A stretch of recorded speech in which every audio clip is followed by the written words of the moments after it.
There's a moment that comes to everyone, usually in the quiet hours when the world settles into stillness, when a question surfaces from somewhere deep inside. What am I really doing here? It's not about location or immediate tasks, but something far more profound. It's the question of purpose. And it has echoed through human consciousness since our earliest ancestors first looked up at the stars and wondered about their place in the vastness. Purpose isn't just a philosophical luxury for those with time to contemplate life's mysteries. It's as fundamental to human well-being as food, shelter, and connection.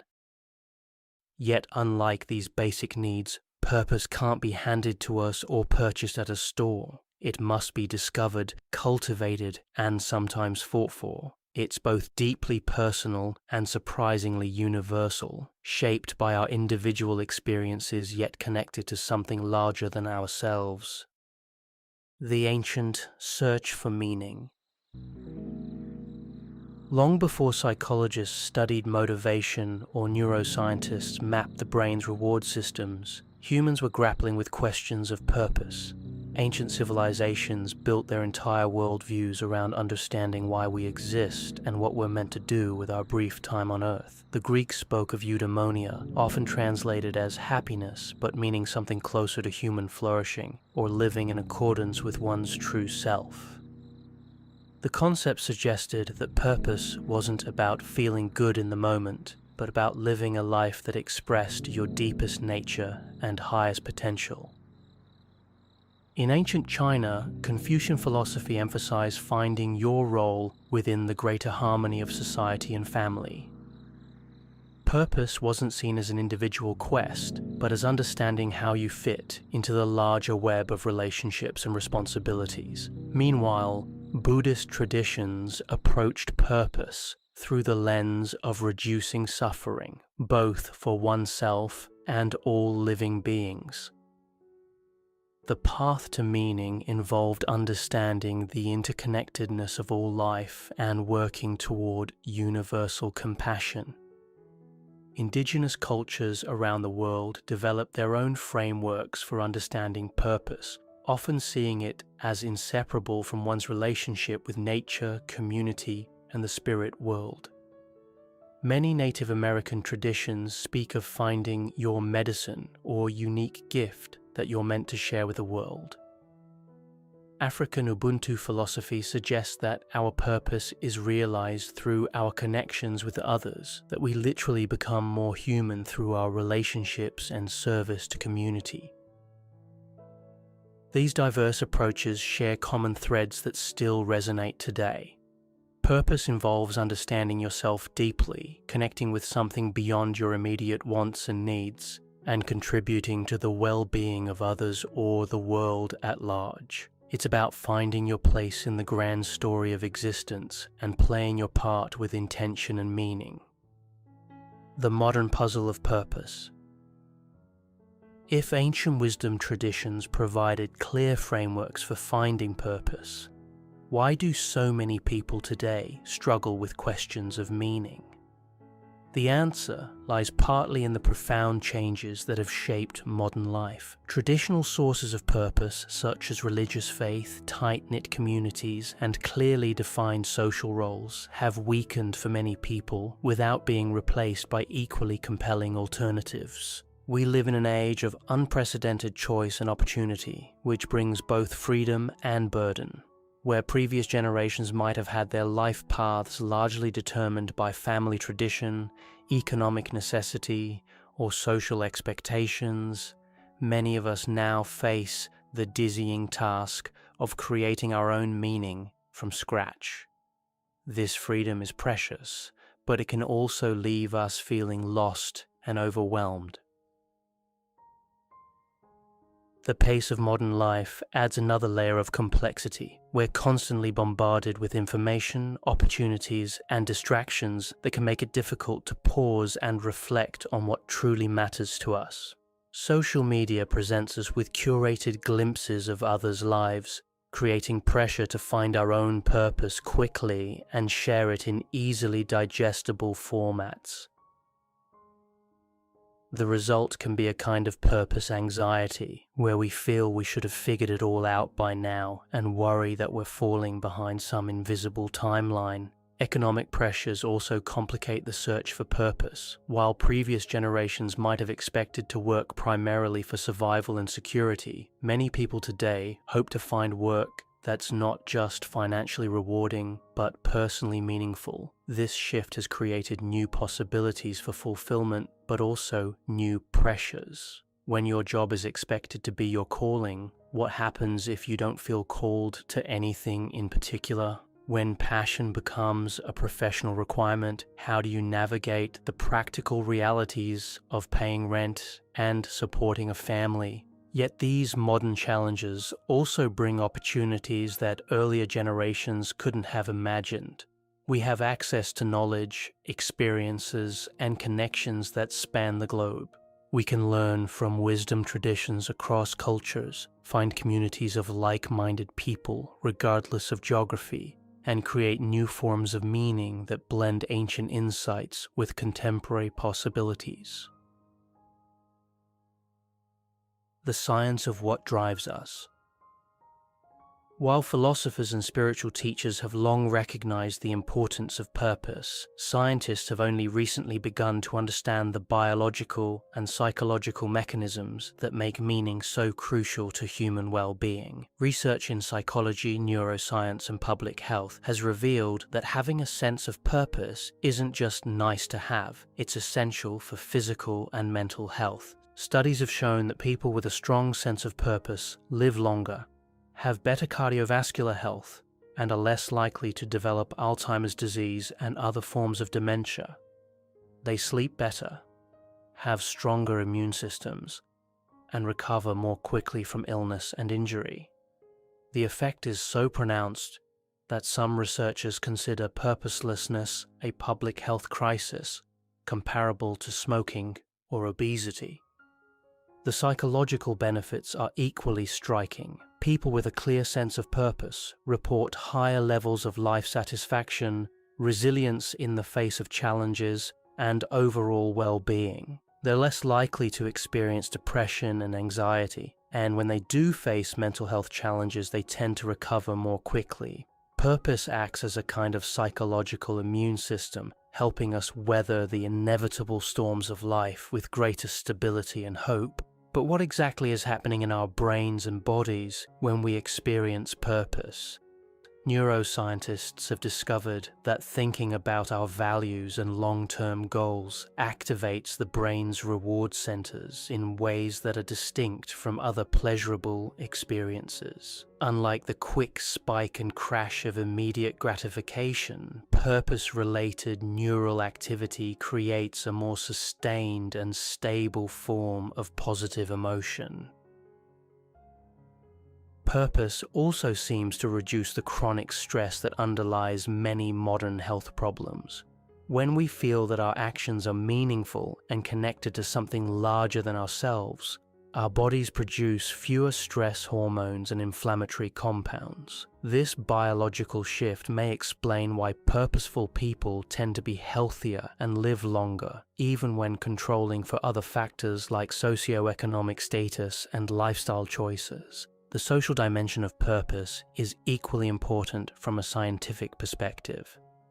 Humans evolved as deeply social creatures, and our brains are wired to find meaning through connection and contribution to others. Research has shown that pro-social purposes, those focused on helping others or making a positive impact on the world, tend to be more strongly associated with well-being than purely self-focused goals. This doesn't mean that personal growth and achievement can't be meaningful, but rather that sustainable purpose usually involves some element of service or contribution beyond ourselves.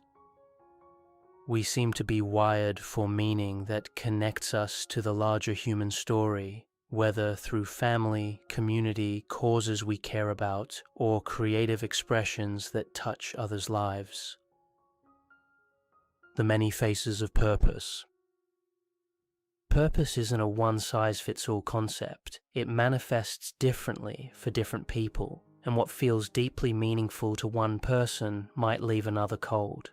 Understanding the various forms that purpose can take helps us recognize that there's no single right way to find meaning in life. For some people, purpose is intimately connected to their work or career. These individuals have found ways to align their daily activities with their deepest values and sense of mission. A teacher might find purpose in nurturing young minds and helping shape the next generation. A doctor might be driven by the desire to heal and reduce suffering. An artist might feel called to express truths that can't be captured in ordinary language. For these people, the boundary between work and purpose is blurred in the most positive way. But purpose doesn't require a dramatic career change or a traditionally meaningful profession. An accountant might find deep purpose in helping small businesses thrive and create jobs in their community. A janitor might derive meaning from creating clean, welcoming spaces where others can do their best work. A retail worker might discover purpose in brightening customers' days through genuine kindness and attention. The key isn't the nature of the work itself, but how the person connects their daily activities to something they care about deeply. Family and relationships represent another powerful source of purpose for many people. Parents often describe their children as their greatest source of meaning, finding purpose in nurturing, protecting, and guiding the next generation. But family purpose isn't limited to parents. Someone might find deep meaning in caring for aging parents, supporting siblings through difficult times, or being the family member who keeps everyone connected across distance and time. Friendship and chosen family can be equally purposeful. Being the person others turn to in crisis, creating spaces where people feel accepted and valued, or simply being a consistent source of joy and laughter in others' lives can provide profound meaning. These forms of purpose might not make headlines or generate income, but they create ripple effects of positive impact that extend far beyond what we can see. Creative expression offers another avenue for purpose that can be deeply fulfilling regardless of professional success or recognition. Writing poetry that helps you process life's complexities, painting landscapes that capture moments of beauty, playing music that moves listeners, or crafting objects that bring joy to daily life can all be sources of profound meaning. The creative impulse seems to be connected to our deepest sense of what it means to be human, and many people find that expressing themselves creatively feels like fulfilling a fundamental responsibility to their own nature. Service and social justice represent forms of purpose that focus explicitly on making the world better. This might involve volunteering for causes you care about, advocating for policy changes, supporting community organizations, or simply being someone who stands up for others when they need it. Environmental activists find purpose in protecting the planet for future generations. Human rights advocates derive meaning from fighting injustice and expanding equality. Community organizers discover purpose in bringing people together to solve local problems. Spiritual and religious paths offer structured approaches to purpose that have sustained billions of people throughout history. These traditions provide frameworks for understanding your role in the cosmic order, practices for developing wisdom and compassion, and communities of others on similar journeys. Whether through organized religion or more personal spiritual practices, many people find that connecting with the sacred gives their lives direction and meaning that transcends daily concerns. Learning and growth can themselves be sources of purpose. Some people are driven by curiosity and the desire to understand how the world works. They might find meaning in continuous education, exploring new ideas, or mastering complex skills. This form of purpose recognizes that human beings are learning creatures, and that expanding our understanding and capabilities can be deeply fulfilling in itself. The journey of discovery. Finding your purpose isn't usually a dramatic moment of revelation, despite how it's often portrayed in movies and motivational speeches. For most people, it's more like a gradual awakening, a slow process of paying attention to what energizes you and what drains you, what you care about deeply, and what leaves you indifferent.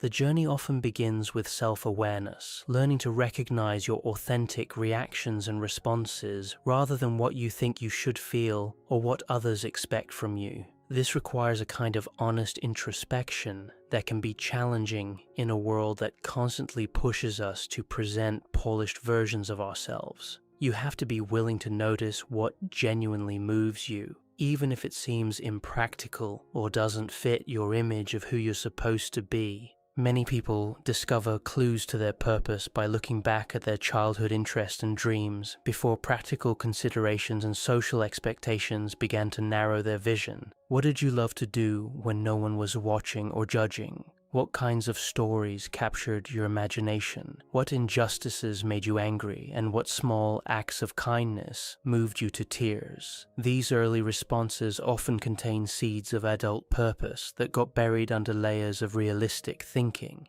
Pay attention to what you naturally notice and care about. Some people can't help but see inefficiencies and think about how systems could work better. Others naturally tune into emotional undercurrents and want to help people feel understood and supported. Some are drawn to beauty and want to create or preserve it. Others notice unfairness and feel compelled to advocate for change. These automatic responses often point toward areas where you might find meaningful engagement. Your values provide another important compass for discovering purpose. What principles do you refuse to compromise, even when it would be easier or more profitable to do so? What kind of world do you want to live in, and what would it take to create more of that world? Values aren't abstract concepts, but lived commitments that show up in how you spend your time, energy, and resources. Understanding your core values helps you recognize which potential purposes would feel authentic and sustainable. Experimentation plays a crucial role in the discovery process. You can't think your way to purpose entirely. You have to try things and see how they feel. This might mean volunteering for causes you care about, taking on new responsibilities at work, starting creative projects, or simply having deeper conversations with people about what matters to them. Each experiment provides information about what energizes you and what doesn't, gradually clarifying the direction you want to move. It's important to recognize that purpose can evolve and change over time. What felt deeply meaningful in your 20s might feel less compelling in your 40s, and that's perfectly normal. Major life transitions, whether chosen or forced upon us, often trigger new searches for purpose. Becoming a parent, losing a loved one, facing illness, changing careers, or moving to a new place can all shift our perspective on what matters most and open up new possibilities for meaning. The search for purpose also involves learning to distinguish between authentic meaning and cultural messages about what should be meaningful. Social media, advertising, and popular culture constantly suggest that purpose should look a certain way, be easily explained, or lead to particular outcomes. Real purpose is often messier, more personal, and less photogenic than the versions we see portrayed publicly. When purpose feels lost. Almost everyone experiences periods when their sense of purpose feels unclear or absent entirely. These times can be deeply unsettling, especially in a culture that suggests we should always know where we're going and why. Understanding that purpose naturally ebbs and flows can help normalize these experiences and provide hope during difficult periods. Life transitions often trigger purpose confusion. Graduation from school, job changes, relationship shifts, health challenges, or major losses can all disrupt our existing sense of meaning and leave us feeling adrift. During these times, it's tempting to panic and try to force clarity before we're ready. But transitions are often necessary periods of confusion that allow old purposes to fall away and new ones to emerge. Depression and anxiety can also make purpose feel elusive or meaningless. When you're struggling with mental health challenges, the things that usually feel important might seem pointless or overwhelming. This doesn't mean your purpose has disappeared permanently, but rather that your capacity to connect with meaning is temporarily reduced. Getting appropriate support for mental health is often a necessary first step toward rediscovering purpose. Burnout can create a similar effect, especially when it's related to work or activities that previously felt meaningful. When you've been pushing too hard for too long, even purposeful activities can begin to feel empty or burdensome. This often signals a need to step back, rest, and reassess whether your current approach to pursuing purpose is sustainable. Sometimes purpose feels lost because we've been pursuing someone else's vision of what should be meaningful rather than discovering our own. Family expectations, cultural pressures, or internalized messages about success can lead us down paths that look good from the outside but don't resonate with our authentic selves. Recognizing this mismatch can be painful but also liberating, opening up space for more genuine exploration. Economic pressures can complicate the search for purpose, especially when survival needs aren't fully met. It's difficult to contemplate higher meaning when you're worried about paying rent or feeding your family. This doesn't mean that people in difficult financial situations can't find purpose, but it does mean that addressing basic security needs is often a prerequisite for deeper exploration. During periods when purpose feels unclear, it can be helpful to focus on smaller acts of meaning rather than trying to solve the big questions all at once. Being present for a friend in need, creating something beautiful, learning a new skill, or simply treating yourself and others with kindness can provide small doses of purpose that gradually build toward larger clarity. It's also important to remember that not knowing your purpose doesn't make you a failure or mean you're behind in life. The search for meaning is often lifelong, and periods of uncertainty can be just as valuable as times of clear direction. Questions and confusion can open us up to possibilities we might have missed if we'd been too sure of our path. Purpose across cultures. While the human need for purpose appears to be universal, the ways that different cultures understand and pursue meaning vary dramatically.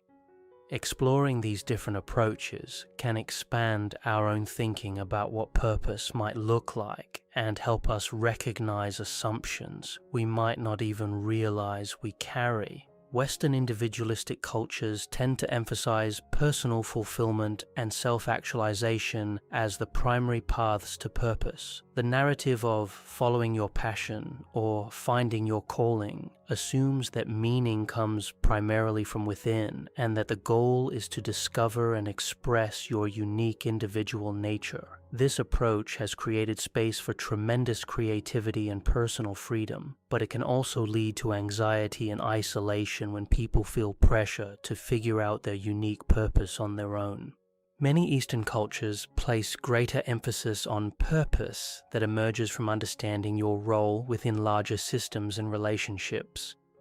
In Confucian societies, purpose often involves fulfilling your responsibilities to family, community, and society in ways that create harmony and mutual benefit. This doesn't mean individual desires are ignored, but rather that personal fulfillment is seen as inseparable from collective well-being.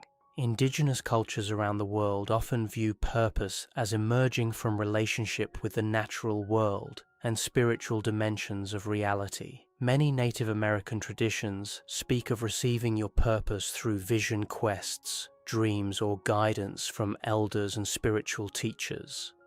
The individual's purpose is understood as part of a larger web of relationships that includes not just human community but animals, plants, ancestors, and future generations.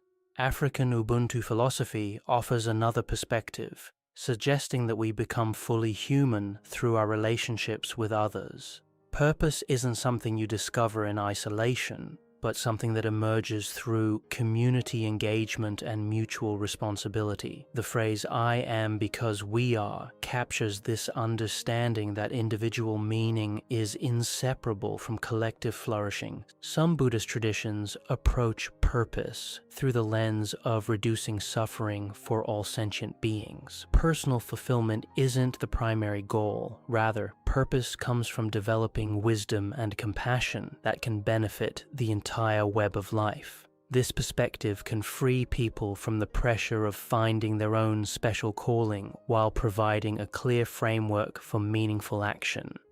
Many Latin American cultures emphasize familismo, the idea that family relationships are central to identity and purpose.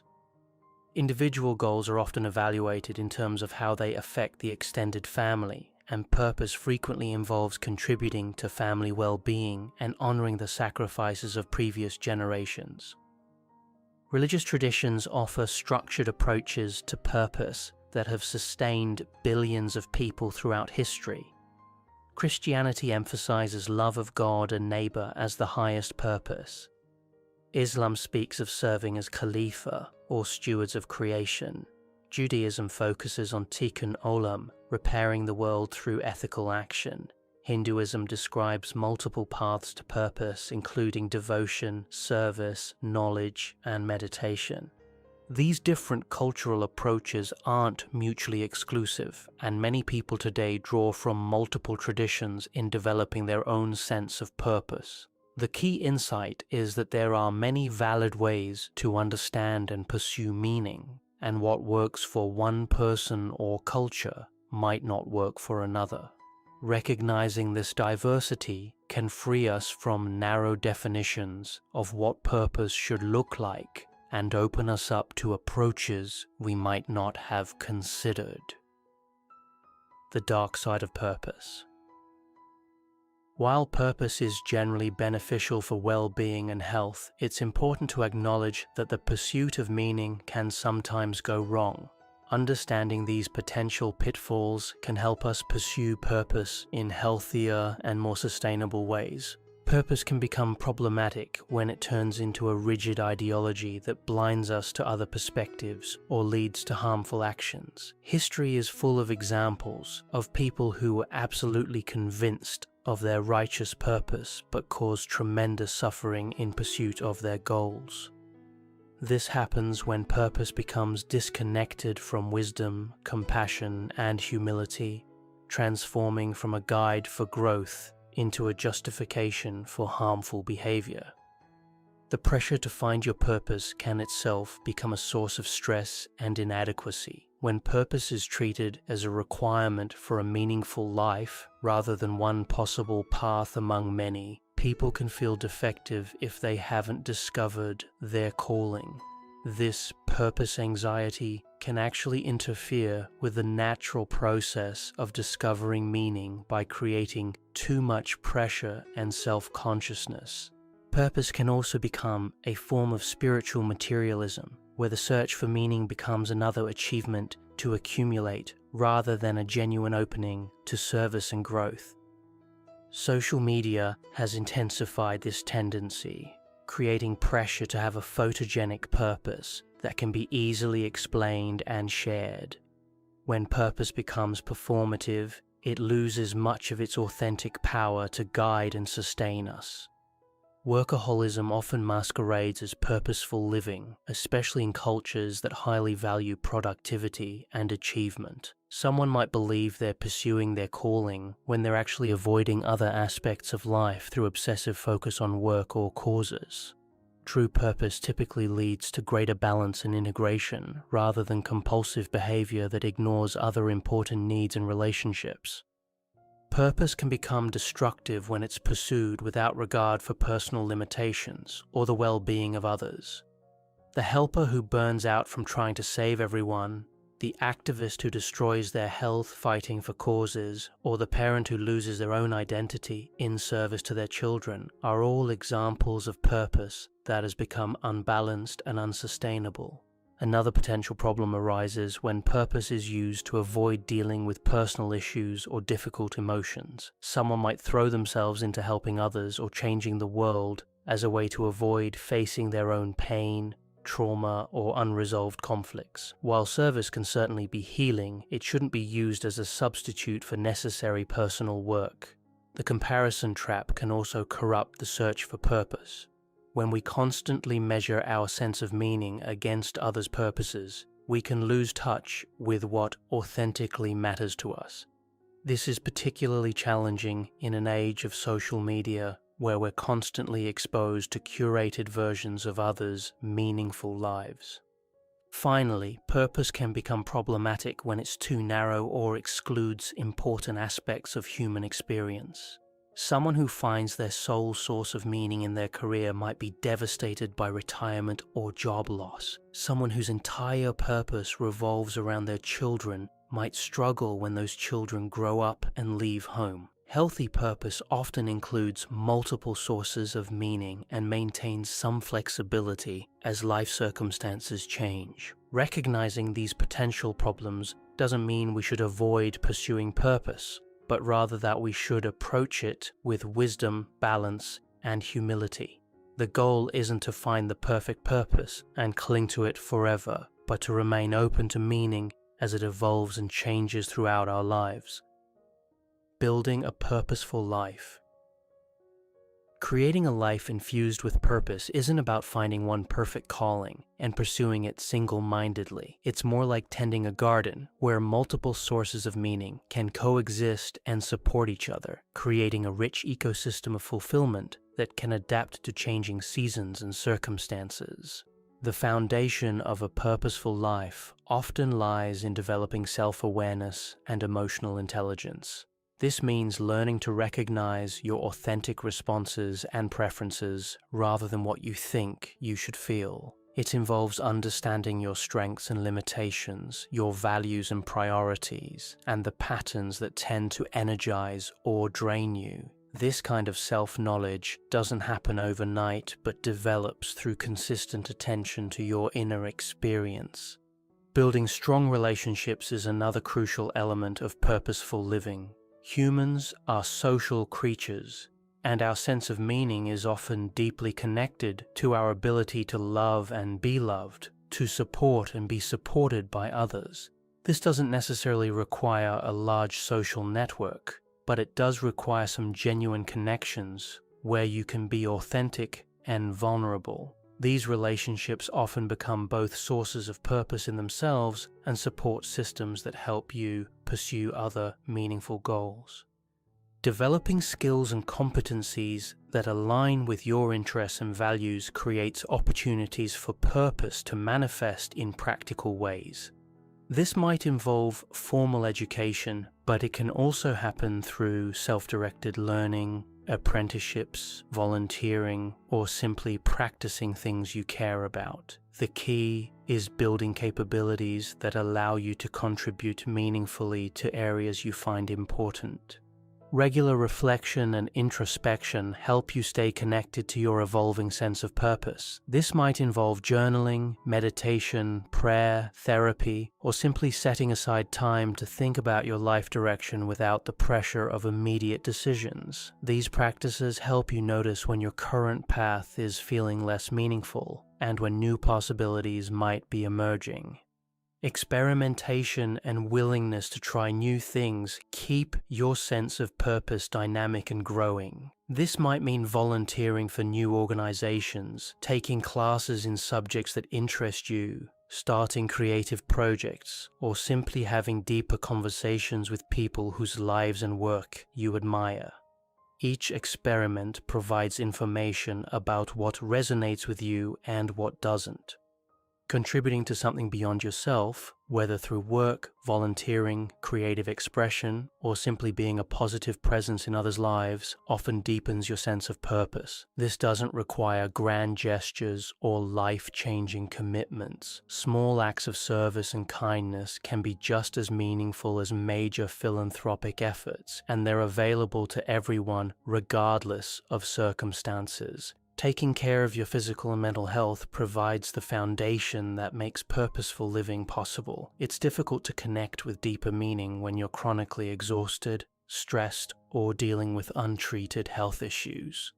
This means paying attention to basics like sleep, nutrition, exercise, and stress management, as well as seeking professional help when needed. Creating structure and routines that support your values and goals helps translate purpose from abstract ideals into daily reality. This might involve scheduling time for activities that matter to you, developing habits that support your well-being, or organizing your environment in ways that remind you of what's important. Staying connected to sources of inspiration and renewal helps sustain your sense of purpose over time. This might include reading books by people you admire, spending time in nature, participating in communities of like-minded people, or engaging with art, music, or other forms of beauty that remind you of what makes life worth living. Finally, maintaining perspective and humility about your purpose keeps it healthy and sustainable. Your sense of meaning will likely evolve and change over time, and that's not a failure, but a natural part of growth. Being open to this evolution while staying grounded in your core values creates the flexibility to adapt while maintaining continuity. The ripple effects of purpose. When individuals discover and pursue their authentic purpose, the effects extend far beyond their personal satisfaction and well-being. Purpose creates ripple effects that touch families, communities, and sometimes the wider world in ways that can be profound and lasting. Within families, when parents live with clear purpose, children often benefit from having role models who demonstrate that life can be meaningful and fulfilling. Kids learn not just through what they're told, but through what they observe, and seeing adults who are engaged with something beyond themselves provides a powerful template for their own development. This doesn't mean parents need to have dramatic or traditional callings, but rather that children benefit from seeing adults who care deeply about something and act on those caring feelings. Purposeful individuals often become anchors of stability and hope within their communities. They're the people others turn to during difficult times, the ones who organize responses to local problems, and the voices that remind others of what's possible when people work together. Their example can inspire others to look beyond immediate concerns and consider how they might contribute to something larger. In workplaces, employees who feel connected to purpose tend to be more engaged, creative, and collaborative. They bring energy and innovation to their roles because they see their work as meaningful rather than just a way to pay bills. This can create positive feedback loops where purposeful employees inspire others and contribute to organizational cultures that support meaning and growth. Communities of purpose can form around shared values and goals, creating support networks that help individuals sustain their commitment over time. These might be formal organizations focused on specific causes, informal groups of like-minded people, or loose networks connected by common interests and values. Such communities provide encouragement during difficult times, collaboration opportunities, and the joy of working alongside others who share your deepest commitments. The economic effects of purpose can also be significant. When people find meaningful work or create purposeful businesses, they often bring higher levels of dedication and innovation to their efforts. Purpose-driven organizations frequently outperform their competitors because employees are more engaged and customers can sense the authentic commitment behind the products or services. Purpose can also contribute to social change and progress. Throughout history, individuals who felt called to address injustice, create beauty, advance knowledge, or serve others have been engines of positive transformation. From scientists making breakthrough discoveries to activists fighting for human rights to artists creating works that expand our understanding of what it means to be human, purposeful individuals have shaped the course of civilization. The environmental movement provides a clear example of how individual purpose can create collective impact. Millions of people who feel called to protect the planet have changed their personal behavior, supported policy changes, created new technologies, and raised awareness about environmental issues. While no single person could solve climate change alone, The combined effect of many people pursuing their environmental purpose has shifted global consciousness and created momentum for larger changes. Mental health and social well-being also benefit when communities contain many purposeful individuals. People with clear meaning and direction tend to be more resilient, optimistic, and generous. They're less likely to engage in destructive behaviors and more likely to contribute positively to social cohesion. Communities with higher levels of civic engagement and social capital, which often correlate with individual purpose, tend to have better outcomes across many measures of well-being. The intergenerational effects of purpose can be particularly profound. When adults model purposeful living, they create cultures and institutions that support meaning-making for future generations. This might happen through formal mentoring relationships, but it often occurs through the subtle ways that purposeful people structure organizations, communities, and families to encourage growth and contribution. Understanding these ripple effects can provide additional motivation for pursuing purpose, especially during times when individual meaning feels elusive, even when you can't clearly see your own path forward. Contributing to conditions that support others' purpose-seeking can be meaningful in itself. Sometimes the most important thing you can do is create space for others to discover and pursue their own calling. Finding your own way. After exploring purpose from many angles, the question remains, how do you find your own unique path to meaning? While there's no universal formula, there are some practical approaches that can help you navigate this deeply personal journey. Start by paying attention to what captures your attention and stirs your emotions. Notice what you find yourself thinking about during quiet moments. What kinds of stories in the news affect you most deeply? And what aspects of others' lives you find yourself admiring or envying? These automatic responses often contain clues about what matters to you, even when you haven't consciously identified it as important. Look for patterns in your past experiences of meaning and engagement. When have you felt most alive and energized? What activities make you lose track of time? When have you felt proud of yourself, not just for achieving something, but for who you were being in the process? These moments of authentic engagement often point toward areas where you might find sustainable purpose. Consider your natural talents and abilities, not just the ones that are professionally valuable, but all the ways you naturally contribute to the world. Maybe you're the person who remembers everyone's birthday, who can explain complex ideas simply, who notices when someone is struggling, or who can find humor in difficult situations. These gifts often suggest ways you might serve others and find meaning. Think about the problems in the world that bother you most. What injustices make you angry? What inefficiencies frustrate you? What suffering moves you to tears? Often our deepest purposes emerge from wanting to address problems we see clearly because of our particular perspective and experience. You don't have to solve global problems to make a meaningful contribution. Sometimes the most important work happens in addressing issues that others might overlook. Experiment with different ways of contributing and see how they feel. Volunteer for causes you care about, even if you're not sure they're your life's calling. Take on new responsibilities at work or in your community. Start creative projects without worrying about whether they'll lead anywhere. Each experiment provides information about what energizes you and what doesn't, gradually clarifying your direction. Talk to people whose lives and work you admire. Ask them about their journey to finding purpose, including the false starts and changes of direction. Most people are happy to share their stories, and you'll often discover that paths to purpose are messier and more circuitous than they appear from the outside. These conversations can also help you see possibilities you hadn't considered.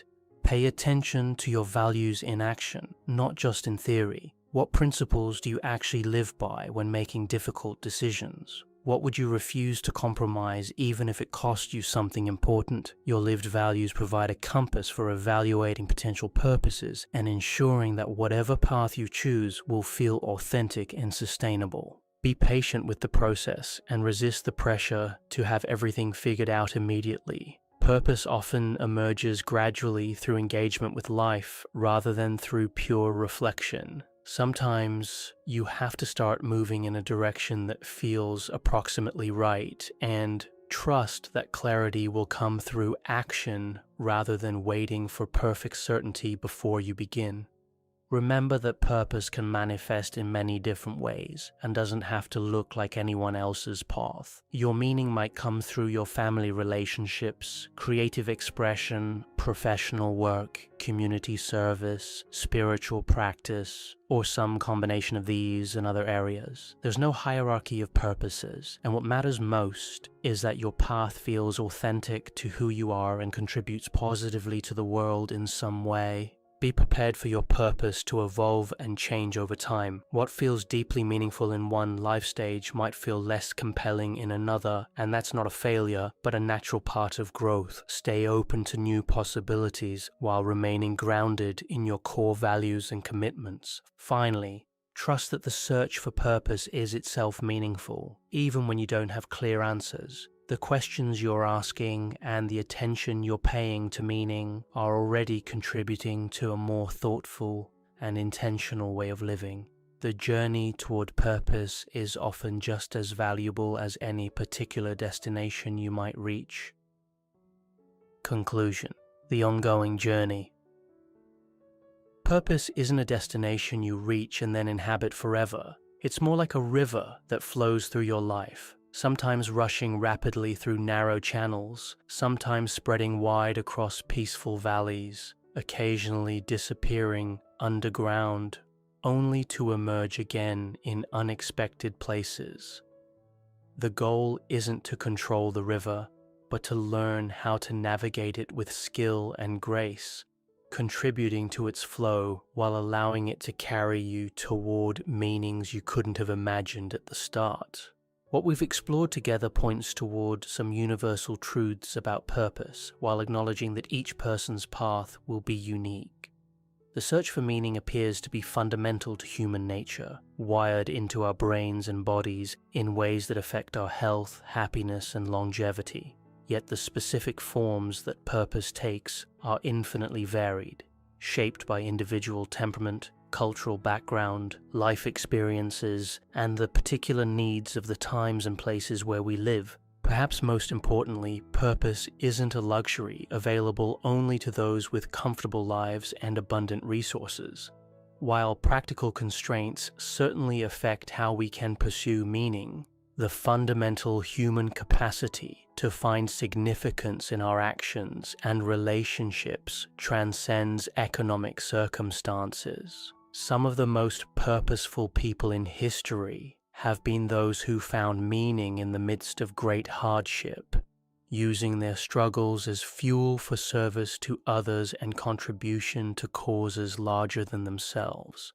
The modern world presents both unprecedented challenges and remarkable opportunities for finding purpose. We face complex global problems that require new forms of collaboration and innovation, creating needs for contributions that previous generations couldn't have imagined. At the same time, we have access to knowledge, tools, and connections that make it possible to pursue meaning in ways that were impossible for most of human history. Technology and globalization have made us more aware of suffering and need around the world, which can feel overwhelming, but also creates opportunities for purpose that transcends local boundaries. Someone sitting in a small town can now contribute to education in developing countries, participate in scientific research, create art that reaches global audiences, or support causes that span continents. The potential for meaningful impact has never been greater, even as the scale of challenges we face continues to grow. The journey toward purpose requires both inner work and outer engagement. You need to understand yourself deeply enough to recognize what authentically matters to you, But you also need to engage with the world sufficiently to discover how your unique gifts and concerns can contribute to something beyond yourself. Neither pure introspection nor unreflective action is sufficient. Purpose emerges from the creative tension between knowing yourself and serving others. This balance becomes particularly important in navigating the inevitable challenges and setbacks that accompany any meaningful pursuit. Purpose doesn't protect us from difficulty, failure, or loss, but it does provide a framework for understanding these experiences as part of a larger story rather than meaningless suffering. When you're connected to something beyond your immediate comfort and convenience, you can weather storms that might otherwise feel devastating. The relationship between purpose and happiness is complex and often misunderstood. Purpose doesn't guarantee constant joy or eliminate all forms of dissatisfaction. In fact, purposeful people often experience deep sadness about problems they care about solving and frustration with the pace of progress on issues that matter to them. But this is a different kind of suffering than the existential emptiness that comes from feeling that nothing you do really matters.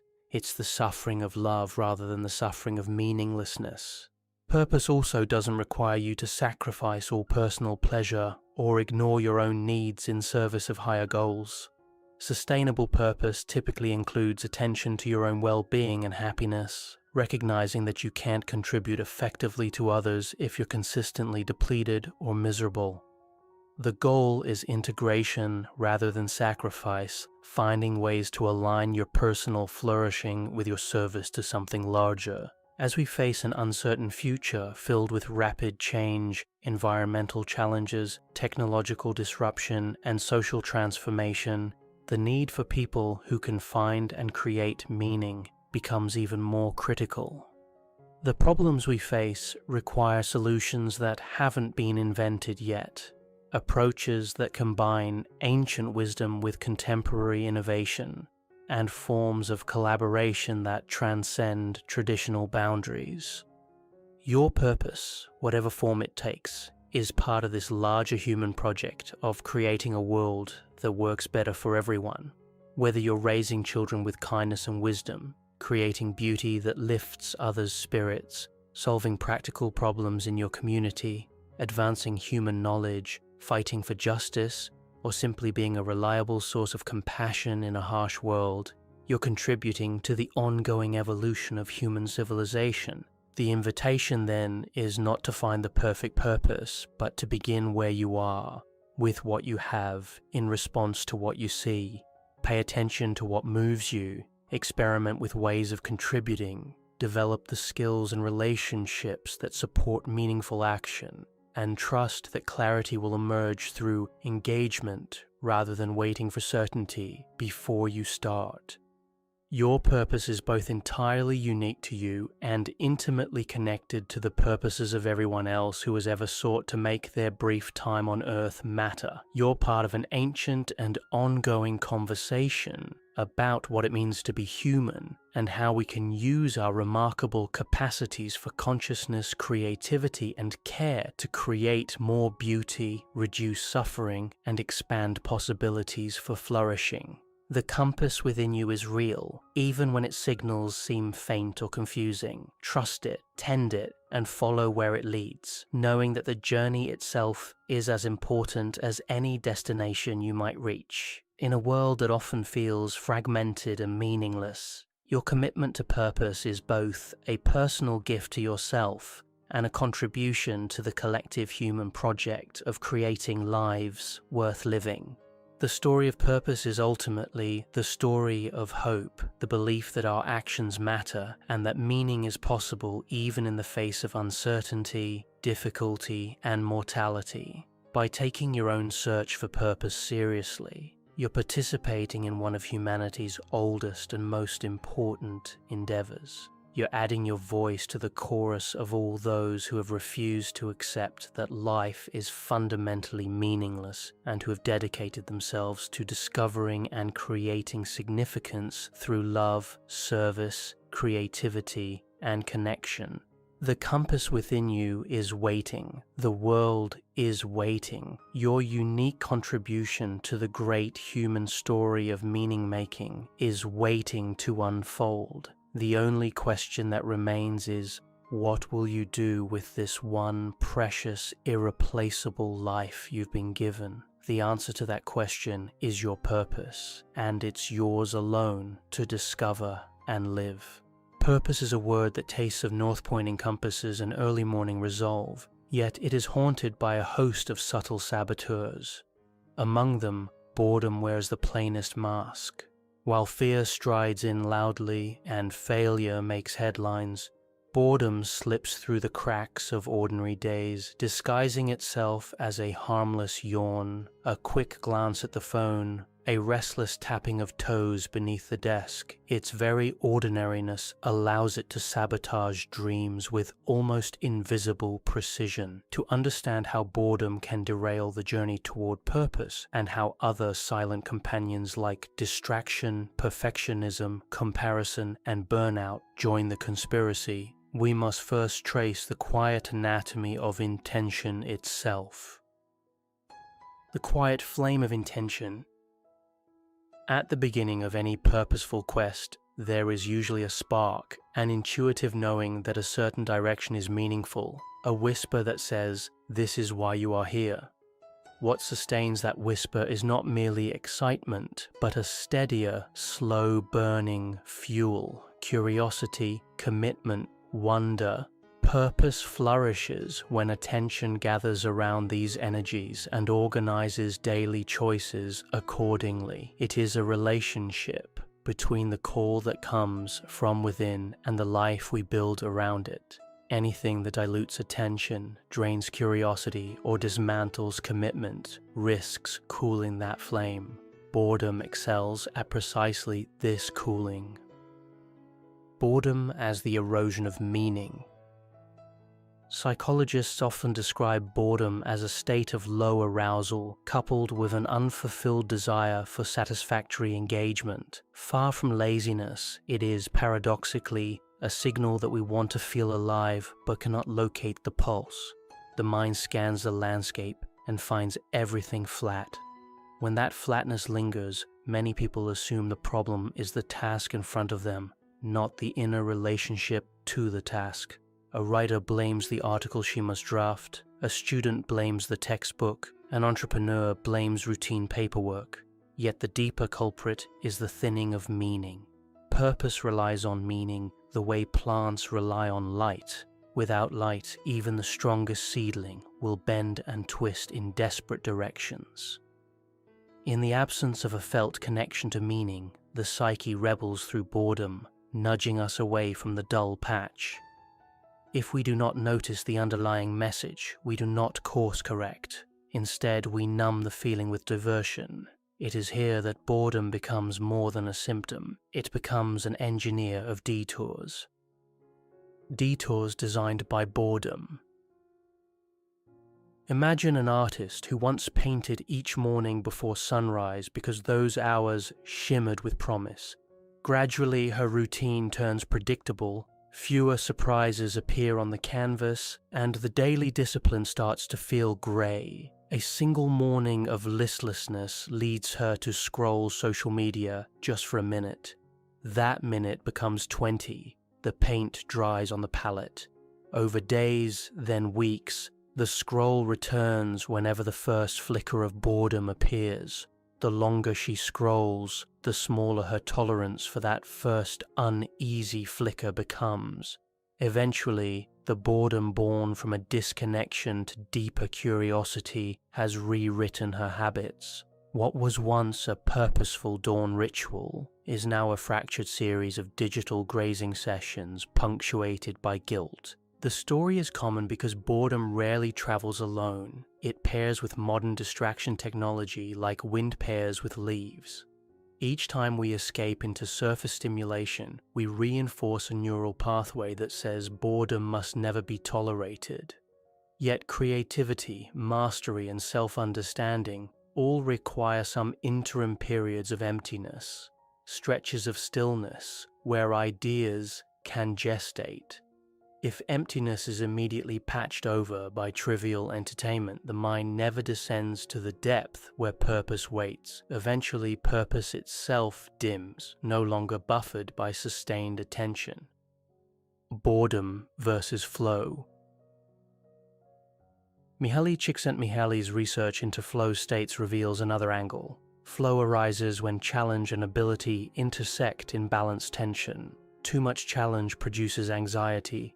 Too little produces boredom. In a flow state, the feeling of time alters, actions feel effortless even when demanding, and a sense of meaningful momentum floods consciousness. Purpose thrives in such states because the doer feels both stretched and engaged. If the scale tips into tedium, skills exceeding challenge, boredom returns. The brain hungers for novelty and learning. Without them, it unplugs from the present moment. Over the long term, chronic boredom whispers a skeptical narrative. Maybe this work no longer matters. Maybe nothing really matters. That nihilistic undercurrent corrodes self-trust and, by extension, purpose. The hidden invitation inside boredom. Yet boredom is not purely antagonist. Carl Jung reminded us that neurotic symptoms often contain a message in a bottle. Boredom can serve the same function, asking whether the routine truly aligns with values, whether growth has stalled, or whether the imagination needs fresh soil. If treated as information rather than irritation, boredom can prompt recalibration. The artist might choose to experiment with a new palette, study a different genre, or mentor a beginner. Each choice renews complexity just enough to restore flow. Purpose, then, is protected not by fleeing boredom, but by conversing with it until its instructions are heard. Other shadows on the path to purpose. While boredom may be the stealthiest saboteur, other forces often partner with it. They form a constellation of inner and outer pressures that, together, can bend the compass needle.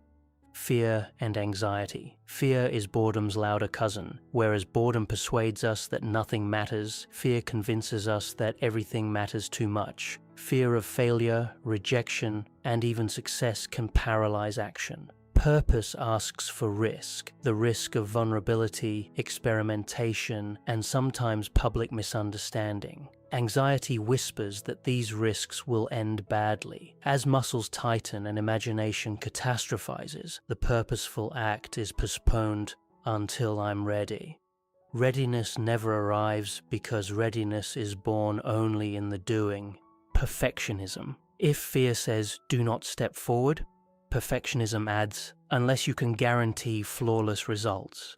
Perfection is a mirage. Pursuing it drains creative energy into endless micro-tweaks. The manuscript is never finished, the business plan never launched, the new skill never practiced in public. Purpose, however, is evolutionary. It advances through iterative acts, each one imperfect and instructive. When perfectionism rules, we lose that evolutionary momentum and languish in theoretical excellence. Distraction and digital saturation. Modern life offers an endless buffet of dopamine snacks, notifications, videos, news feeds. Each click interrupts the sustained attention purpose requires.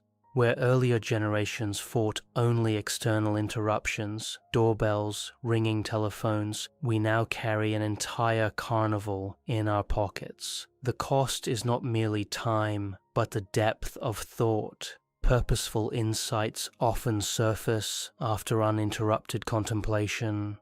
Fragmented attention clips those insights before they bloom. Comparison and envy. Social networks multiply exposure to other people's highlight reels. The sculptor sees peers selling record-breaking NFTs. The athlete sees rivals' training montages. The young activist sees influencers applauded for causes she has embraced quietly for years. Comparison hollows out intrinsic motivation, replacing the question, "What is mine to do?" with "Why am I behind?" Purpose cannot flower in soil fertilized by envy. It demands the sovereignty of one's unique timeline. Burnout and exhaustion. Sometimes the obstacle is not the spark's absence, but the wick's depletion. Passionate individuals can overswing into relentless productivity, believing that every waking hour must advance the mission. Paradoxically, constant output erodes the very curiosity that once animated it, leading back to boredom cloaked in fatigue. Genuine purpose integrates renewal, sleep, play, connection, acknowledging that a human being is not a machine made only for output. Unresolved trauma and inner critic. Past wounds, especially those inflicted during formative years, can morph into unconscious scripts. I am not worthy. People like me never succeed. Desire leads to disappointment. Whenever purpose tries to expand, these scripts tighten their grip. The inner critic, acting as the trauma's spokesman, belittles aspirations until such wounds are tended through therapy, reflection, or mindful self-compassion. They remain invisible tripwires across the road to fulfillment. Lack of self-knowledge. Occasionally the problem is simply that purpose has been adopted rather than discovered. A child praised for storytelling might assume she is destined to become a novelist, when in truth, her deeper fascination lies in healing animals. Without periodic self-inquiry, our goals can calcify around outdated self-images. Midway through life, boredom then erupts as the psyche's protest. This story no longer fits. Materialism and external metrics.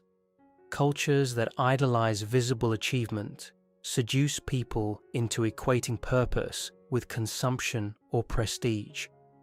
A young lawyer might chase partnership because it promises status, not because the work aligns with her moral compass. Eventually the discrepancy grates.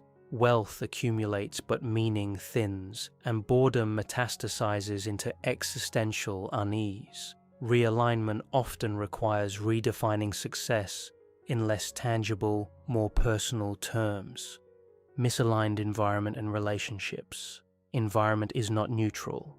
Try growing a tropical plant under alpine frost and it wilts. Likewise, creative ideas can wither in cynical settings. Friends or family who belittle risk take the wind from experiments. Office cultures that reward conformity punish innovative leaps. If one's surroundings constantly dampen enthusiasm, boredom becomes both refuge and shield from disappointment. Adjusting the environment, finding mentors, communities, or simply a different physical workspace can reignite purpose's ember. Fragmented multitasking. Many pride themselves on juggling tasks, yet neuroscience shows the brain merely toggles rapidly, losing efficiency with each switch. Purposeful projects usually involve complex cognitive synthesis. Multitasking scatters those threads across too many loom pins. The tapestry never weaves. Incomplete fragments feel monotonous, feeding the cycle of boredom that began with scattered attention. Weaving the path forward. If boredom and its allies undermine purpose by diluting attention, draining curiosity, and eroding commitment, the antidotes must address those three pillars. Rekindling attention begins with rituals that protect mental space, allocating device-free hours, practicing single-task immersion, walking without earbuds so that the senses reacquaint themselves with subtle details. In such stillness, boredom may initially flare, but if one breathes through the restlessness, a deeper wave arrives. Imagination. The seemingly empty interval becomes fertile soil. Writers through history have praised the daily walk, the staring out the window hour, the lab bench silence before discovery. These are incubators where purpose germinates. Curiosity can be restored by deliberate novelty. Read outside the field. Travel to unfamiliar neighborhoods, converse with people whose backgrounds differ drastically. When the mind collects cross-pollinating stimuli, it begins connecting dots in original ways. Often it is not grand epiphanies, but small sparks, an idea from a jazz solo applied to software design that chase boredom away. Commitment strengthens when values are articulated and revisited. A simple practice is to draft a personal mission statement, not as a corporate slogan, but as a living paragraph, describing why one's work matters to the world and to the soul. Read it each morning. When monotony creeps in, the statement reminds the psyche of its larger frame. Over time, the statement itself will evolve, evidence that purpose is a verb more than a noun. Embracing imperfection and process. Because perfectionism halts momentum, cultivating a draft mentality is useful. Artists might post unfinished sketches, entrepreneurs might launch a minimum viable product, teachers might share lesson plans in progress. Each incomplete offering teaches, invites feedback, and immunizes the creator against the fantasy that only faultless work deserves daylight. Purpose trusts process the way hikers trust trail markers, imperfect, sometimes weather-worn, yet reliably pointing forward. Navigating fear with courage and community. The presence of fear often signals that meaningful territory lies ahead. Courage is not fearlessness, but proximity to one's values even while hands tremble. Speaking ambitions to supportive peers transforms fear's private echo chamber into a shared conversation, diluting its intensity. Community also buffers against comparison. When collaborators cheer each other's progress, envy has less room to root. Healing and integration. For those impeded by old wounds, purpose may involve the parallel journey of therapy, meditation, or expressive arts, allowing buried grief or shame to thaw. As internal ice melts, psychic energy once locked in self-protection becomes available for creative and compassionate endeavors. The inner critic softens into an inner guardian who offers constructive guidance rather than sabotage. Rhythm and rest. To prevent burnout, purpose must dance with rest, the way inhalation partners exhalation. High performers sometimes forget that even elite athletes taper before competition. Deliberate pauses, vacations, playtime, and spiritual retreats supply the nervous system with repair chemicals, restore perspective, and reintroduce the joy that first sparked the quest. Purpose is neither a static destination nor a single thunderclap revelation. It is a living conversation between the expanding self and the evolving world, a dialogue carried on through daily decisions, minor course corrections, and the steadfast refusal to let boredom shut down inquiry. When boredom appears, it need not be a stop sign. It can instead be a signpost. Grow here, stretch here, innovate here. In learning to distinguish between the fatigue of genuine overuse and the restlessness of understimulation, we reclaim boredom's hidden gift, its capacity to point us back toward vibrancy. Alongside boredom, the family of obstacles, fear, perfectionism, distraction, comparison, burnout, unresolved wounds, unclear identities, material seductions, unsupportive environments, and multitasking illusions will continue to audition for starring roles in our narrative. They succeed only when we forget that our attention is sovereign, that curiosity is renewable, and that commitment is cumulative. By honoring rhythms of work and rest, seeking communities of encouragement, practicing compassionate self-reflection, and embracing imperfection as the price of maturation, we disarm these saboteurs. And somewhere in the hush that follows, the original whisper grows louder again, a compass needle trembling with direction, a note held just long enough to remind us why we chose this path in the first place. Purpose, tended in this way, becomes not a duty we drag ourselves toward, but a current that carries us, making boredom a brief surface ripple on the wide and luminous river of becoming.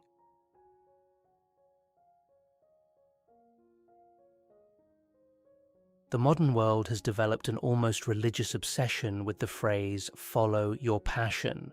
Walk into any bookstore, scroll through social media, or attend a graduation ceremony, and you'll be bombarded with this seemingly inspirational mantra. Young people are told to pursue what sets their hearts on fire, to chase their dreams regardless of practical considerations, and that happiness will inevitably follow if they just discover and pursue their true passion. Yet despite this widespread advice, rates of anxiety, depression, and general life dissatisfaction continue to climb, particularly among those who have supposedly followed their passions most faithfully. Perhaps the problem isn't that people aren't following their passions enthusiastically enough. Perhaps the problem is that we've fundamentally confused passion with purpose, treating them as interchangeable when they are, in fact, quite different beasts entirely. This confusion has led countless individuals down paths that promise fulfillment but deliver disappointment, creating a generation that mistakes temporary excitement for lasting meaning.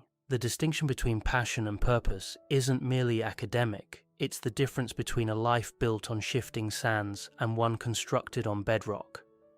Understanding this difference might be one of the most important insights anyone can gain about how to construct a meaningful existence. The seductive lie of passion. Passion by its very nature is intense, consuming, and temporary. It burns bright and hot, commanding our attention and energy with an almost magnetic force. When we're passionate about something, whether it's a person, an activity, or an idea, we feel alive in a way that seems to validate our very existence. The word itself comes from the Latin passio, meaning suffering or enduring, which hints at both its intensity and its ephemeral nature. Modern culture has elevated passion to the status of life's ultimate guide. We're told that if we can just identify our passion and pursue it relentlessly, we'll unlock the secret to a fulfilling life. This advice sounds reasonable on the surface.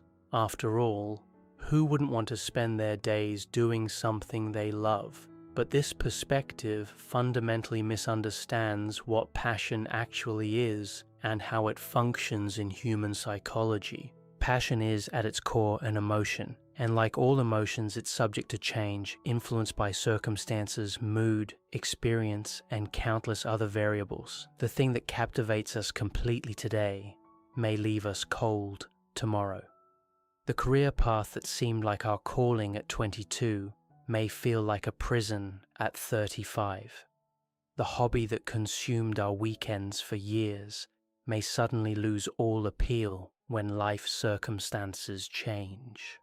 Consider the countless stories of people who turned their passionate hobbies into careers, only to find that the commercialization of their passion killed the very thing they loved about it.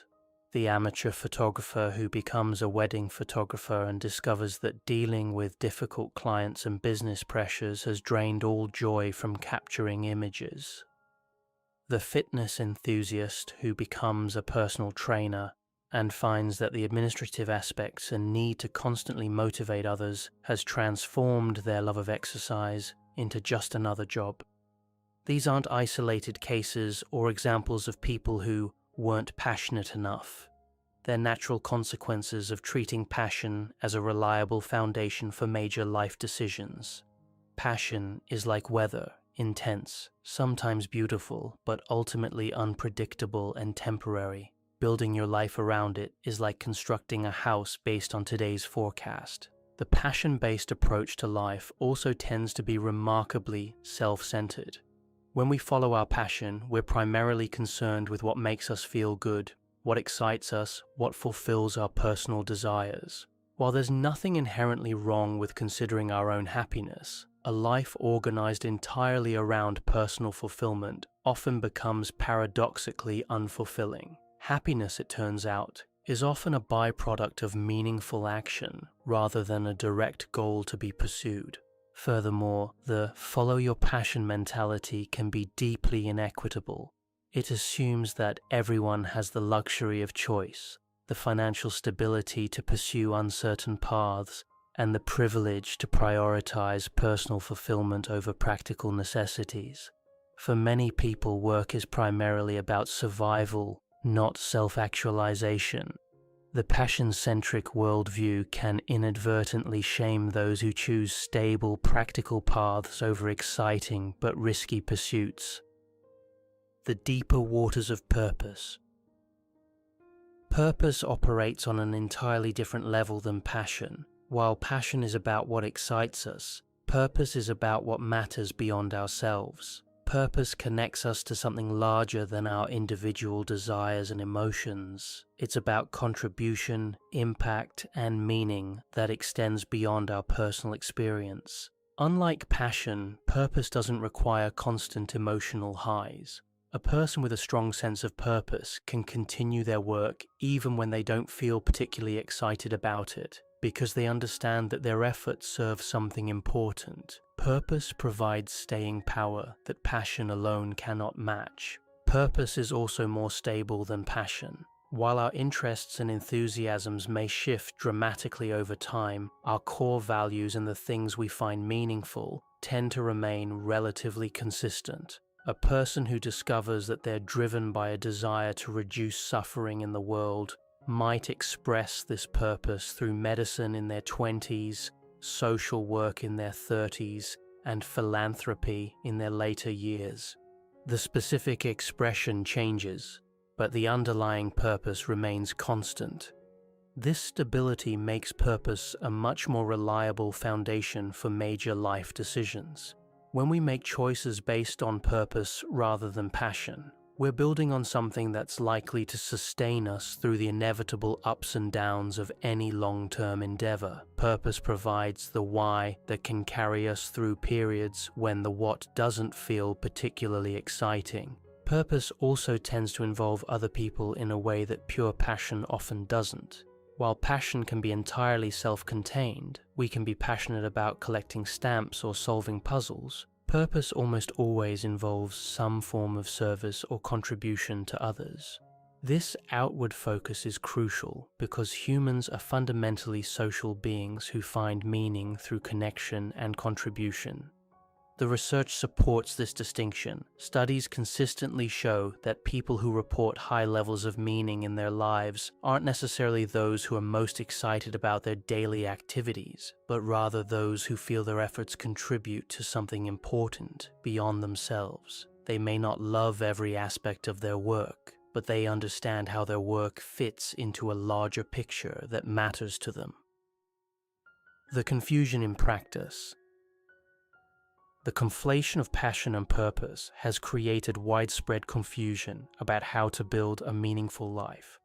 This confusion manifests in several common patterns that trap people in cycles of dissatisfaction and constant searching. Many people spend years chasing the perfect passion, believing that if they could just identify the one thing that truly excites them, their life puzzle would be solved. They read self-help books, take personality tests, try new hobbies, and constantly examine their feelings, looking for that magical spark that will illuminate their path forward.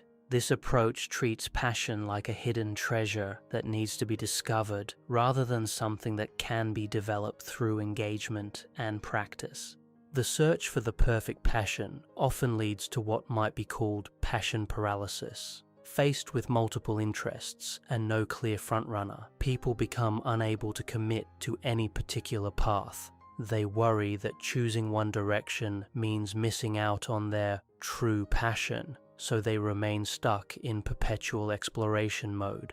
This paralysis is often disguised as being passionate about too many things, but it's really an inability to make decisions without perfect emotional certainty. Another common pattern is passion hopping, jumping from one intense interest to another whenever the initial excitement wears off. The person who spends 6 months obsessed with photography, then pivots to learning guitar, then becomes fascinated with entrepreneurship, then discovers meditation. Each new passion feels like the one until it doesn't, leading to a cycle of initial enthusiasm followed by disappointment and abandonment. This pattern is particularly common in career decisions. The job seeker who can't find anything that matches their passion, the entrepreneur who starts and abandons multiple ventures, the graduate student who switches majors repeatedly, all are often caught in the trap of expecting work to provide the same emotional intensity as a new romantic relationship. The confusion between passion and purpose also creates unrealistic expectations about how fulfilling work should feel on a day-to-day basis. People expect to wake up excited about work every morning, to feel energized by every task, and to experience constant growth and novelty. When reality inevitably falls short of these expectations, they conclude that they haven't found their true passion yet and begin searching again. This expectation of constant fulfillment ignores the reality that all meaningful work involves periods of routine, difficulty, and even boredom. The surgeon may find profound purpose in healing people, but they still have to deal with insurance paperwork. The teacher may be driven by a desire to shape young minds, but they still have to grade tests and attend faculty meetings. The social entrepreneur may be passionate about solving inequality, but they still have to manage budgets and attend board meetings. The role of interest and skill.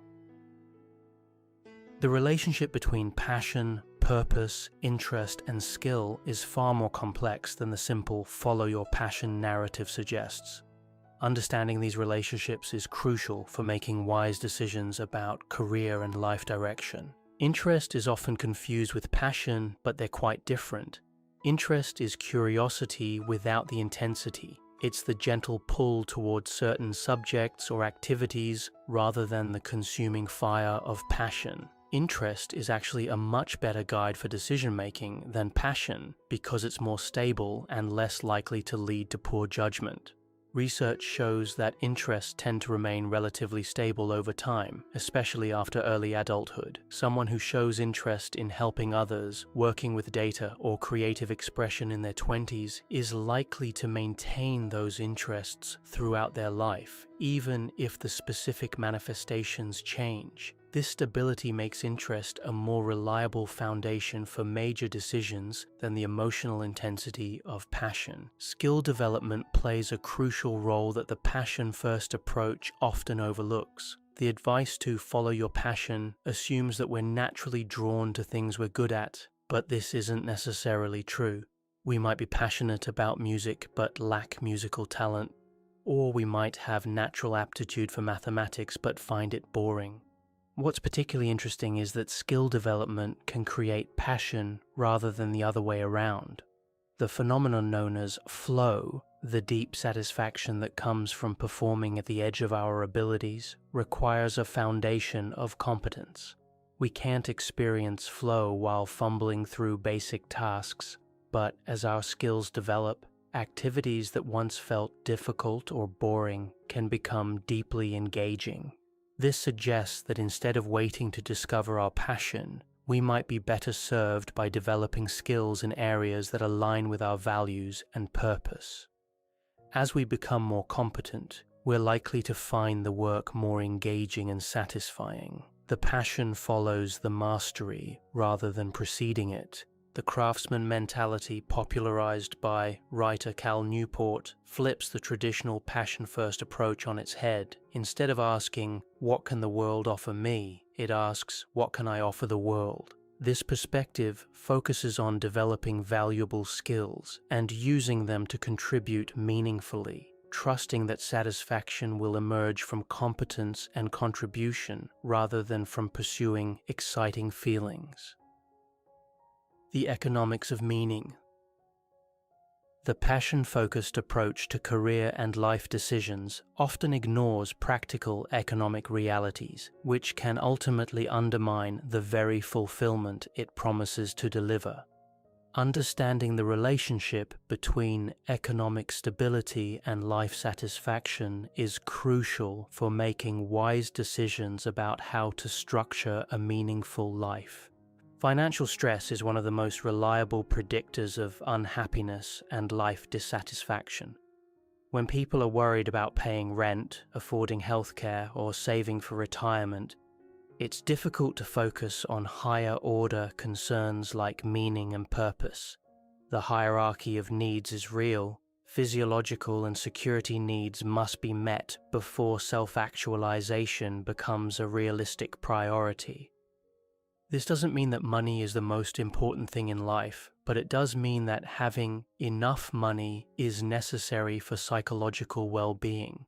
The amount that constitutes enough varies by individual and circumstance, but research suggests that financial satisfaction comes more from stability and security than from absolute wealth. The passion-first approach often encourages people to make career decisions without adequate consideration of economic realities. The aspiring artist who runs up massive student debt for an MFA, the idealistic non-profit worker who accepts poverty-level wages, the entrepreneur who drains their savings pursuing a dream business, all may be following their passion, but they may also be setting themselves up for stress and disappointment that ultimately undermines their goals. This isn't an argument for pure materialism or choosing money over meaning. Rather, it's a recognition that financial stability can be a foundation for meaningful work rather than an obstacle to it. Someone who chooses a stable, well-paying career that aligns with their values may have more freedom to pursue meaningful activities than someone who's constantly worried about money. The concept of golden handcuffs illustrates how economic decisions can impact life satisfaction. People who become accustomed to high levels of spending may find themselves trapped in well-paying jobs they don't enjoy because they can't afford to take a pay cut. But this trap is often created by lifestyle inflation rather than by the inherent corrupting influence of money.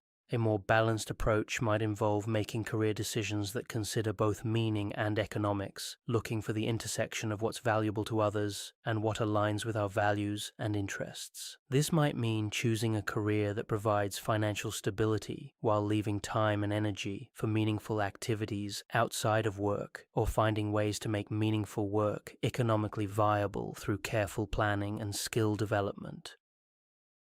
The myth of the perfect fit.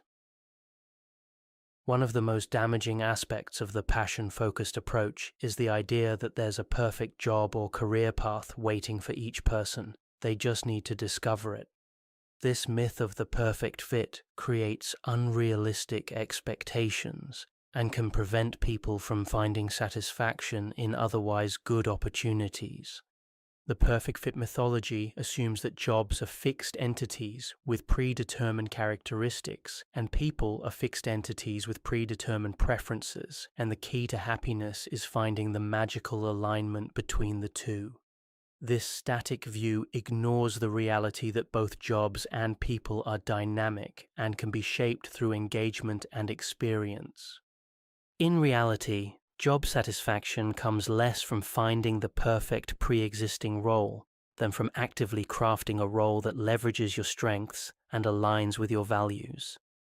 The academic who negotiates to spend more time on research and less on teaching, the manager who restructures their role to focus on mentoring rather than administration, the consultant who specializes in working with non-profits rather than corporations, all are examples of people creating fit rather than discovering it. This approach requires a different mindset than the passive, waiting to discover my passion mentality. It requires taking ownership of your career development, understanding what motivates you, and actively shaping your work to align with those motivations. It's less about finding the right job and more about becoming the right person for the work you want to do.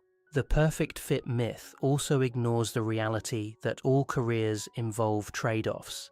Every job has aspects that are less enjoyable.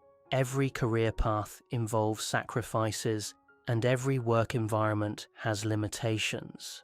The person waiting for a role that perfectly matches all their preferences may wait forever, missing opportunities to create satisfaction within imperfect but workable situations. Furthermore, the search for perfect fit can prevent people from developing the adaptability and resilience that are crucial for long-term career success. In a rapidly changing economy, the ability to find satisfaction and meaning in various circumstances is more valuable than the perfect alignment with any specific role. The development of passion. Perhaps most importantly, the passion-first mentality misunderstands how passion actually develops. Rather than being a fixed trait waiting to be discovered, passion typically emerges through engagement, competence, and contribution. Understanding this process can help people make better decisions about how to develop a fulfilling career and life. Research on expertise and motivation shows that passion often follows mastery rather than preceding it. When we become skilled at something, we're more likely to enjoy it, which creates a positive feedback loop that can develop into genuine passion.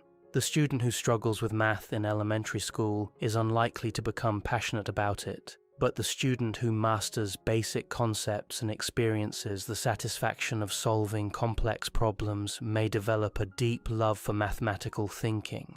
This suggests that instead of waiting for passion to strike, we might be better served by choosing areas for skill development based on other criteria, values, opportunity, natural aptitude, or even practical considerations, and allowing passion to develop through competence and engagement.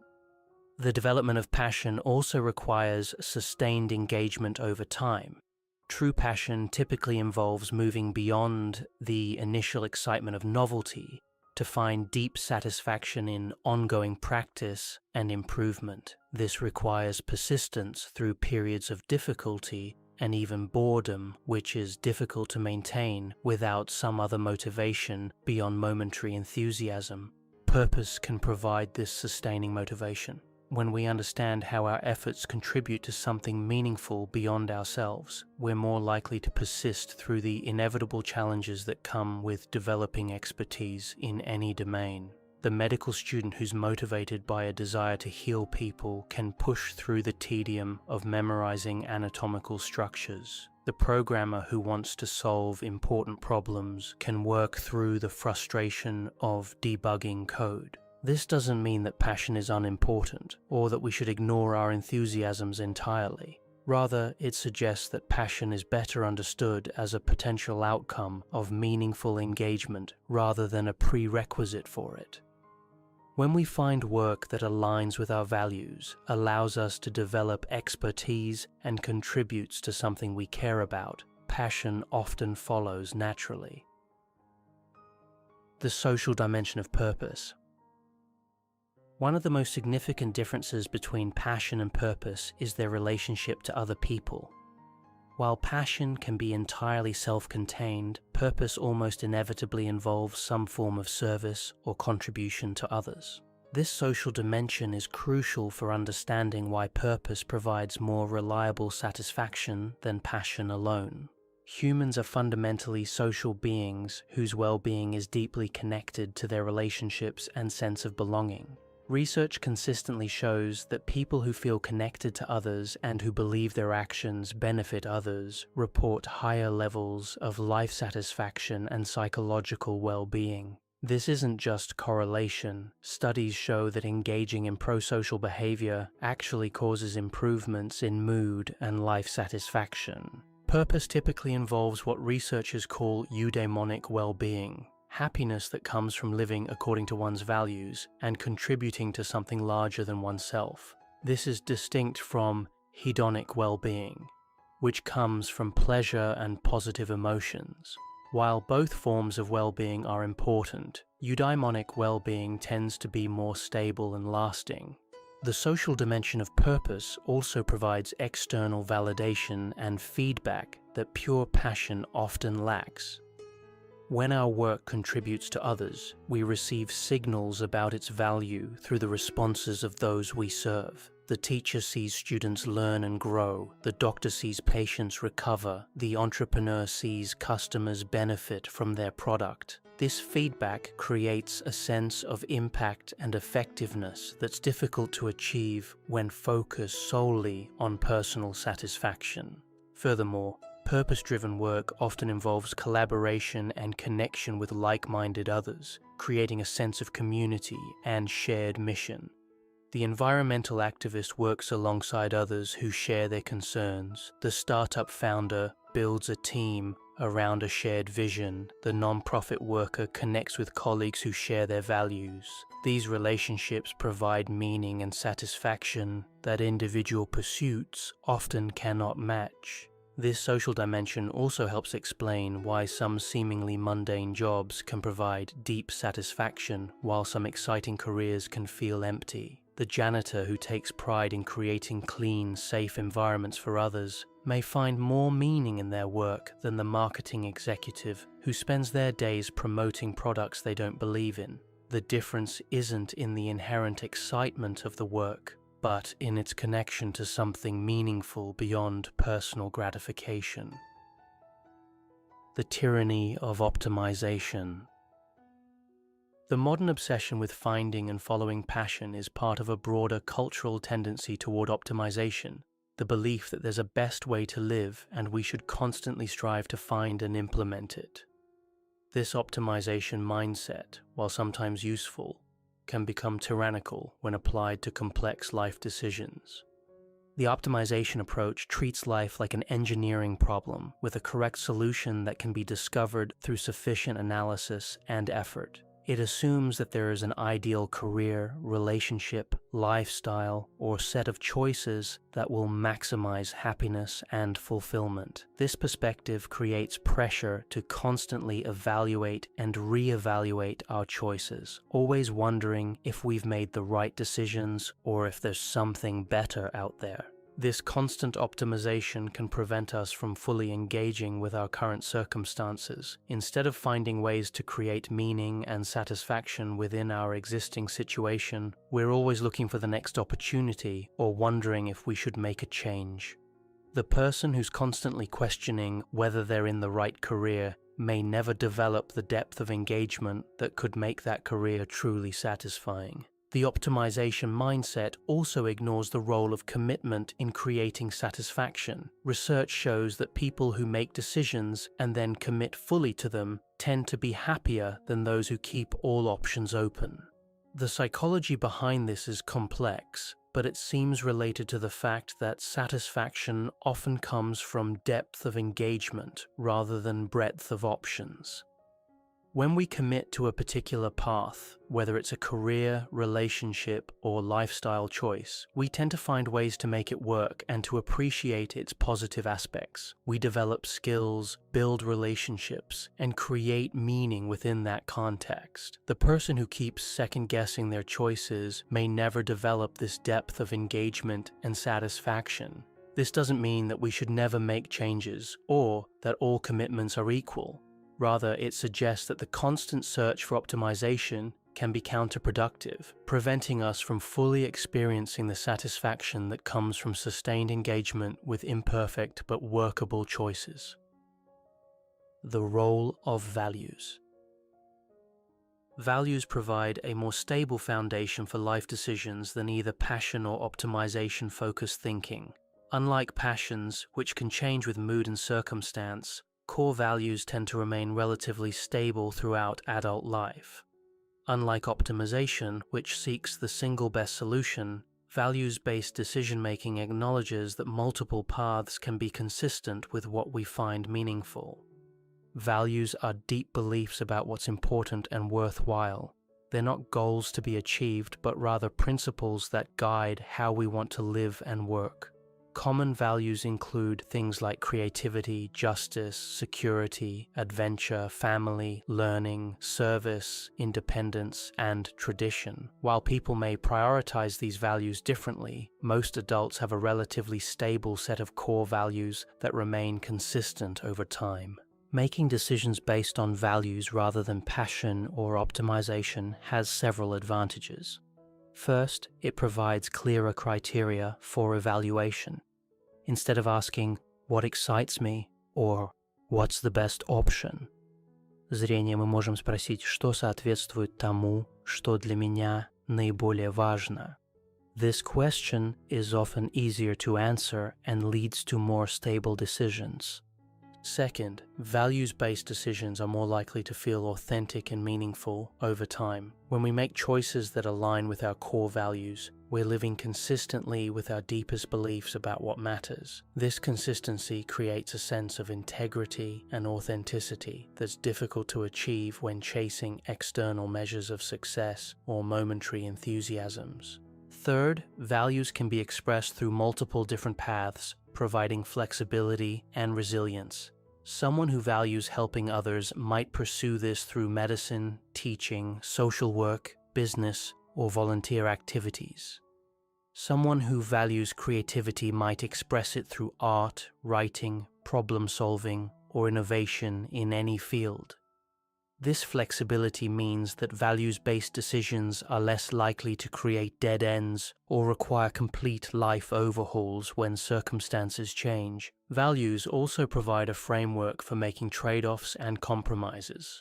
Since real life rarely offers perfect choices, we need ways to evaluate options that involve mixed benefits and costs. Values help us prioritize what's most important when we can't have everything we want.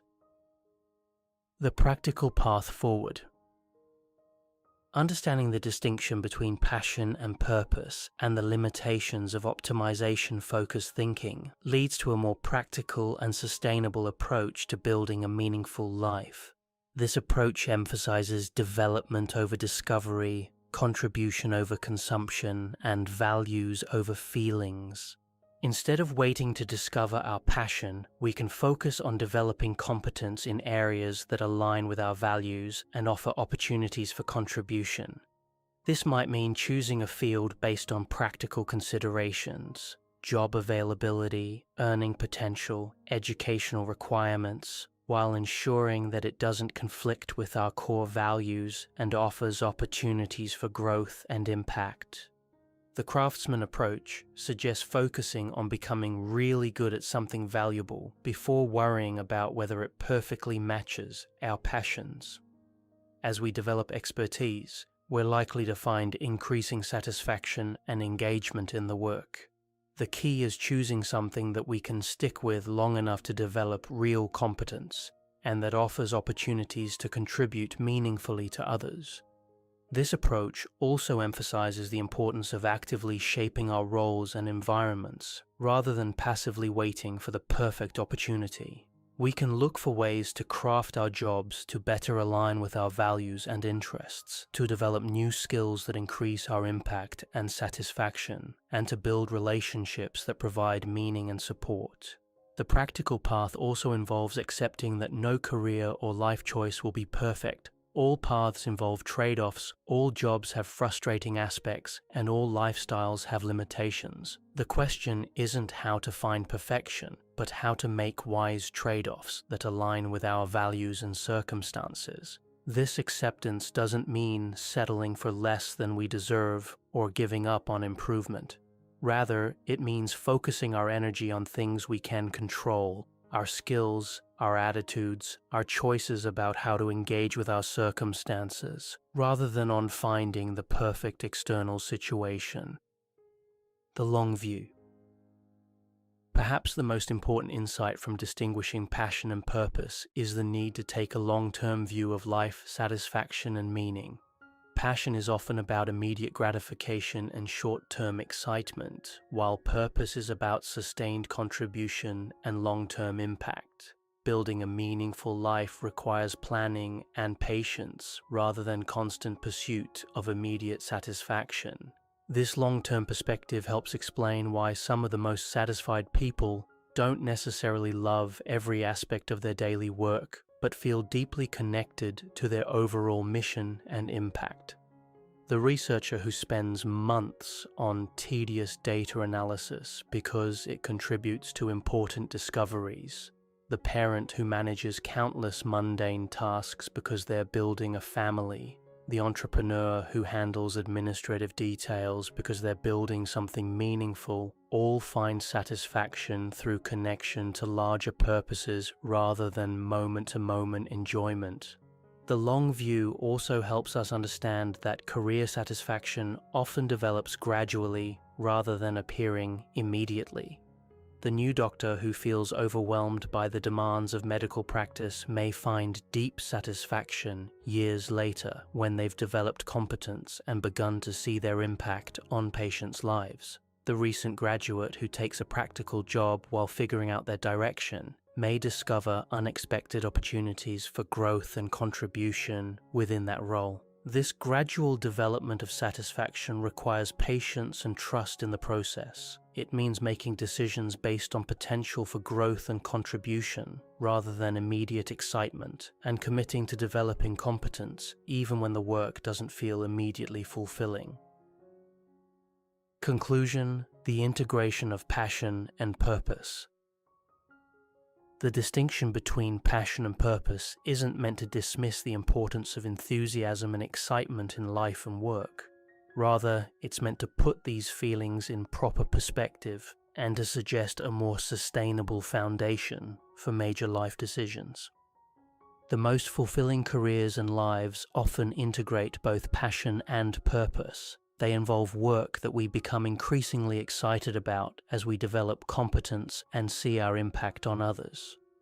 But this integration typically happens through purpose-driven choices that allow passion to develop over time, rather than through passion-driven choices that hope to stumble upon purpose.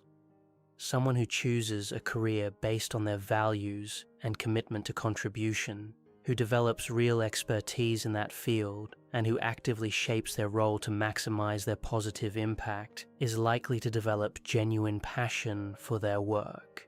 The passion becomes sustainable because it's grounded in competence and meaning rather than momentary enthusiasm. This integrated approach also provides resilience during difficult periods. When work becomes challenging or routine, purpose provides the motivation to persist. When we lose enthusiasm temporarily, our commitment to contribution keeps us engaged. When external circumstances change, our values provide consistent guidance for adaptation. The great confusion of our time, the conflation of passion and purpose, has led many people to make decisions based on feelings rather than values, to seek immediate gratification rather than long-term meaning, and to focus on what they can get rather than what they can give. Understanding the distinction between these concepts opens up a different path, one that's more likely to lead to sustained satisfaction and genuine contribution to the world. The question isn't whether you should follow your passion or find your purpose. The question is how to build a life that allows both to flourish, where passionate engagement emerges from purposeful commitment, where immediate satisfaction serves long-term meaning, and where personal fulfillment and contribution to others support and strengthen each other.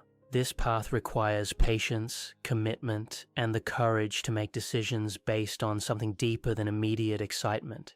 It requires developing competence even when the process isn't always enjoyable, serving others even when it's not always convenient, and trusting that meaning and satisfaction will emerge from sustained engagement with something larger than ourselves.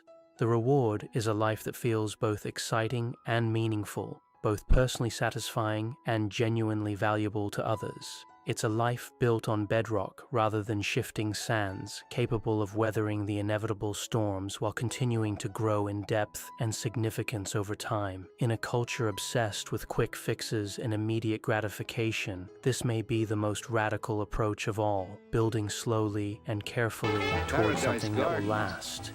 My grandmother and grandfather lived here. Gee, it was a nice neighborhood. They all start nice. What happened? Watch.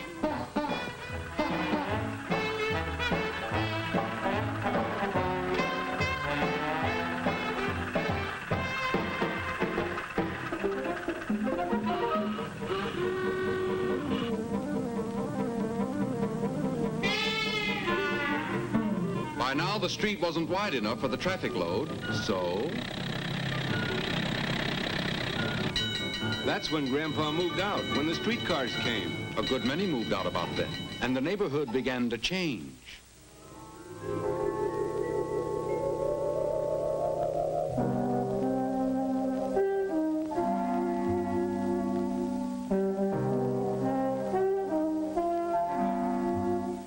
Property values went down fast, but landlords found ways to keep up revenues.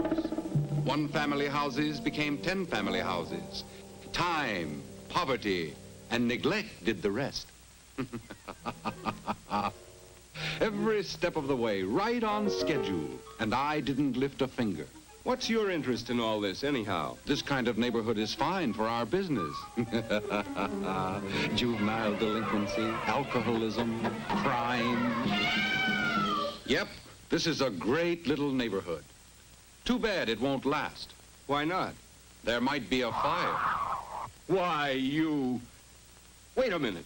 Is my neighborhood in that book? Sure is. Is my house in it? Yep, you're on my schedule. Well, that's one place your schedule's gonna be wrong.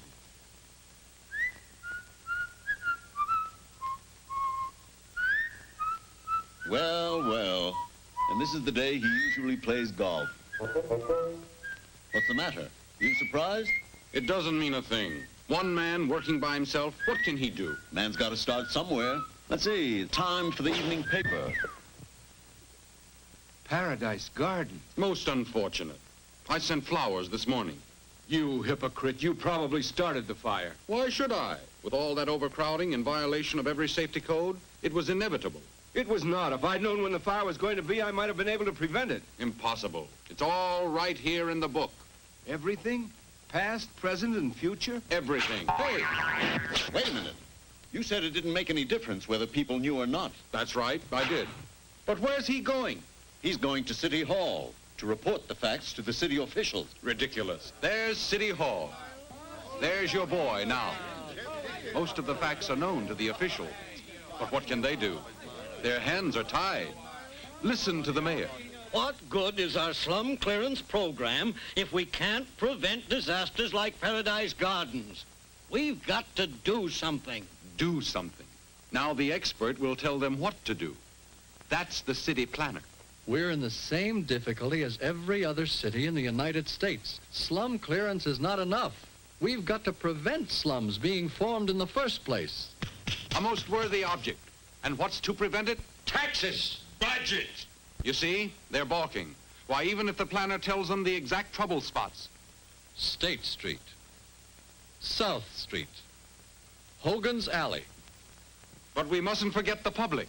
I've got some houses on State Street. Just leave us alone. South Street is okay, too. There you have it. There's nothing to be done. Just a minute. The city planner is absolutely right. State Street, South Street, they're both in the book. I can tell you exactly what's going to happen. Baloney, and there's nothing the matter with Hogan's Alley. Hogan's Alley? Holy smokes! Hogan's Alley's the worst of the lot. This afternoon, the chimney's going to fall. This afternoon, the chimney's going to fall. Order! Who are you, sir? Where did you get your information? It's all right here. This is the devil's own book. Throw him out, he's crazy. What I thought. Bang! And another crusader bit the dust. Give me back my book. 2 o'clock. The chimney.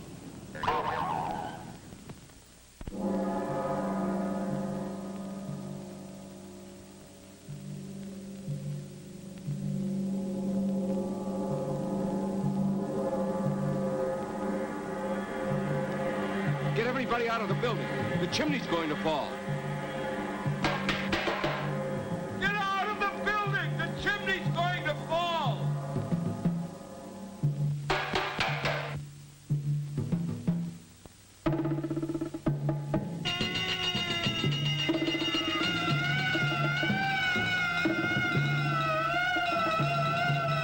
He says the chimney's going to fall.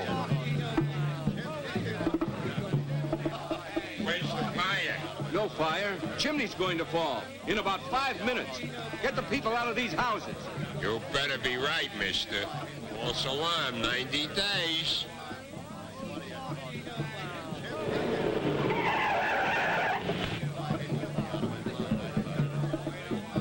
Now what do you think think you're doing? I'm trying to prevent another disaster. He says the chimney's going to fall down. In exactly 3 minutes. Arrest that man. He's a troublemaker. He says the chimney's going to fall down. It can't fall down. I own it. You ought to be ashamed of yourself. That chimney should have been torn down 3 years ago. It's as sound as a dollar. I'll stake my life on it. When did you say it was going to fall down? In exactly 1 minute. I'll show you what I think of your prediction.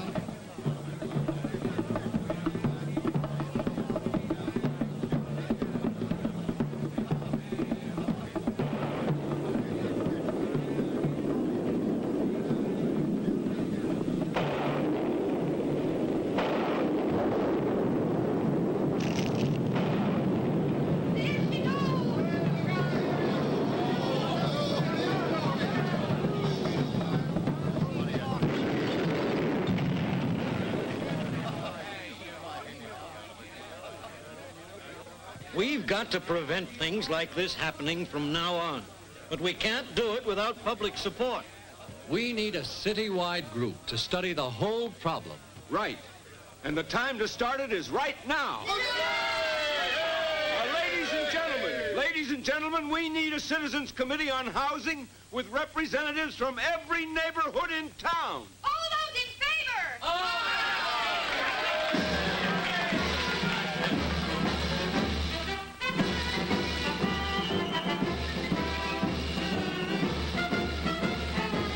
This is only the beginning. Now things will really start to move. More groups, more organizations joining in. And who do you think is the main spark plug? I know we can win this battle because I know the fellow we've got to lick. You all know what he looks like. There. If your house needs a coat of paint, he's there. If your sidewalk has a crack in it, he's there. Find a leaky roof, he's there.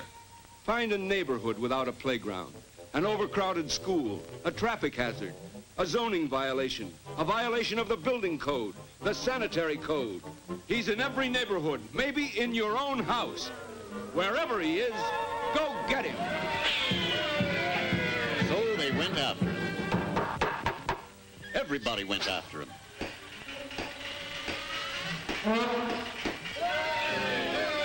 When everybody went after him, there was no place he could hide. Hello there. How's everything going? Get out of here.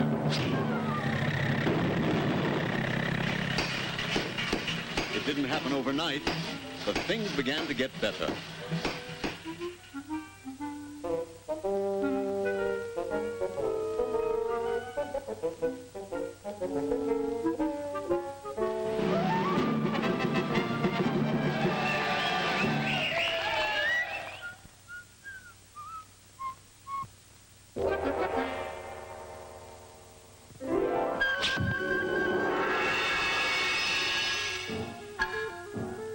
Hey, where are you going? You and your blank committees. I've got my book back now. Your book.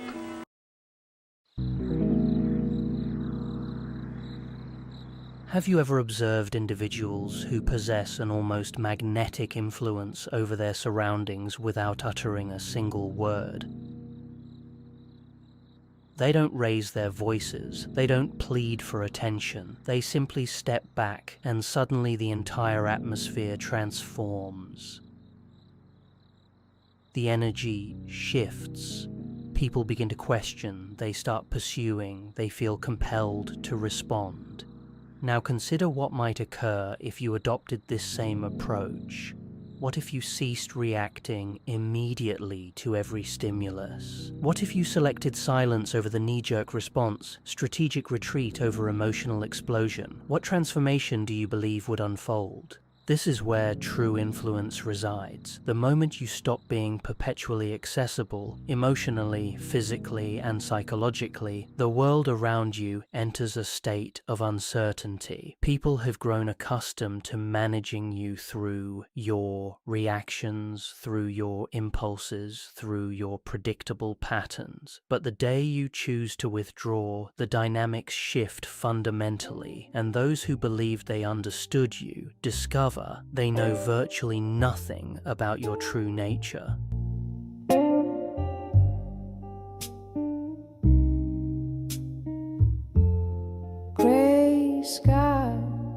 heart so still, fading light, shadows creep, still inside.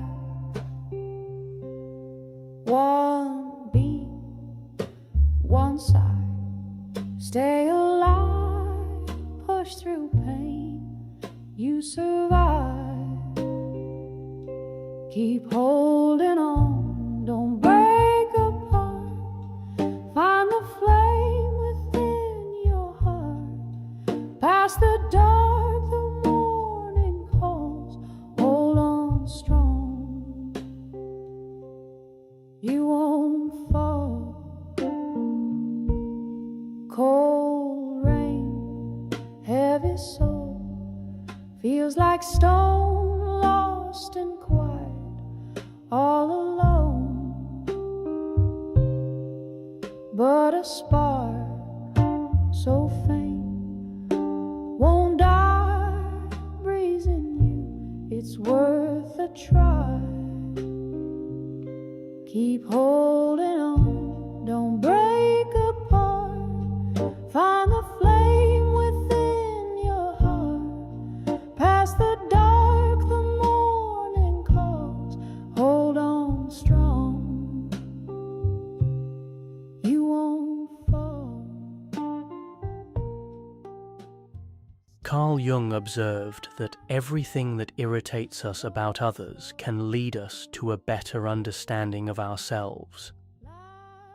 Consider this profound insight. When you become unreachable, who becomes truly desperate? Who grows irritated? Who attempts to provoke you simply to elicit an emotional response? This behavior reveals far more about them than it does about you, and it primarily exposes how extensively you've been manipulated without your conscious awareness. You continue offering yourself to please others, to maintain artificial peace, to avoid losing people who, in reality, were never genuinely aligned with you. With every forced agreement, every immediate response, every emotional reaction, you surrender a fragment of your vital energy. At day's end, what remains? Exhaustion, frustration, an inexplicable emptiness that you struggle to comprehend. Let me illuminate why this occurs. You have become excessively available to those who don't deserve even a moment of your thoughtful silence. This discussion isn't about turning away from the world. It's about choosing yourself. It's about mastering what Jung termed individuation, the process of becoming complete, authentic, and whole. This journey begins when you understand that silence can be more powerful than 1,000 arguments. That withdrawal, when it stems from awareness rather than avoidance, becomes an act of genuine power. So I challenge you now, how much longer will you allow yourself to be controlled by others' emotions? How long will you react like a marionette each time someone manipulates your emotional triggers? Perhaps it's time to sever those strings, to withdraw, to become enigmatic, because when you stop being constantly available, everything changes. The programming of perpetual availability. You've been conditioned to always be present, to respond quickly, to please others, to say yes even when your inner voice screams no. From childhood, you've been programmed to believe that your worth depends on how accessible you are to others. But here's a truth that perhaps no one has communicated with this clarity. This excessive availability isn't a virtue. It's a psychological prison. As long as you continue believing that you must be accessible at all times, emotionally or otherwise, you will be manipulated, drained, and discarded the moment you're no longer useful. Do you understand why? Because constant availability makes you appear predictable, and everything predictable becomes a tool in others' hands. People begin treating you as an emotional emergency button. They press it when they need attention, relief, or validation, then return you to the shelf. But you don't recognize this pattern because you're trapped in an illusion that being present for everyone will somehow make someone truly present for you. Unfortunately, this equation doesn't balance. Jung discussed the persona, the mask we wear to be accepted, loved, and recognized. It's precisely this mask that keeps you overly available. You say, "It's fine," when you're suffocating. You respond to messages immediately, even when you're exhausted. You explain yourself, justify your actions, defend your choices as if you owe something to the world.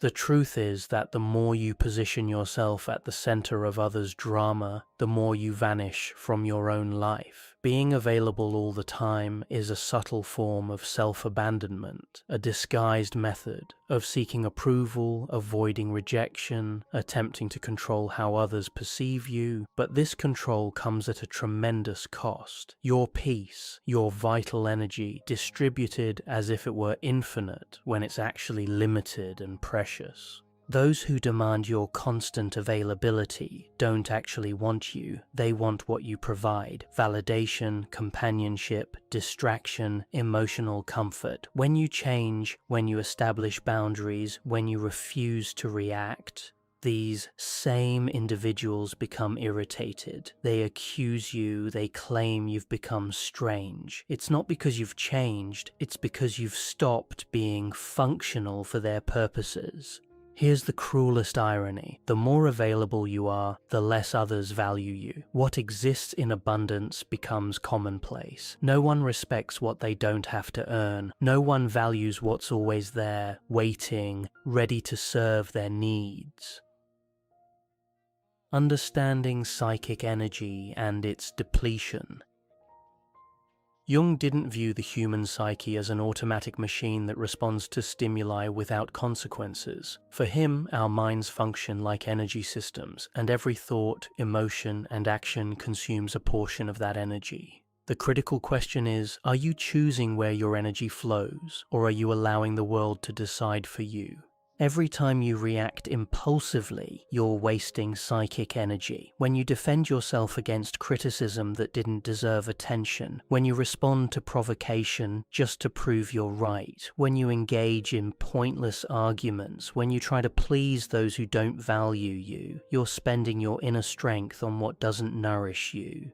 Jung was clear: what you resist persists. The more you react, the more you bind yourself to the very things that drain you. People who live emotionally exhausted aren't weak, they're misdirected. And do you know what happens to someone who lives perpetually drained? They become vulnerable, and vulnerability makes you easy prey. Manipulative, opportunistic, and emotionally needy individuals can sense this vulnerability. They notice that you don't know how to protect your energy, that you react to everything, that you're always trying to solve everyone's problems, and they exploit this tendency. Jung believed that a healthy psyche knows how to conserve energy within the system. This means knowing how to say no without guilt, knowing how to remain silent without feeling cowardly, knowing how to observe before acting. True power isn't found in reacting, it's found in choosing when and how to act. This is only possible when you know yourself well enough to recognize your own impulses. How many times have you lost sleep over an unresolved conversation? How many times have you spent hours ruminating about what you should have said or trying to understand why someone treated you poorly? This is energy being drained without return. You're keeping alive ghosts that should have died long ago, feeding dynamics that only exist because you insist on responding. Psychic energy is like a force field. When well protected, it creates presence. You enter a room and command respect without saying a word. But when poorly managed, you become invisible, reactive, fragile, and the world shows no mercy for those who surrender easily. The mechanics of silent manipulation. You believe you're in control, that your reactions are conscious choices, but the reality is darker. Most of your emotional responses are programmed, and those who understand this manipulate you effortlessly. Opportunistic people don't need to raise their voices, threaten, or force situations. They simply trigger the buttons you've left exposed, and you react predictably. Jung called this projection, the psychological mechanism through which people project onto others what they cannot see in themselves. But there's another dimension to this phenomenon that few notice. While others project onto you, you also become the receptacle for these projections. The more emotionally available you are, the more you become a blank canvas for others' psychological needs. That friend who only contacts you during crises, that partner who always needs you to rescue them, that person who praises you but only while you're useful. None of this is coincidental. They're not relating to you, they're relating to their idea of you, to the role you've agreed to play. And why do you agree? Because you're afraid of disappointing others, afraid of not being loved, afraid of abandonment. The most effective manipulation doesn't happen through shouting. It happens in the silence of guilt, when you feel you owe something to the other person, when you believe you must be available, must help, must understand, even when it destroys you internally. Here's the central point. The manipulator doesn't need to control you directly. They just need you to keep reacting the same way. But when you stop reacting, the game breaks. When you start saying no, responding with silence, withdrawing instead of explaining yourself, the projections begin to crumble. The mask they've placed on you falls away, and this leaves people unsettled because they no longer know who you are. Your unavailability becomes a threat because it forces others to confront their own emptiness. The silence you offer reveals the internal noise they don't want to hear. Then comes the attack, the criticism, the emotional drama, not because you're wrong, but because you've stopped serving as a convenient mirror. I can't refuse. You shine, my only spark, lifts my soul through the dark. Hold me, don't let go. Your love's the blues that heals my soul.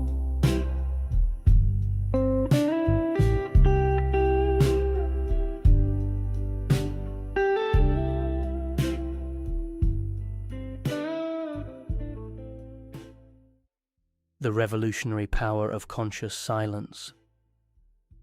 The modern world is noisy. Everyone wants to be heard, wants to respond quickly, wants to win pointless debates and prove their point even if it costs them their peace. But there's a power that few understand, and even fewer master, the power of conscious silence. Not the silence of passivity or cowardice, but conscious, strategic, brilliantly lucid silence, the kind that isn't absence but amplified presence. Jung saw silence not as emptiness but as fertile ground for inner transformation. When you stop reacting, you begin observing, and through observation, you see patterns that previously went unnoticed, emotional repetitions, manipulation games, cycles of self-sabotage. Silence enables lucidity, and lucidity is dangerous for those who live to control you.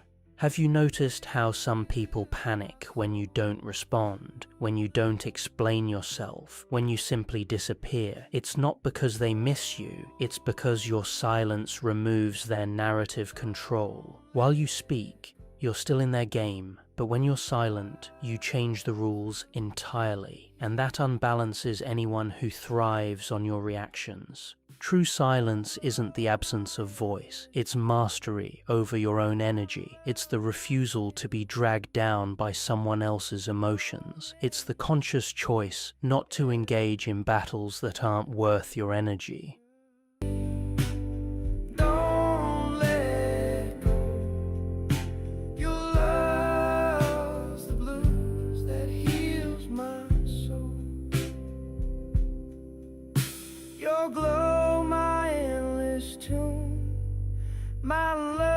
my silver moon.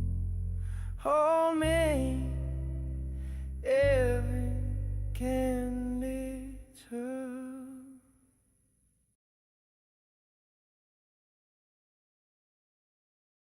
Jung said that individuation, the process of becoming who you truly are, requires this distancing, because only in silence can you listen to yourself without the world's interference. But don't be deceived. Silence has a price. It will distance you from people who only valued you for the role you played. It will make you incomprehensible to those who only saw you through their own projections. It will make you seem cold, distant, arrogant. But all of this is a reaction from those who never wanted to deal with your depth, only with your utility. The more you mature, the more selective you become with your words, because you understand that each sentence is an energetic investment, and not everyone deserves access to your truth. Sometimes silence isn't retreat, it's sovereignty. It's the language of those who no longer need to prove anything to anyone. Developing conscious unavailability. Understanding all of this intellectually is worthless if in practice you continue saying yes when you mean no, responding to messages that disturb you, participating in empty conversations, and maintaining relationships that exist only out of inertia. Awareness without action is just another form of self-deception. True transformation begins when you firmly decide to become selective, and this requires emotional discipline. Conscious unavailability isn't about being cold, arrogant, or indifferent. It's about no longer being accessible to anyone at any time for any reason. It's about taking control of your own energy, your own time, your own peace.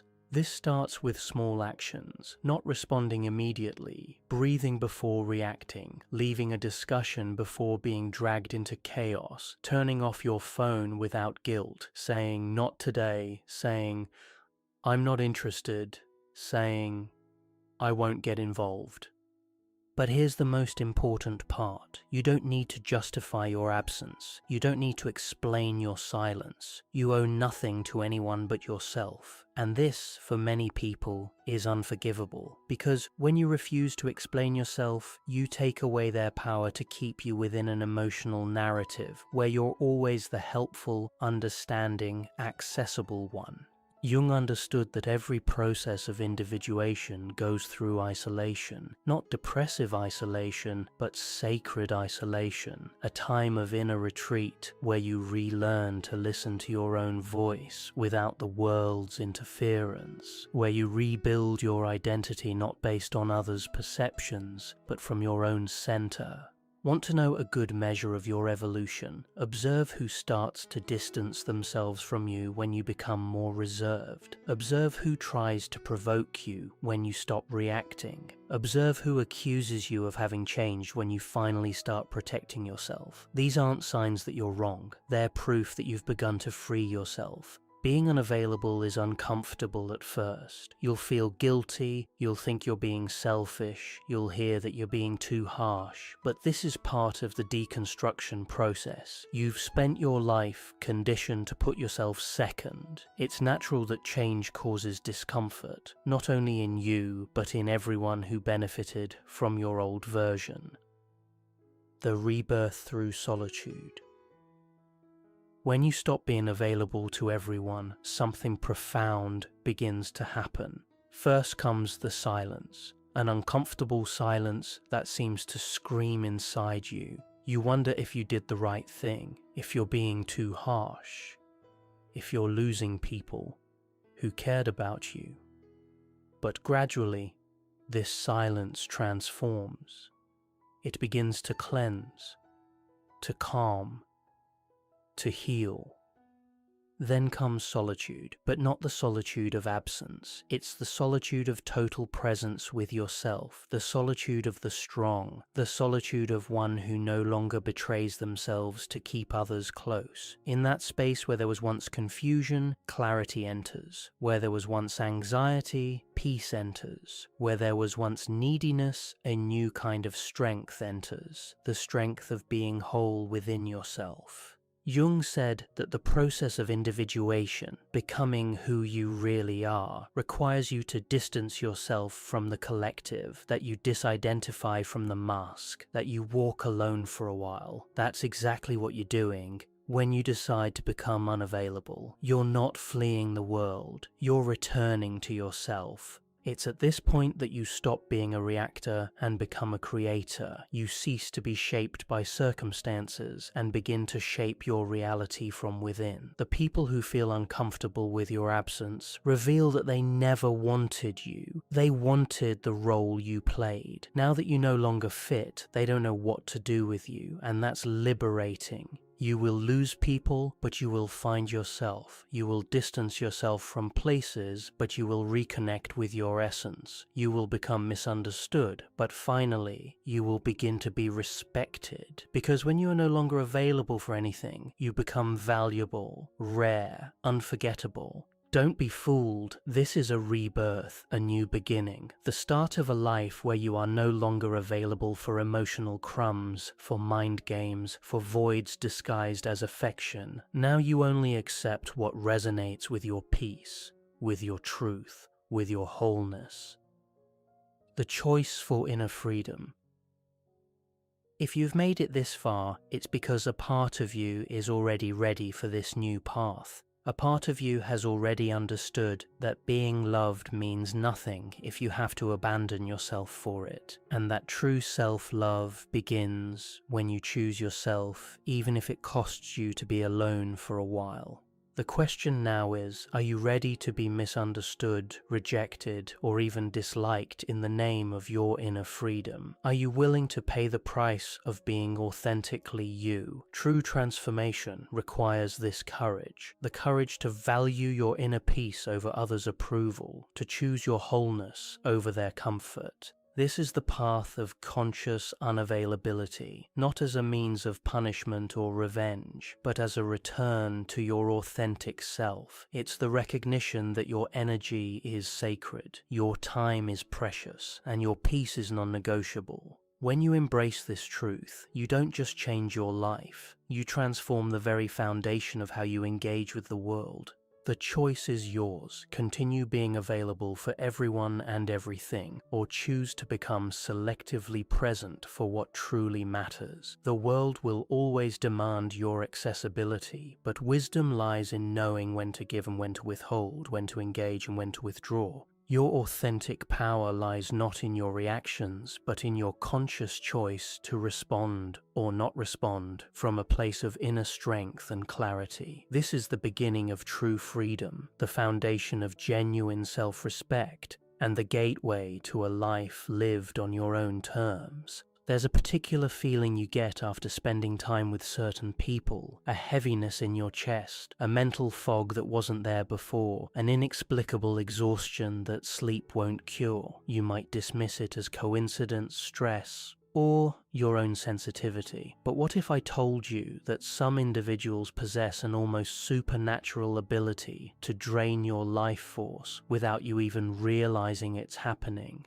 Welcome to the world of energy vampires, people who unconsciously or deliberately feed off your emotional, mental, and spiritual energy, leaving you depleted while they walk away recharged. Unlike the vampires of folklore, these predators don't need fangs or darkness to drain you. They operate in broad daylight, often wearing the masks of friends, colleagues, romantic partners, or even family members. But here's what makes this phenomenon particularly insidious. Energy vampires have become so skilled at mimicking genuine connection that many of us can't distinguish between someone who truly cares about us and someone who's simply using us as an emotional gas station. We've been conditioned to believe that feeling drained after interactions is normal, that constantly giving of ourselves is virtuous, that we should be grateful for any attention we receive. This confusion isn't accidental. We live in a culture that romanticizes self-sacrifice and pathologizes self-protection. We're taught that good people are always available, always understanding, always willing to help. even at the expense of their own well-being. This conditioning creates the perfect hunting ground for those who seek to exploit our energy while giving nothing of value in return. The ability to distinguish between energy vampires and genuine relationships isn't just a social skill, it's a survival mechanism for your psychological and spiritual well-being. When you learn to recognize the subtle patterns of energetic exploitation, you can protect your most precious resource, your life force itself. More importantly, you can finally invest your energy where it will be honored, reciprocated, and allowed to flourish. Understanding energy exchange in relationships. Before we can identify the vampires among us, we must first understand how energy flows in healthy human connections. Every interaction involves an exchange of energy, emotional, mental, and spiritual. In genuine relationships, this exchange is reciprocal, balanced, and mutually nourishing. Both parties give and receive, contribute and benefit, support and feel supported. Think of healthy relationships like a river system, where water flows freely in both directions, creating a dynamic ecosystem that sustains all life within it. Sometimes one person gives more temporarily. During a crisis, illness, or major life transition. But over time, the flow balances out. There's an unspoken understanding that when one person is down, the other will carry more weight, and this role will naturally reverse when circumstances change. In these authentic connections, you leave interactions feeling seen, heard, and valued. Even difficult conversations or moments of conflict feel productive because they're moving toward resolution, understanding, or deeper intimacy. You might feel emotionally stirred or challenged, but there's an underlying sense of respect and care that sustains you through any temporary discomfort. Genuine relationships are characterized by what psychologists call emotional attunement, the ability to sense, understand, and respond appropriately to each other's emotional states. When you're upset, a genuine friend doesn't immediately redirect the conversation to their own problems. When you share good news, they don't overshadow it with their own achievements or minimize your joy with skepticism. Energy vampires, on the other hand, operate from a fundamentally different paradigm. They view relationships as extraction opportunities rather than mutual exchanges. Like actual parasites, they've developed sophisticated methods for attaching to hosts and drawing sustenance without providing anything beneficial in return. They create relationships that flow in only one direction, toward them. The most dangerous aspect of energy vampires is their ability to disguise themselves as caring individuals. They've learned to mimic the behaviors and language of genuine connection, just enough to gain access to your energy without triggering your natural defenses. They know exactly what to say to make you feel special, needed, or guilty enough to continue feeding them. The anatomy of an energy vampire. Energy vampires come in many forms, but they all share certain fundamental characteristics that distinguish them from people who are simply going through difficult times or have challenging personalities. Understanding these core traits will help you identify them, regardless of their specific tactics or the particular mask they're wearing. The chronic crisis creator. Some energy vampires maintain a constant state of emergency in their lives. There's always a drama, always a crisis, always something catastrophic happening that requires your immediate attention and emotional investment. What makes this pattern vampiric, rather than simply unfortunate, is the addictive quality of the drama and the resistance to any actual solutions. These individuals have become dependent on the rush of sympathy, attention, and energy they receive during crisis moments. Subconsciously, they've learned that crisis creates connection, so they manufacture or magnify problems to ensure a steady supply of emotional support. If you pay attention, you'll notice that their crises often resolve mysteriously or are replaced by new emergencies just as quickly as you start to feel relief. The key distinction is this: genuine people in crisis welcome help, support, and practical solutions. Energy vampires want the attention and energy that comes with crisis, but resist anything that would actually resolve the situation. They'll dismiss your advice, ignore your suggestions, or create new problems just as the old ones begin to improve. The emotional black hole. These vampires seem to absorb emotional energy without ever reaching a point of satisfaction or reciprocation. You can listen to them for hours, offer unwavering support, and provide endless reassurance, but they never seem to feel better or offer the same quality of attention in return. It's like pouring water into a vessel with no bottom. No amount of energy will ever be enough. What makes this particularly draining is the illusion of progress. They might seem to feel better during your conversations, expressing gratitude and appearing to benefit from your support, but by the next interaction, it's as if your previous efforts never happened. They're back to the same emotional state, requiring the same level of support, without any evidence that your energy investment created lasting value. Genuine people going through difficult emotional periods will show progress over time. They'll reference previous conversations, build on insights you've shared, and demonstrate that your support is actually helping them move forward. Energy vampires exist in an eternal present of need, never truly integrating the support they receive. The subtle manipulator. Perhaps the most dangerous energy vampires are those who have mastered the art of subtle manipulation. They don't demand your energy directly. Instead, they create emotional conditions that make you feel compelled to give it. They're experts at triggering your guilt, your desire to help, your fear of abandonment, or your need to be needed.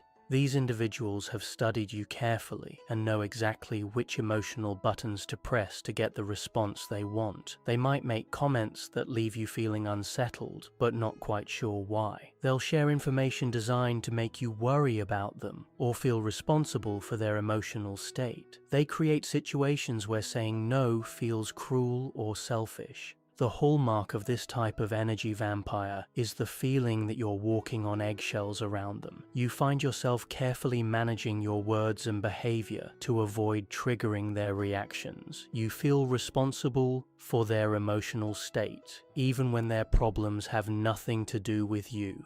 The chronic complainer. These vampires have turned complaining into an art form. Every conversation becomes an opportunity for them to unload their dissatisfaction with life, work, relationships, or circumstances. What distinguishes this from normal venting is the chronic nature of the complaints and the resistance to any positive reframing or solutions. Chronic complainers feed off the energy of sympathetic listening, but they have no interest in actually improving their situations. If you suggest solutions, they'll explain why nothing will work. If you try to point out positive aspects of their situations, they'll immediately redirect to what's wrong. If their circumstances actually improve, they'll find new things to complain about. The energy drain happens because you're essentially serving as an emotional dumping ground without any of the reciprocal benefits of genuine sharing. In healthy relationships, people occasionally need to vent, but they also share positive experiences, ask about your life, and show appreciation for your listening ear. The hallmarks of genuine relationships. Understanding what energy vampires look like is only half the equation. Equally important is recognizing the characteristics of genuine energy-giving relationships so you can invest more deeply in these connections and use them as a standard for evaluating new relationships. Reciprocal curiosity. In genuine relationships, both people are curious about each other's inner worlds. They ask questions not just to be polite, but because they're genuinely interested in understanding your thoughts, feelings, experiences, and perspectives.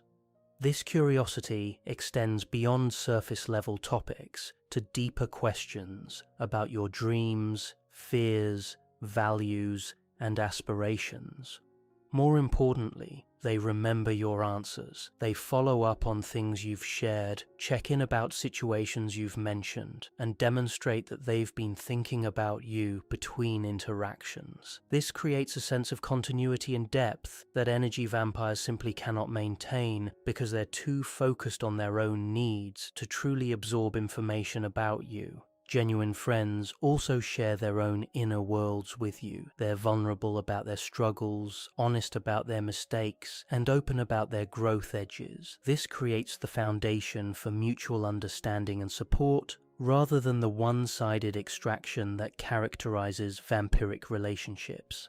Energetic reciprocity. While the flow of support in genuine relationships may not always be exactly equal in any given moment, there's a clear sense of reciprocity over time. When you're going through a difficult period, they step up to provide extra support.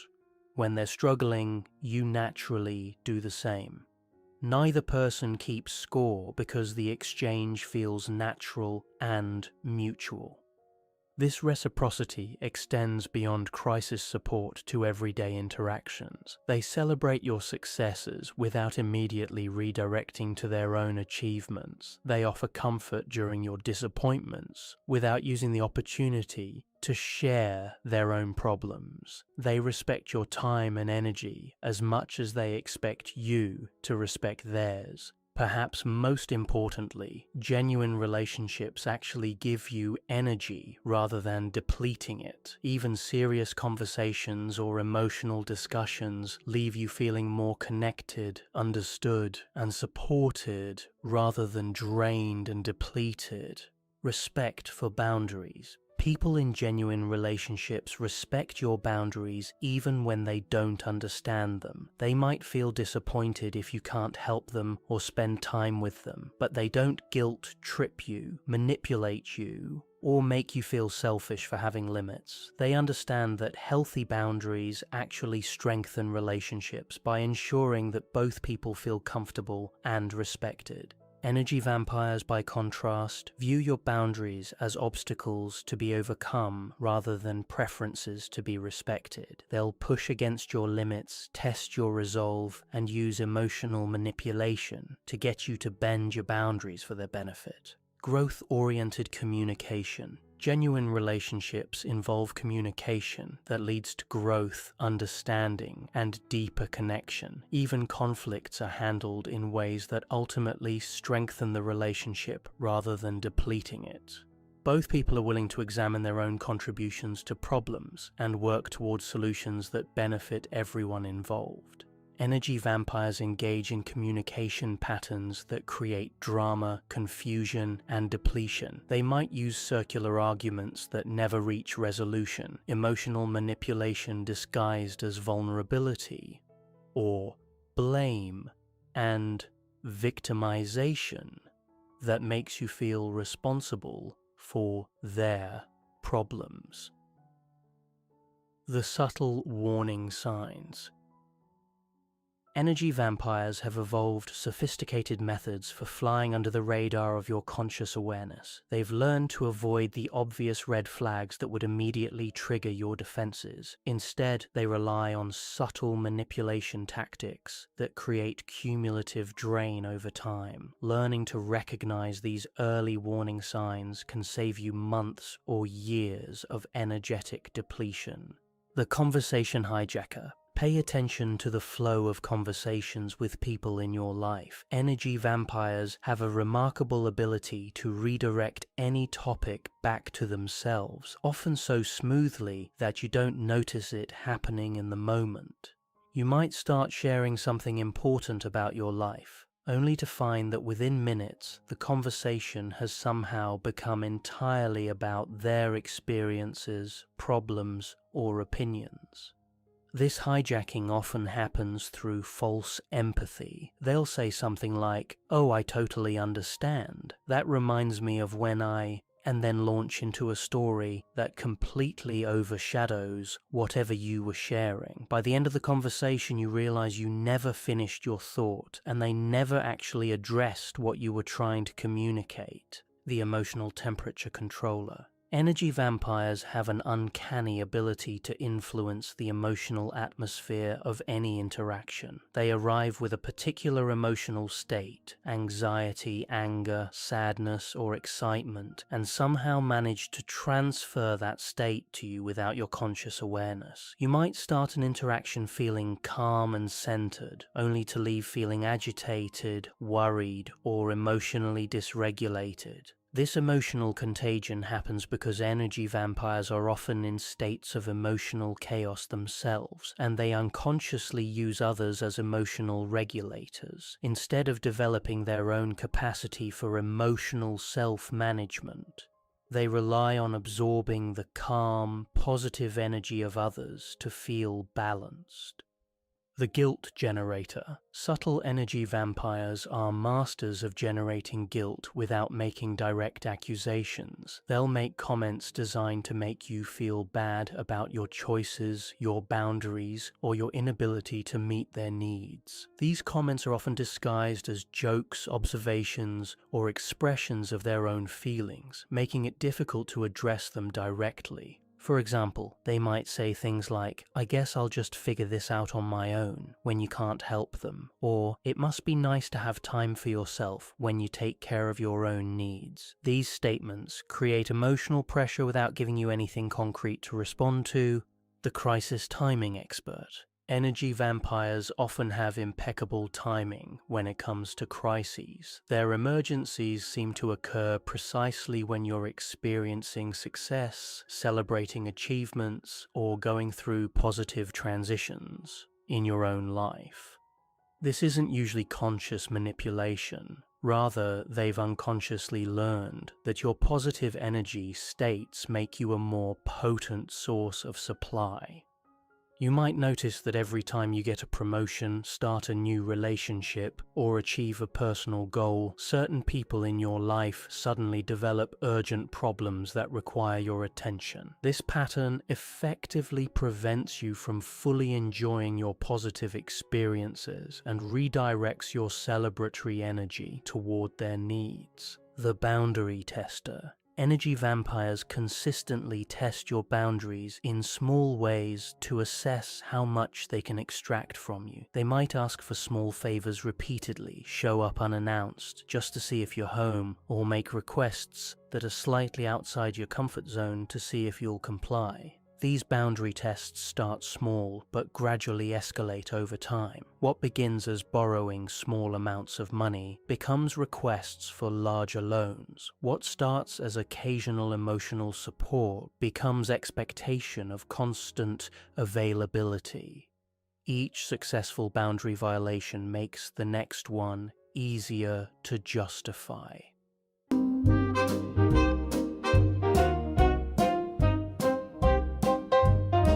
Gave my all till I had no more. Now I'm healing up, mending what's torn. Light a candle, rest these weary bones. Find my peace in my heart's own home. The psychology behind energy vampirism.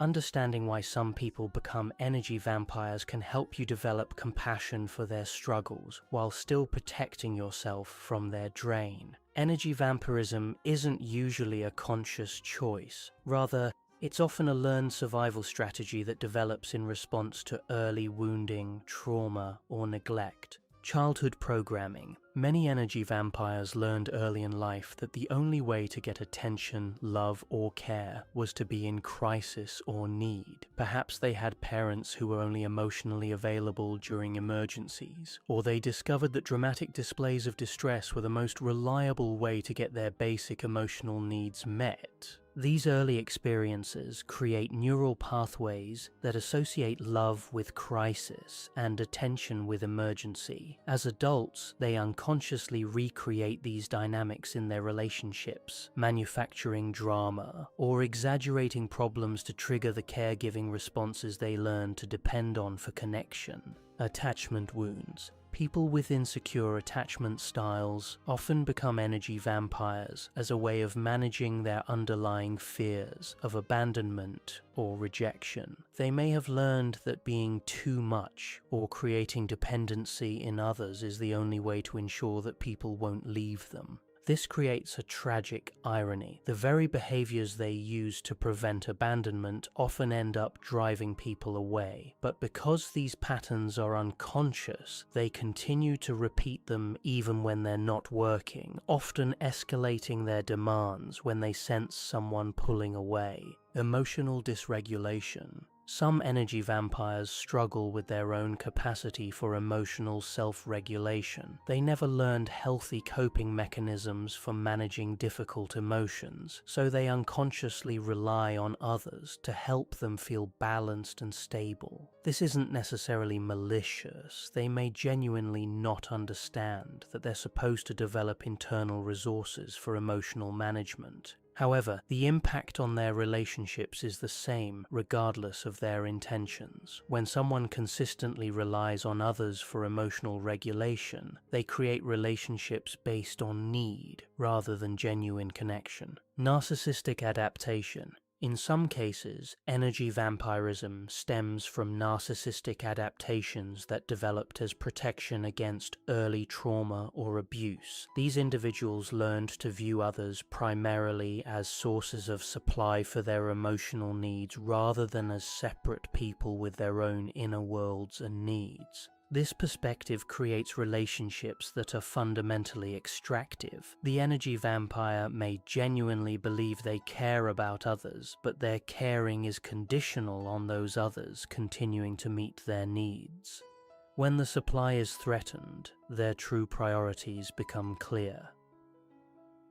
The physical and emotional toll.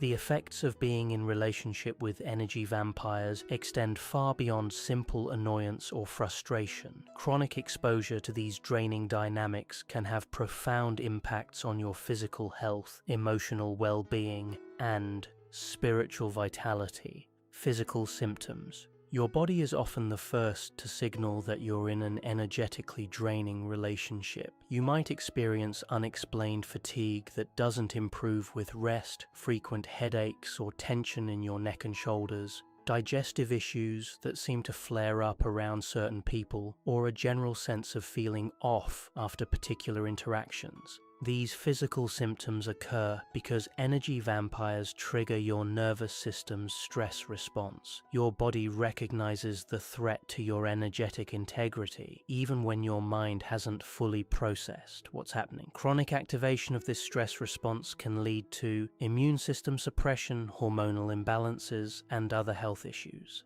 Emotional depletion. The emotional toll of energy vampirism often manifests as a gradual erosion of your natural enthusiasm and joy. You might find yourself feeling increasingly pessimistic, cynical, or emotionally numb. Activities that used to bring you pleasure may start to feel like obligations, and you might struggle to access your natural creativity and inspiration. This emotional depletion happens because energy vampires don't just take your support and attention, they also absorb your positive emotional states. Your natural enthusiasm, optimism, and joy become food for their emotional hunger, leaving you feeling flat and depleted. Practical strategies for protection.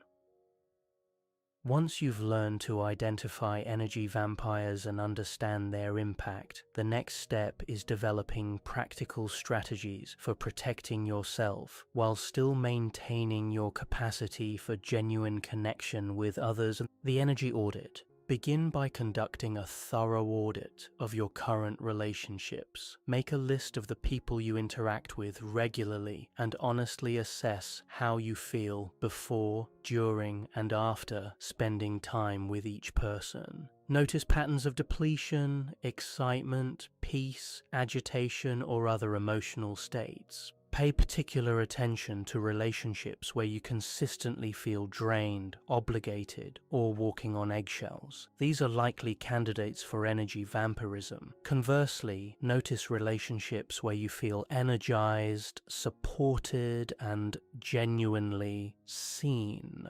These are your energy-giving connections that deserve more investment. Strategic boundary setting. With identified energy vampires, begin implementing strategic boundaries designed to limit their access to your energy while still maintaining whatever level of relationship feels appropriate. This might mean limiting phone calls to specific times and durations, meeting only in public places where conversations are naturally limited, or simply reducing the frequency of contact. The key is to set these boundaries from a place of self-care rather than punishment. You're not trying to hurt the energy vampire, you're simply protecting your own well-being. Communicate your boundaries clearly and kindly, but don't over-explain or justify them, as this often becomes the grey rock method. For energy vampires who respond to attention and emotional reactivity, the grey rock method can be highly effective. This involves becoming as uninteresting and unresponsive as possible during interactions, like a grey rock in a garden that draws no attention. Respond to their drama with neutral, non-emotional statements. Don't offer advice, don't get drawn into arguments, and don't provide the emotional reactions they're seeking. This method works because it removes the energetic payoff they're unconsciously seeking from the interaction. Nurturing genuine connections. As you create space by limiting energy-draining relationships, it's equally important to cultivate and deepen your genuine connections. These relationships will provide the mutual support, growth, and joy that make life meaningful while serving as a contrast that helps you recognize energy vampirism more quickly in the future. Quality over quantity. Focus on developing fewer, deeper relationships rather than maintaining many surface-level connections. Genuine relationships require time, energy, and attention to flourish. By being more selective about where you invest your relational energy, you can create more meaningful connections with people who truly value and reciprocate your investment. Reclaiming your energy sovereignty. Learning to distinguish between energy vampires and genuine relationships is ultimately about reclaiming your sovereignty over your own life force. Your energy is your most precious resource, more valuable than your time, money, or attention, because it's the foundation that makes everything else possible. When you give your energy away unconsciously or allow others to drain it without reciprocation, you're essentially giving away pieces of your life. But when you learn to protect, nurture, and consciously direct your energy toward people and activities that honor it, you create a life of vitality, purpose, and authentic connection. This doesn't mean becoming cold, closed off, or suspicious of others. Rather, it means developing the discernment to recognize who deserves access to your energy and who has earned the right to your deep care and attention. It means understanding that saying no to energy vampires is saying yes to the people and experiences that truly matter. The journey toward energy sovereignty requires courage because it often means disappointing people who have grown accustomed to unlimited access to your resources. It means setting boundaries that others might not understand or appreciate. It means choosing your own well-being even when others try to make you feel selfish for doing so. But the rewards of this journey are immeasurable. When you protect your energy from vampiric drain, you have more to give to the people who truly deserve it. When you surround yourself with genuine relationships, you experience the joy of mutual support and authentic connection. When you honor your own energetic needs, you model for others what healthy boundaries look like. Most importantly, you reclaim your power to create a life that reflects your deepest values and aspirations, rather than one that's constantly responding to others' demands and crises. You become the conscious creator of your own experience, rather than the unconscious victim of others' energetic hunger. The choice is yours. Continue giving your life force away to those who don't value it, or reclaim your energy sovereignty and invest it where it will flourish. Your future self and the people who truly deserve your energy will thank you for choosing wisely.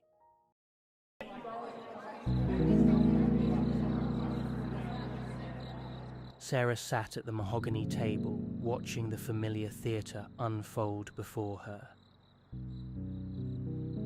The conversation flowed like a carefully choreographed dance. Weather, vacations, the latest Netflix series everyone was binge-watching.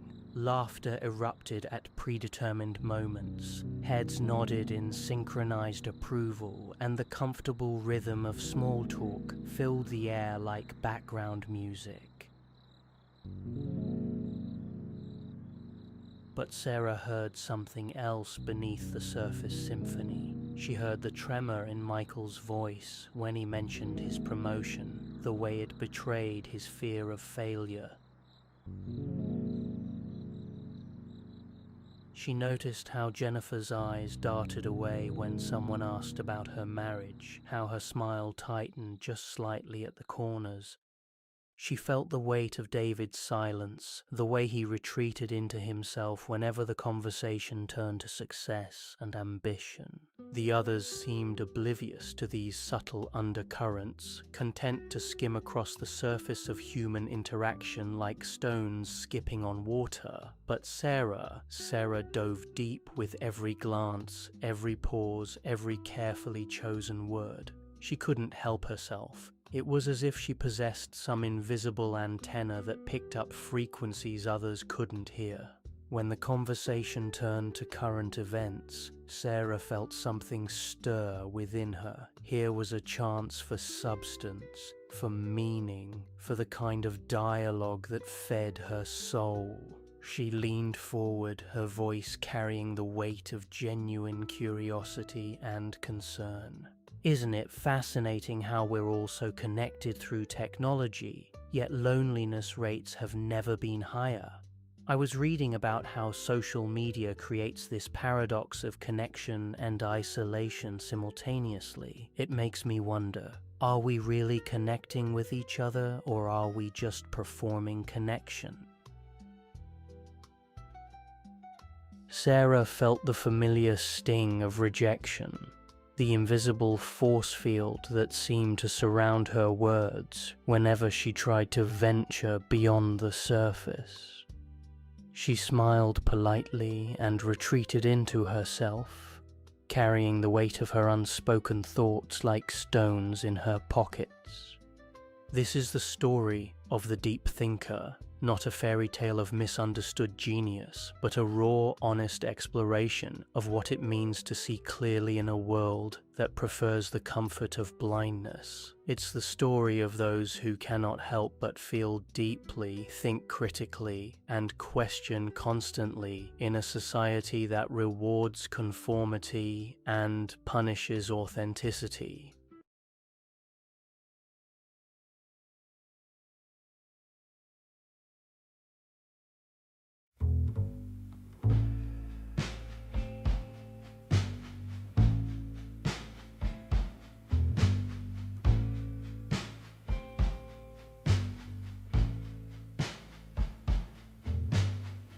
Sooner you left, my heart's torn in two.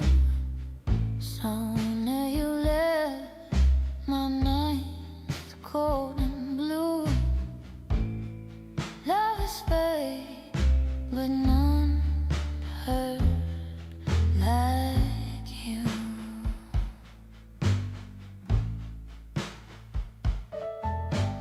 Rain on my soul, your shadow won't part. Rain on my soul, it drowns my heart. Summer you left a wound that won't start.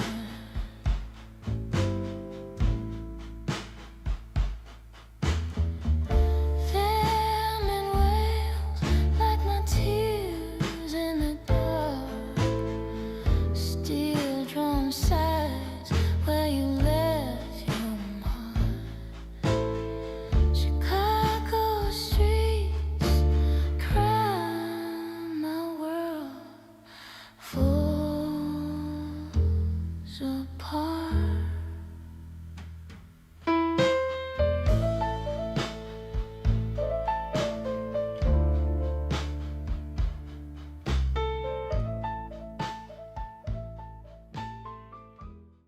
Carl Jung, the pioneering psychologist who spent his life mapping the hidden territories of the human psyche, understood this phenomenon intimately. He wrote, "The more intelligent and self-aware a person is, the more they suffer from the general unconsciousness of society. This isn't a badge of honor, it's a warning, a recognition of the beautiful burden carried by those who cannot unsee what they have seen." The ghost I keep, sooner your heart breaks, my endless weep.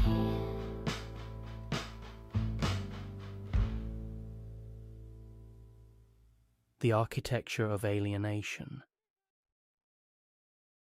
What makes a deep thinker? Is it intelligence, sensitivity, some cruel twist of fate that condemns certain individuals to a life of perpetual outsiderhood?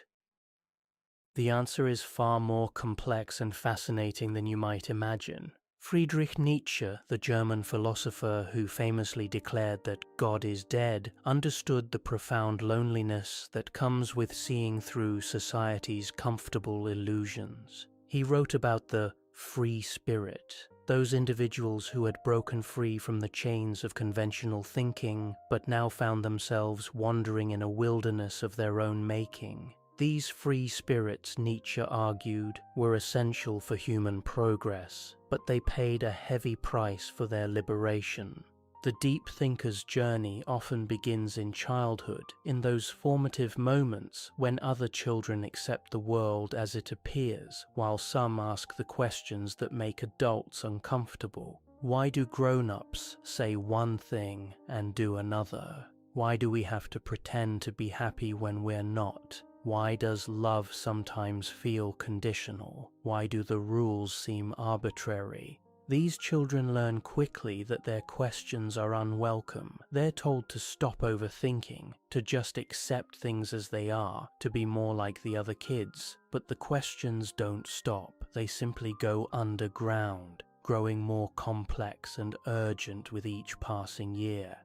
Arthur Schopenhauer, the pessimistic philosopher who influenced both Nietzsche and Jung, observed that most people are like hedgehogs trying to keep warm in winter. They huddle together for comfort, but if they get too close, they prick each other with their spines. The deep thinker often feels like a hedgehog, with particularly sharp spines, desperate for connection, but seemingly destined to wound those who come too close. But here's what makes this phenomenon even more intriguing. Deep thinkers aren't just intellectually different, they're neurologically different. Neuroscientist Dr. Elaine Aron's research on highly sensitive people reveals that approximately 20% of the population has a more sensitive nervous system, processing information more deeply and being more aware of subtleties in their environment. These individuals, whom she calls highly sensitive persons, or HSPS, often overlap significantly with what we might call deep thinkers. The deep thinker's brain literally works differently. They notice details others miss, pick up on emotional subtleties, and process information more thoroughly. In a world that rewards quick decisions and surface-level interactions, this depth of processing can feel like a disability rather than a gift. Consider the workplace, where the deep thinker's need for meaning and authenticity crashes against corporate culture's demand for efficiency and conformity. While others can compartmentalize their values and just do the job, the deep thinker struggles with tasks that feel meaningless or ethically questionable. They're the ones who ask uncomfortable questions in meetings, who point out the elephant in the room, who refuse to participate in office gossip or corporate doublespeak. Viktor Frankl, the Holocaust survivor and psychiatrist who wrote Man's Search for Meaning, understood that humans can endure almost any suffering if they can find meaning in it. But what happens when society systematically strips meaning from human experience? What happens when work becomes mere productivity, relationships become transactions, and existence becomes a series of distractions? The deep thinker feels this meaninglessness more acutely than others. They cannot simply phone it in or go through the motions. They need their lives to matter, their work to have purpose, their relationships to be authentic. In a world that often seems designed to prevent exactly these things, is it any wonder they feel alienated? The frequency of truth. Have you ever noticed how some people seem to operate on an entirely different wavelength? They speak a language that sounds like yours but carries meanings you can't quite grasp. They laugh at jokes that aren't funny, get excited about things that seem trivial, and remain unmoved by experiences that touch your soul. This isn't about intelligence or education, it's about frequency. Jung wrote extensively about the collective unconscious, that shared psychic space where humanity's deepest fears, desires, and archetypal patterns reside. He believed that most people live their entire lives without ever truly encountering their own unconscious material, content to follow scripts written by others and never questioning the fundamental assumptions that guide their existence. The deep thinker, however, has made contact with this deeper realm. They've touched something real beneath the surface of everyday consciousness. And once you've felt that authenticity, everything else feels like performance. It's like discovering color after living in a black and white world. You can't unsee the vibrancy, and you can't pretend that grayscale is enough. This creates what we might call the frequency problem. Deep thinkers vibrate at the frequency of truth, while much of society operates at the frequency of comfort. Truth is often uncomfortable, inconvenient, and disruptive. It asks us to look at things we'd rather ignore, to feel things we'd rather numb, to question things we'd rather take for granted. The Buddhist concept of Maya, the veil of illusion that obscures reality, speaks to this phenomenon. Most people live comfortably within Maya, accepting the illusion as reality, but the deep thinker has glimpsed behind the veil, and they can no longer participate in the collective pretense with the same unconscious ease. This doesn't make them superior, it makes them lonely. Imagine being the only person in a room who can see that the emperor has no clothes. Your truth-telling isn't welcomed. It's seen as disruptive, negative, or attention-seeking. You're not trying to be difficult, you're simply unable to participate in the collective denial. The ancient Greek philosopher Plato illustrated this perfectly in his famous allegory of the cave. Prisoners chained in a cave mistake shadows on the wall for reality until one breaks free and sees the world as it truly is. When he returns to share his discovery, the other prisoners reject his testimony and prefer their familiar shadows. The truth-teller becomes the outsider, the troublemaker, the one who disturbs the peace. But here's what Plato understood that many miss. The freed prisoner has a responsibility to keep trying, to keep speaking truth, even when it's unwelcome, not because he enjoys being rejected, but because truth itself has value, and someone must bear witness to it. The deep thinker carries this burden of witness. They see through the masks people wear, the systems that exploit, the beliefs that limit. They feel the collective pain that others have learned to ignore. They carry the questions that others have stopped asking, and while this can be overwhelming, it's also profoundly important. Oh, river, hear my heart, it's breaking in the midnight rain. Please, oh river, hear my heart, it's breaking in the midnight rain. She's gone, and her shadow's carved in me, flowing with this endless aching pain. Don't let the current drown my tears. Don't let the darkness swallow my fears. Please, sweet river, carry my sorrow downstream. My soul's torn apart, crying to the river for a dream.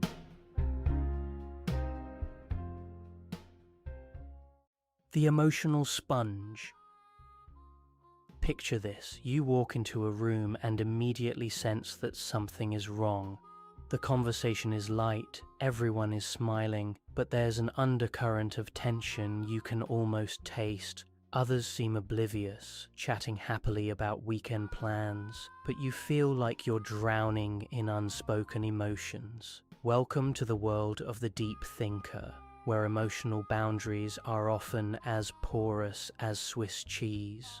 Jung identified this phenomenon as part of what he called psychological contagion, the unconscious transmission of emotions and psychological states between individuals. While everyone experiences this to some degree, deep thinkers seem to have their emotional antennae permanently extended, picking up signals from every direction. Dr. Judith Orloff, a psychiatrist who has extensively studied empaths and sensitive individuals, describes this as being an emotional sponge. Deep thinkers don't just observe emotions, they absorb them. They feel the anxiety of the stressed colleague, the sadness of the friend going through a divorce, the anger of the stranger on the subway, and often they mistake these absorbed emotions for their own. This absorption isn't voluntary. It's not a conscious choice to take on others' emotional burdens. It's more like having a radio that can't be turned off, constantly tuning into emotional frequencies whether you want to or not. The result is exhaustion, a deep soul-level tiredness that can't be cured by sleep. But here's where it gets even more complex. Society has learned to use this sensitivity. People are drawn to deep thinkers like moths to flame. They sense, often unconsciously, that here is someone who will really listen, who will understand, who will hold space for their pain. And so the deep thinker becomes the unofficial therapist, the emotional dumping ground, the one who always has time for other people's problems. The irony is devastating. The very people who most need emotional support, who carry the weight of their own deep feelings, plus the absorbed emotions of others, are the ones everyone else turns to for comfort. It's like asking someone who's already drowning to save others from drowning. Psychologist Dr. Karen Hall writes about the concept of emotional labor, the invisible work of managing emotions, both our own and others. Deep thinkers perform enormous amounts of emotional labor, often without recognition, or reciprocation. They're the ones who remember anniversaries, who check in on friends going through difficult times, who notice when someone is struggling and offer support. But when they need support themselves, they often find that others don't know how to provide it. The deep thinker's emotional needs are complex, nuanced, and often difficult to understand. They can't be fixed with platitudes or surface-level reassurances. They need to be truly seen, understood, and met at their level of depth. This creates what we might call emotional asymmetry in relationships. The deep thinker gives profoundly, but struggles to receive at the same level.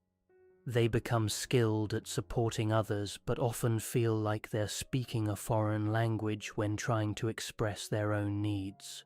The result is a particular kind of loneliness, not the loneliness of being alone, but the loneliness of being misunderstood. It's the loneliness of carrying thoughts and feelings that seem too complex or intense for others to handle. It's the loneliness of always being the strong one, the wise one, the one who has it all figured out, when inside you're often just as lost and confused as everyone else.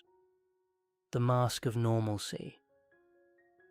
There's a moment in every deep thinker's life when they realize they're different. Not special, different. It usually happens gradually through a series of small rejections, confused looks, and uncomfortable silences. The realization that their natural way of being in the world is somehow wrong, too much, inappropriate, and so begins the careful construction of what we might call the mask of normalcy. This isn't conscious deception, it's survival. The deep thinker learns to modulate their voice, to choose their words carefully, to gauge the emotional temperature of every room before speaking. They become skilled at reading people not out of manipulation, but out of necessity. The mask serves multiple purposes. It protects the deep thinker from rejection and allows them to move through society with less friction.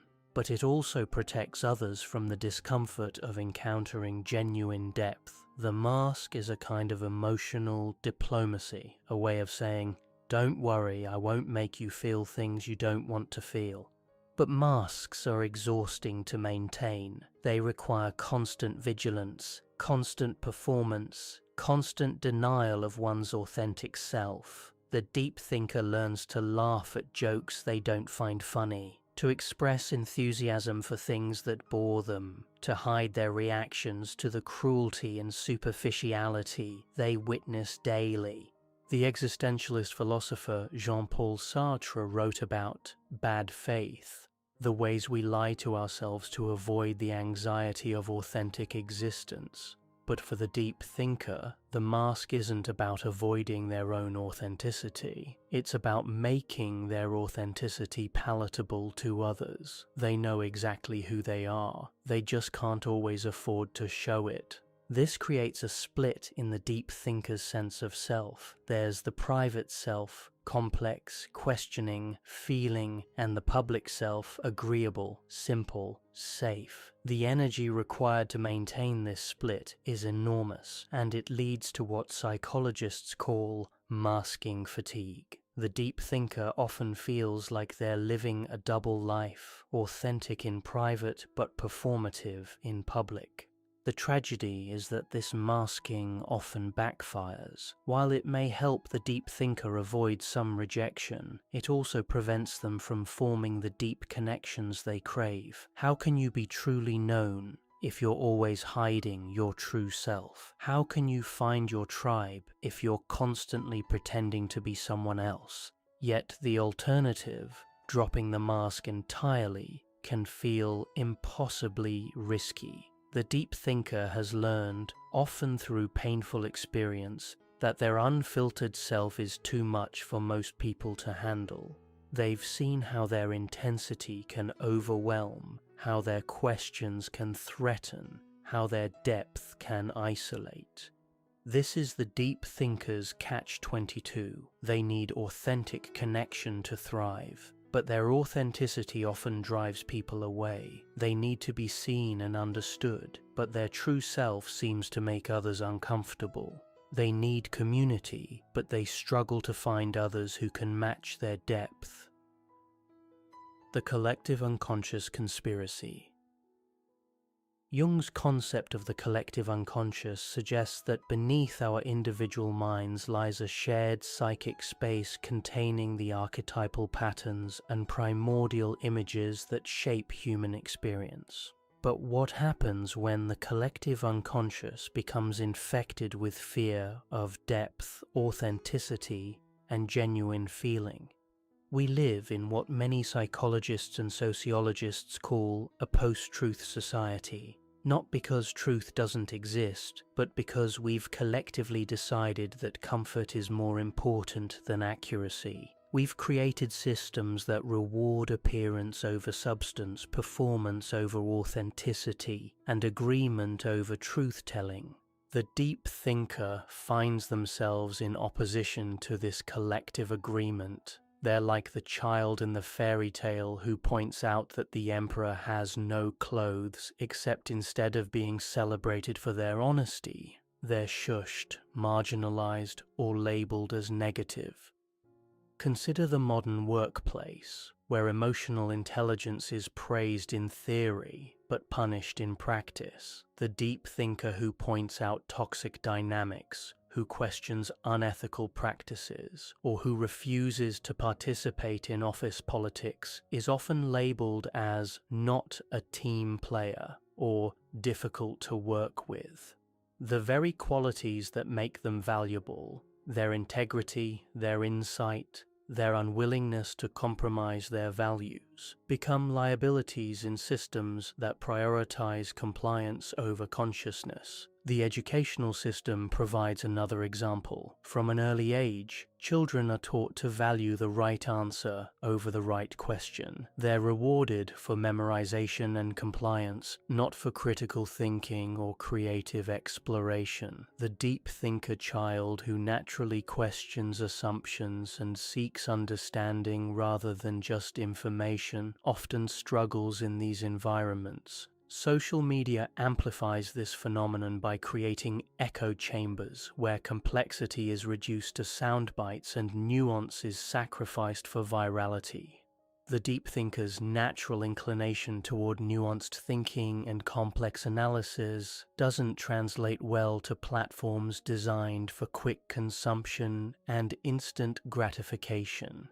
But perhaps most insidiously, the collective unconscious has developed what we might call depth phobia, a fear of psychological and emotional depth. We've created a culture that medicates discomfort, distracts from pain, and pathologizes sadness. We've learned to fear our own inner lives, to avoid the very introspection that might lead to growth and authenticity.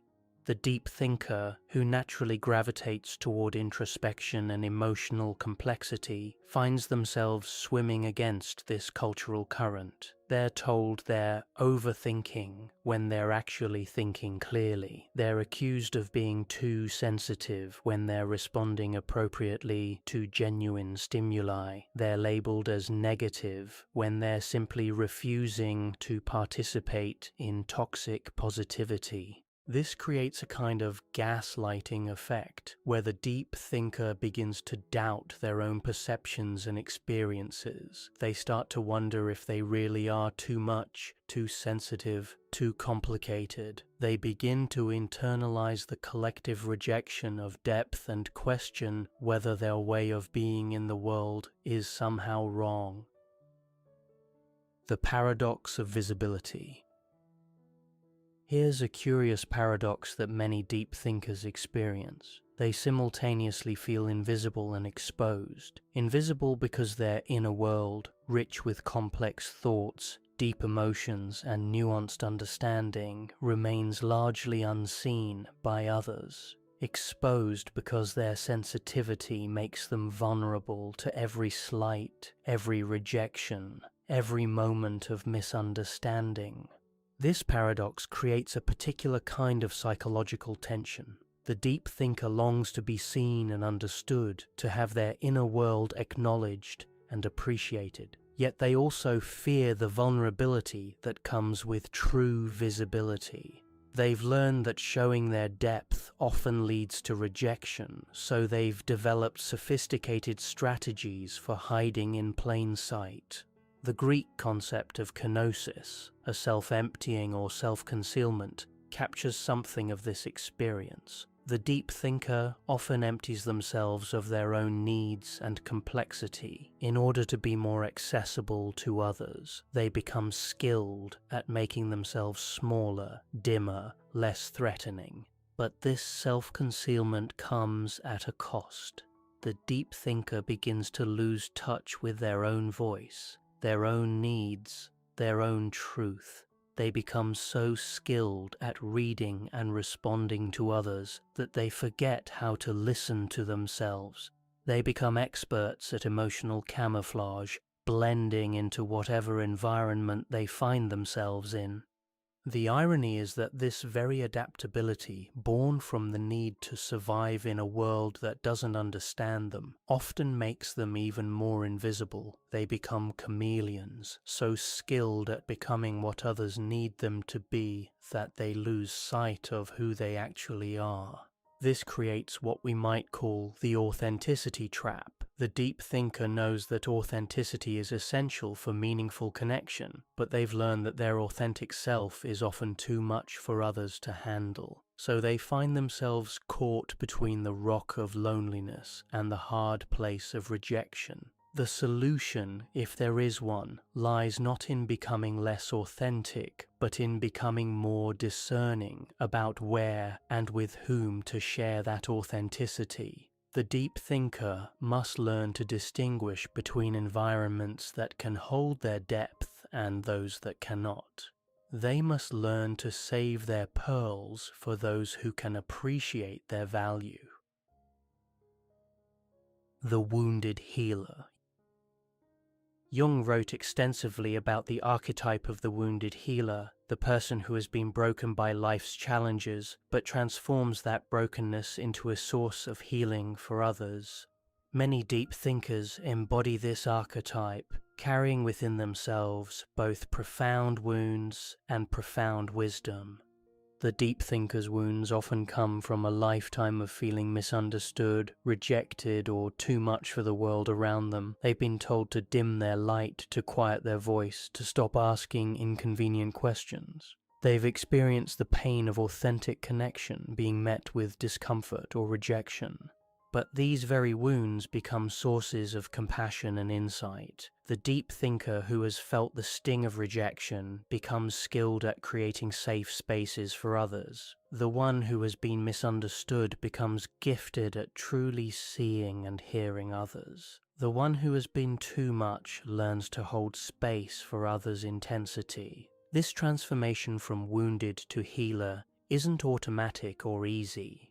It requires what Jung called individuation, the process of integrating all aspects of the self, including the shadow parts we'd rather deny. The deep thinker must learn to embrace their sensitivity as a strength, their intensity as a gift, their depth as a treasure. But they must also learn to set boundaries, to protect their own well-being, to refuse to be drained by others' needs. This is perhaps the most challenging aspect of the wounded healer's journey, learning to give without depleting themselves, to love without losing themselves. The deep thinker as wounded healer offers something unique to the world. They provide depth in a shallow culture, authenticity in a performative society, and genuine connection in an increasingly disconnected world. They serve as bridges between the conscious and unconscious, the spoken and unspoken, the felt and unfelt. The alchemy of solitude. Solitude and loneliness are often conflated, but they're fundamentally different experiences. Loneliness is the pain of feeling disconnected from others. Solitude is the joy of being connected to yourself. For the deep thinker, learning to distinguish between these states is crucial for psychological survival. The deep thinker often finds themselves alone, not by choice, but by circumstance. Their depth can intimidate others, their intensity can overwhelm, their questions can threaten. They may find themselves excluded from social circles, passed over for shallow connections, or simply misunderstood in groups. But within this enforced solitude lies a hidden gift. Away from the constant pressure to perform normalcy, the deep thinker can finally breathe. They can think their deep thoughts, feel their complex emotions, and explore their inner landscape without fear of judgment or rejection. Solitude becomes a sanctuary where the deep thinker can reconnect with their authentic self. It's where they can process the constant input they receive from the world, where they can untangle their own emotions from the ones they've absorbed from others, where they can remember who they are beneath all the masks and adaptations. The medieval mystics understood this well. They spoke of the dark night of the soul, a period of spiritual dryness and apparent abandonment that ultimately leads to deeper connection with the divine. For the deep thinker, periods of solitude and apparent isolation can serve a similar function, stripping away the superficial to reveal the essential. But this alchemical process requires intention and skill. The deep thinker must learn to transform loneliness into solitude, isolation into introspection, rejection into self-acceptance. They must learn to be good company to themselves, to find in their own depth the connection they seek from others. This doesn't mean becoming hermits or giving up on human connection. Rather, it means developing such a strong relationship with themselves that they can afford to be selective about their connections with others. When you're no longer desperate for acceptance, you can wait for genuine understanding. The frequency of finding. The question that haunts many deep thinkers is, where are my people? After years of feeling like aliens in their own culture, they wonder if there are others like them, others who think deeply, feel intensely, and question constantly. The good news is that these people exist. The challenging news is that finding them requires both patience and courage.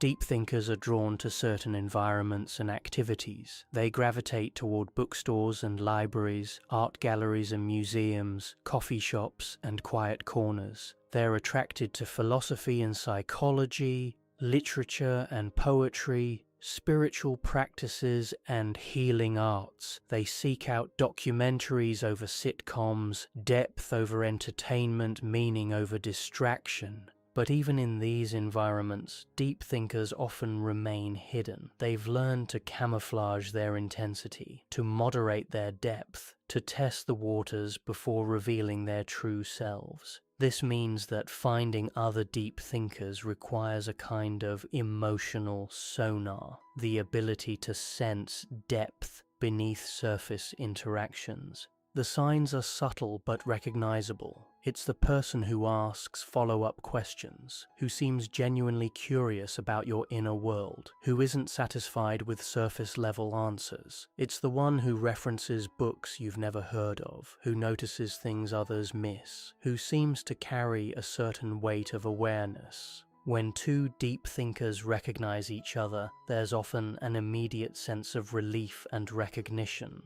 Finally, someone who speaks the same language, who doesn't need things explained or simplified, who can match their intensity and depth. These connections, while rare, are profoundly nourishing. But deep thinkers must also learn to appreciate different types of relationships. Not everyone needs to be a soulmate or philosophical companion. Some relationships can be based on shared activities, others on mutual support, still others on simple companionship. The key is not expecting everyone to meet every need, but rather cultivating a network of relationships that, together, provide the richness and depth the deep thinker requires.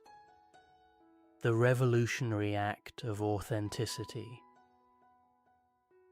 In a world that profits from our insecurity, being authentic becomes a revolutionary act. The deep thinker who refuses to dim their light, who asks uncomfortable questions, who insists on meaning over appearance, poses a threat to systems built on compliance and consumption. Consider how much of our economy depends on people feeling inadequate. The beauty industry thrives on insecurity about appearance. The self-help industry profits from our sense of inadequacy. The entertainment industry succeeds by keeping us distracted from our own lives. The deep thinker who has found peace with themselves, who values substance over style, who seeks meaning over entertainment, represents a challenge to these systems. This is why authentic deep thinkers often find themselves marginalized or labeled as difficult. They refuse to play the game that keeps everyone else distracted and compliant. They ask the questions that expose the emperor's nakedness. They feel the feelings that everyone else has learned to numb. But this refusal to conform isn't about being contrary or rebellious for its own sake. It's about integrity, the integration of inner truth with outer expression. The deep thinker cannot live a lie, cannot pretend to value what they don't value, cannot perform happiness when they feel sadness. This integrity is both their burden and their gift. It's a burden because it makes them aliens in their own culture, outsiders in their own society. But it's also a gift because it allows them to serve as witnesses to truth, as guardians of depth, as bridges between the conscious and unconscious. The philosopher Søren Kierkegaard wrote about the leap of faith, the decision to believe despite uncertainty. For the deep thinker, there's a similar leap required, the leap of authenticity, the decision to be themselves despite the risks, to speak their truth despite the consequences, to value depth despite the world's preference for surface. This leap requires tremendous courage. It means accepting that they may be misunderstood, rejected, or isolated. It means choosing truth over comfort, authenticity over acceptance, depth over ease. But it also means the possibility of genuine connection, meaningful work, and a life lived in alignment with their deepest values. The ripple effect.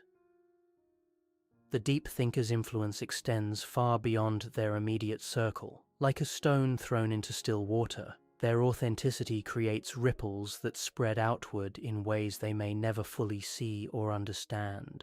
Their refusal to participate in collective unconsciousness gives others permission to wake up. Their commitment to depth creates space for others to explore their own inner worlds.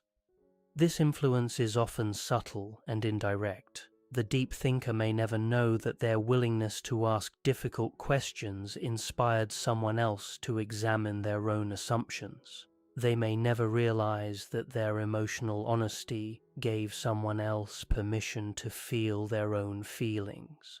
They may never understand that their authenticity served as a beacon for others struggling to find their own way. But the ripples are real. Every time a deep thinker chooses authenticity over performance, truth over comfort, depth over surface, they contribute to a larger awakening. They help create a culture that values substance over style, meaning over distraction, consciousness over unconsciousness. This is the deep thinker's ultimate calling, not to be understood by everyone, but to remain true to their own depth. Not to fix the world, but to refuse to participate in its collective denial. Not to be loved by all, but to love themselves enough to stay authentic. The world needs deep thinkers now more than ever. In an age of artificial intelligence and virtual reality, we need people who can think deeply and feel authentically. In a time of increasing polarization and decreasing nuance, we need voices that can hold complexity and ambiguity. In a culture that values speed over depth, we need those who are willing to slow down and think carefully. The invitation. If you recognize yourself in these words, if you feel the familiar ache of being too much in a world that prefers less, then this is your invitation. An invitation to stop apologizing for your depth, to stop shrinking to make others comfortable, to stop pretending that shallow is enough. You are not broken, you are not too much, you are not the problem. You are awake in a world that prefers sleep, conscious in a society that chooses unconsciousness, authentic in a culture that rewards performance. Your sensitivity is not a weakness, it's your superpower.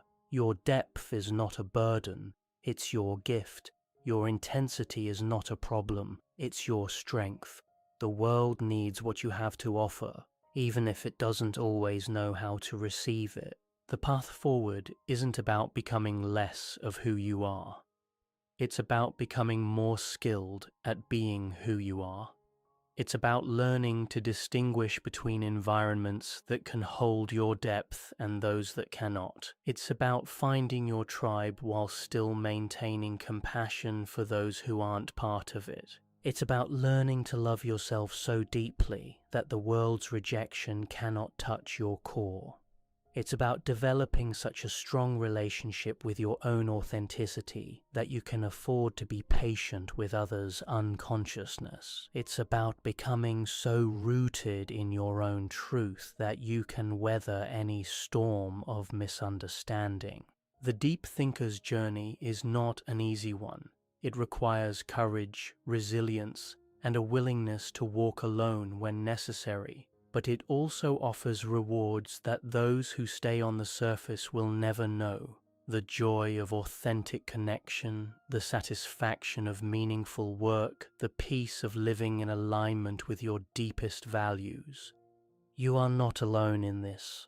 Scattered across the world are others like you, also questioning, also feeling, also seeking depth in a shallow world. Some you will find, others will find you. Trust that your authenticity is a beacon that will attract those who can appreciate its light. The world may seem to prefer illusion, but deep down, it's crying out for truth. It may seem to reward performance, but secretly, it's hungry for authenticity. It may seem to value surface, but its soul is starving for depth. You are the answer to that hunger. You are the light in the darkness. You are the depth in the shallows. You are the truth in the illusion. Don't dim your light to make others comfortable. Don't shrink your truth to fit their comfort zones. Don't apologize for being exactly who you are. The world needs your questions, your feelings, your depth, your truth. It needs your refusal to accept easy answers, your insistence on meaning, your commitment to authenticity. It needs your beautiful, complicated, intense, magnificent self. So be yourself, fully, completely, unapologetically. The world may not always understand, but it will be forever changed by your presence. And in the end, that's all any of us can do. Be who we are, as deeply and authentically as possible, and trust that it's enough. Because it is. You are enough. You are more than enough. You are exactly what the world needs, even if it doesn't always know it. Welcome to the tribe of the awake. Welcome to the community of the conscious. Welcome to the fellowship of the deep. You are home.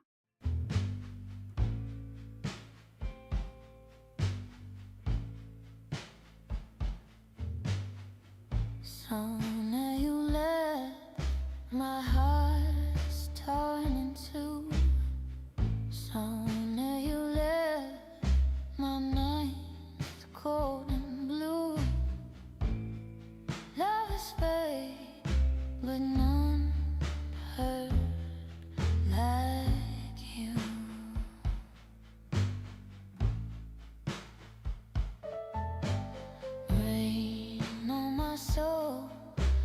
shadow won't part. Rain on my soul, it drowns my heart. Suddenly you left a wound that won't start.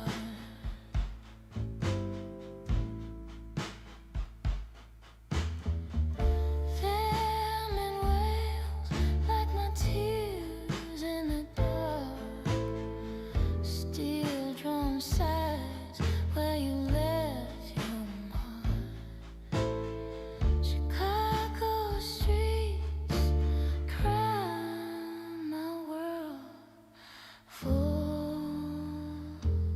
apart.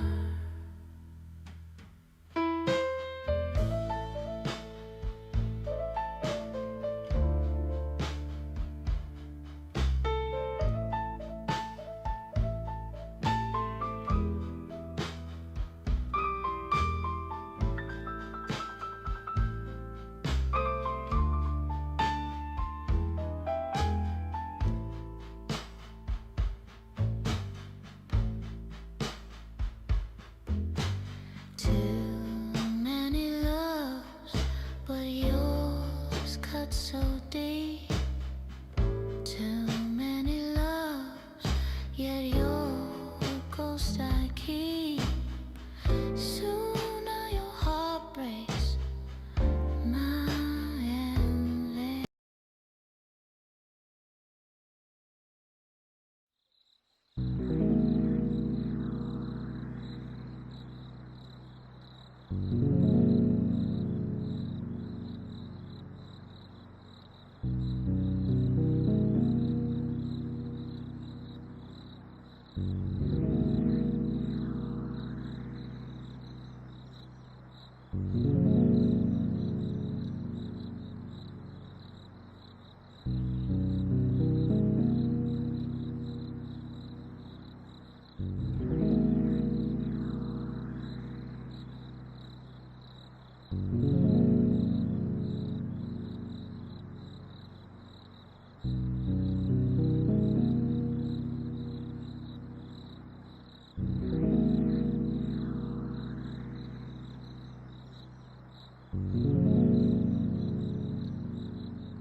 In the depths of human consciousness burns a flame as old as life itself. A fire that has shaped civilizations, toppled empires, inspired masterpieces, and destroyed countless lives. This flame is lust, perhaps the most misunderstood and yet universally experienced of all human drives. Like Prometheus stealing fire from the gods, humanity has grappled with this powerful force that promises ecstasy but often delivers anguish, that offers connection but frequently breeds isolation.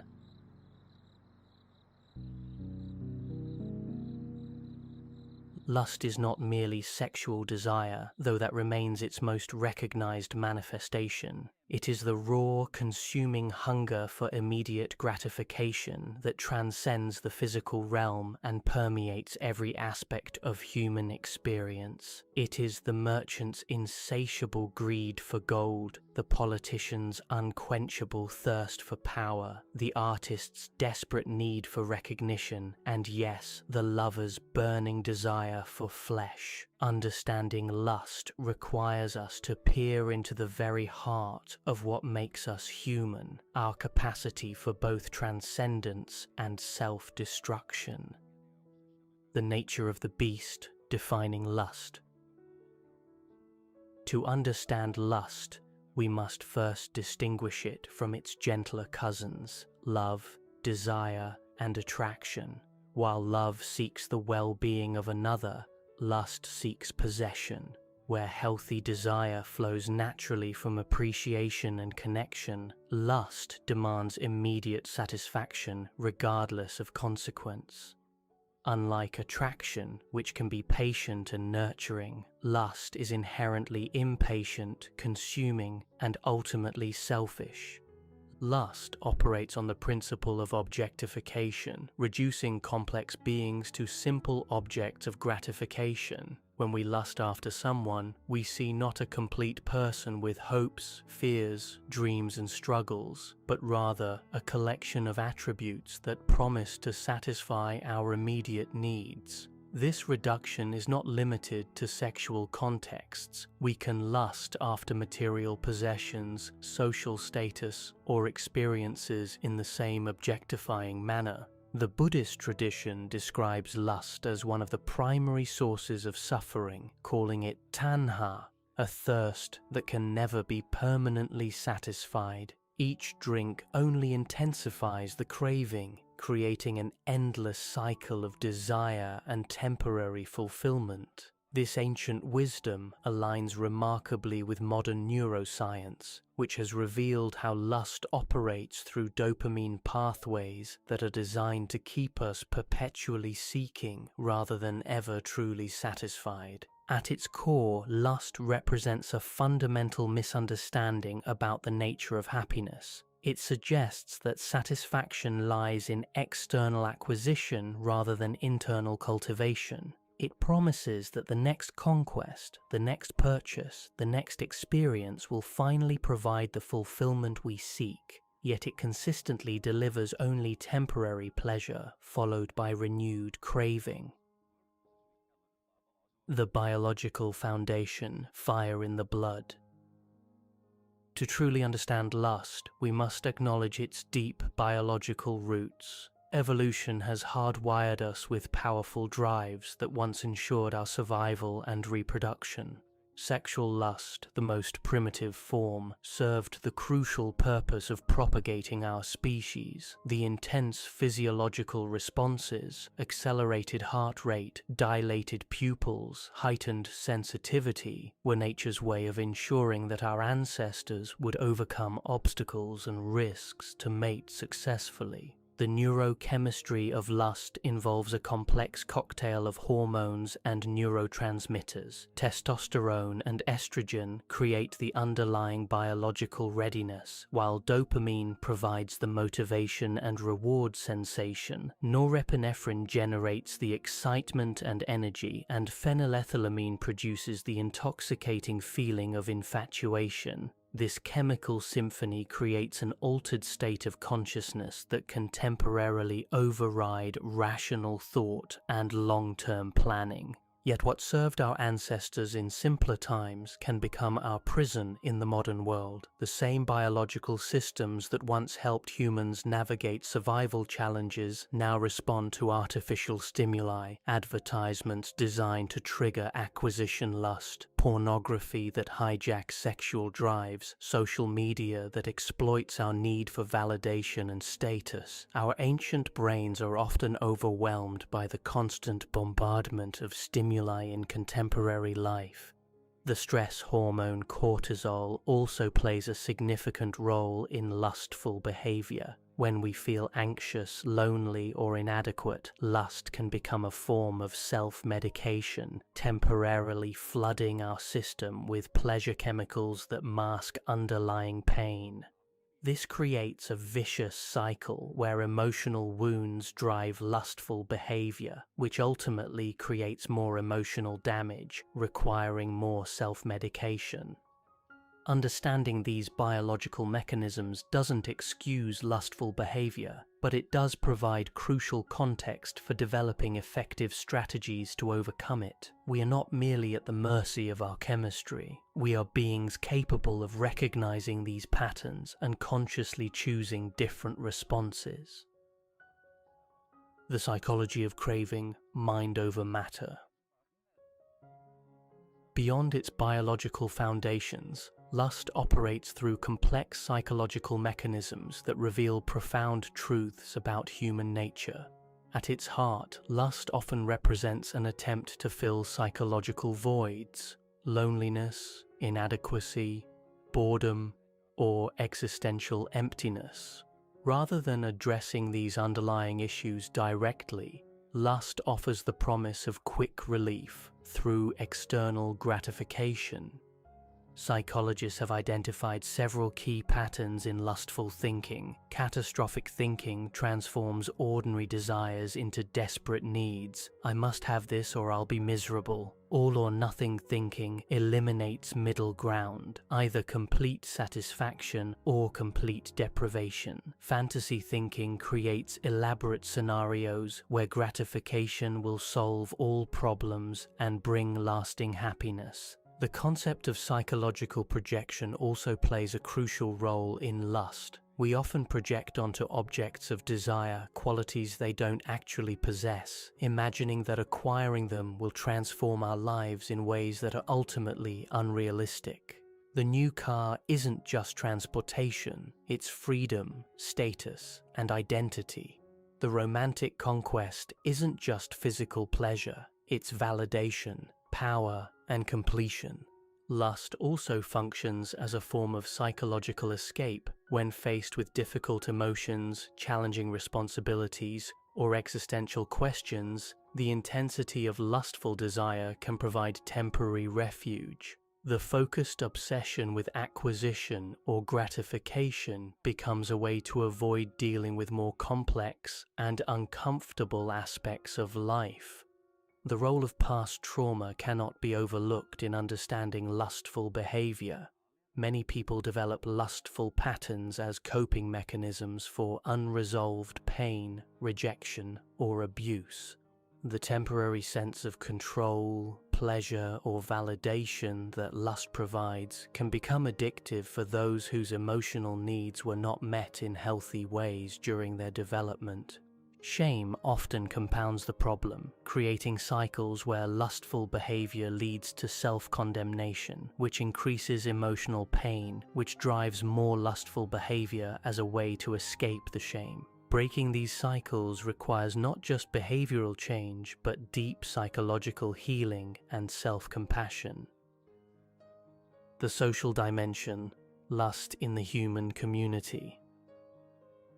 Lust is not merely a personal struggle, it is deeply embedded in social structures and cultural patterns. Every society has grappled with how to channel, control, or suppress lustful impulses while still allowing for healthy expression of natural desires. The solutions have varied dramatically across cultures and historical periods, revealing much about human values and social organization. In many traditional societies, elaborate systems of courtship, marriage, and social hierarchy were developed partly to regulate sexual and material lust. These systems provided structured pathways for desire fulfillment while protecting community stability. Arranged marriages, dowry systems, and strict social roles all served to channel lustful energy into socially acceptable forms. The modern Western emphasis on individual freedom and self-expression has created new challenges in managing lust. Without strong social structures to provide guidance and boundaries, individuals are often left to navigate powerful desires with limited tools or support. The result has been an explosion of lustful behavior manifesting in everything from sexual addiction to consumer debt to social media obsession.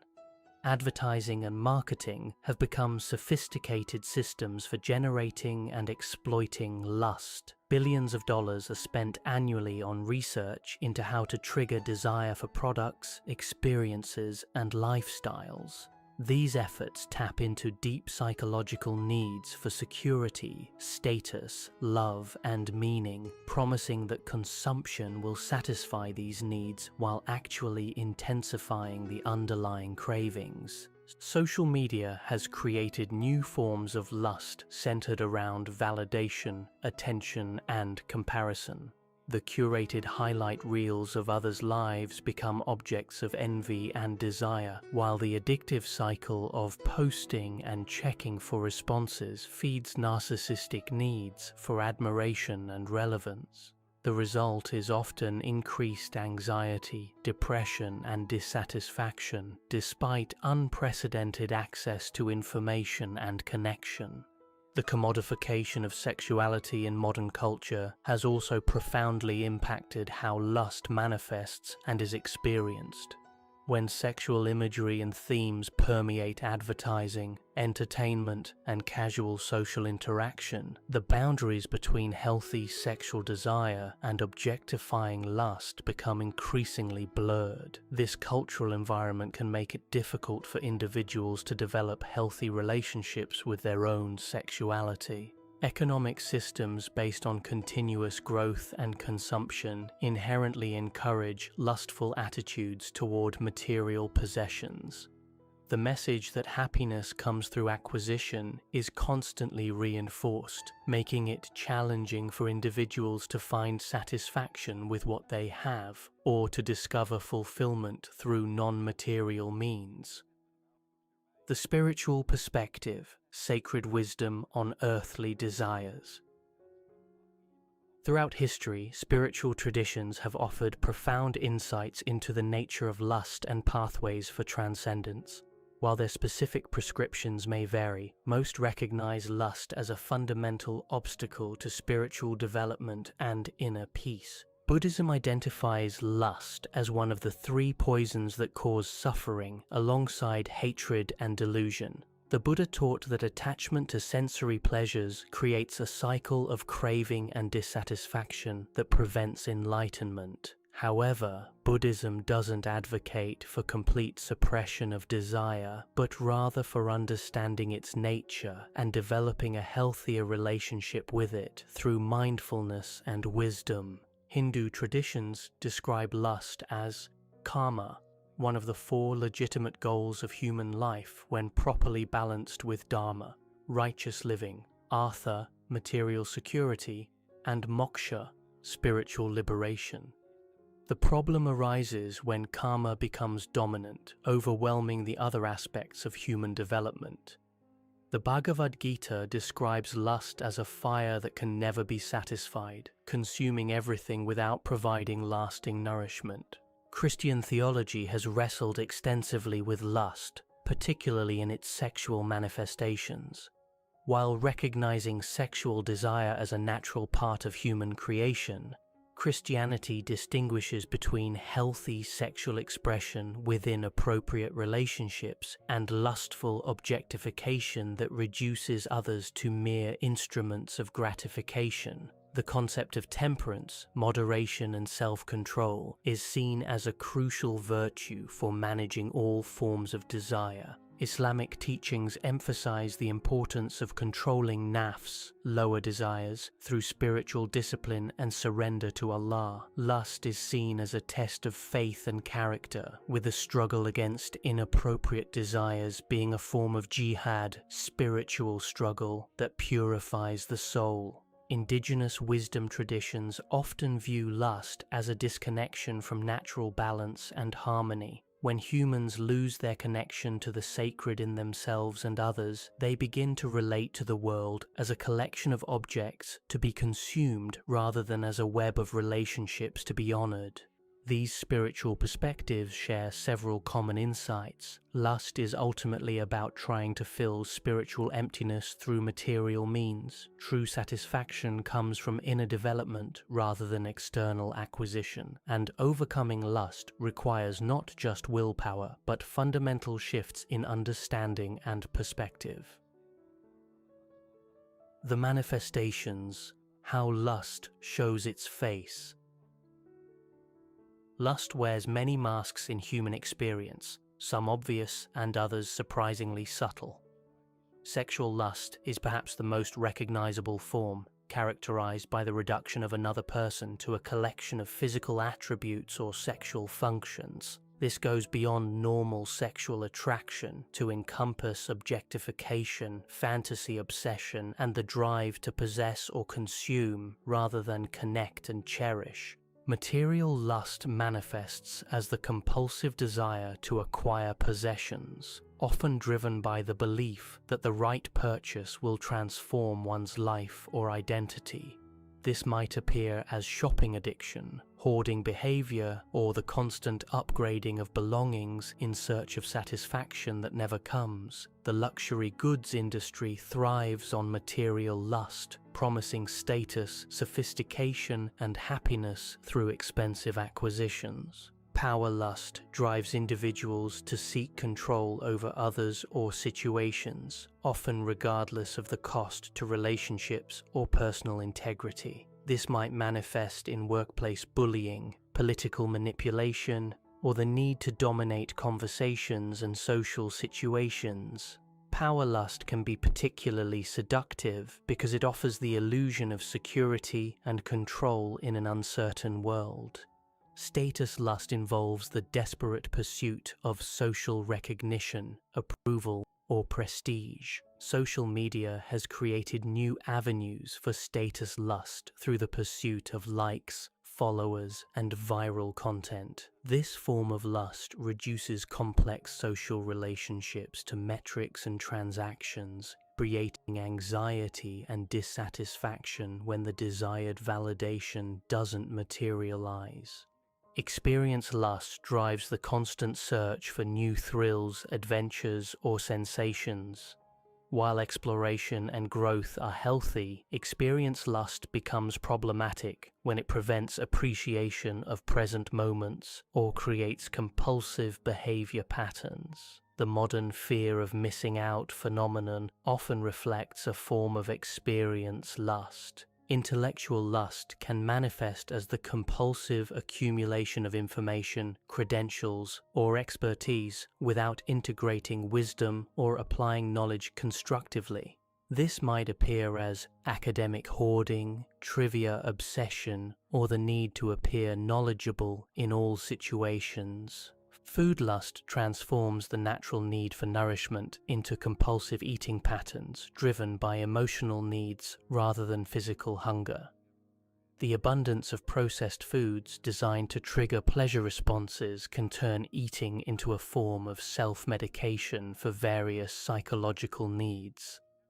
Attention lust drives individuals to seek constant stimulation and engagement from others, often through dramatic behavior, controversial statements, or manufactured crises. This pattern can destroy relationships and prevent the development of genuine intimacy and connection. Each manifestation of lust shares common characteristics: the reduction of complex realities to simple objects of consumption, the belief that satisfaction lies in external acquisition, the inability to find contentment in present circumstances, and the tendency to escalate in intensity over time without providing lasting fulfillment. The consequences when fire burns out of control. The destructive power of unchecked lust extends far beyond momentary poor decisions, creating ripple effects that can devastate individuals, relationships, and entire communities. Understanding these consequences is crucial for recognizing the true cost of lustful behavior and motivating the effort required for transformation. Personal consequences often begin with the erosion of self-respect and integrity. When we repeatedly act against our deeper values and long-term interests for the sake of immediate gratification, we damage our relationship with ourselves. The shame, guilt, and self-recrimination that follow lustful behavior can create negative self-image patterns that become self-fulfilling prophecies. Lust often leads to financial destruction as individuals spend beyond their means to satisfy desires for possessions, experiences, or services. Credit card debt, bankruptcy, and financial stress frequently result from the inability to delay gratification or distinguish between wants and needs. The temporary pleasure of acquisition is quickly overshadowed by the long-term burden of financial obligation. Relationships suffer tremendously under the influence of lust. Sexual lust can lead to infidelity, which breaks trust and often destroys marriages and families. But even non-sexual forms of lust can damage relationships when individuals prioritize their desires over their commitments to others. Partners may feel neglected, children may feel abandoned, and friendships may be sacrificed for the pursuit of lustful goals. Professional consequences can be severe when lust interferes with work performance or professional conduct. Sexual harassment, embezzlement, conflicts of interest, and other forms of misconduct often stem from the inability to control lustful impulses. Careers built over decades can be destroyed in moments of poor judgment driven by lust. Health consequences manifest both physically and mentally. Sexual lust may lead to risky behaviors that result in sexually transmitted infections or unwanted pregnancies. Material lust can create stress-related health problems as individuals work excessively to fund their acquisitions or worry constantly about debt. All forms of lust can contribute to anxiety, depression, and addiction as the cycle of craving and temporary satisfaction takes its toll on mental health. Legal consequences can result from lustful behavior that crosses legal boundaries. This might include sexual assault, theft, fraud, or other crimes committed in pursuit of lustful desires. The legal system recognizes that lust-driven behavior, while not excusable, often involves impaired judgment that can lead otherwise law-abiding individuals into criminal activity. Social consequences extend beyond personal relationships to impact broader communities. Cultures that normalize or encourage lustful behavior often see increases in family breakdown, substance abuse, violence, and social inequality. The objectification inherent in lust contributes to discrimination and exploitation of vulnerable populations. Spiritual consequences involve the deadening of higher capacities for love, compassion, wisdom, and transcendence.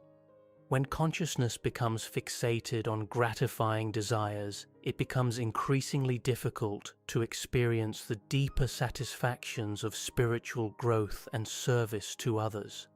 Many traditions describe this as a form of spiritual death that occurs while the physical body remains alive.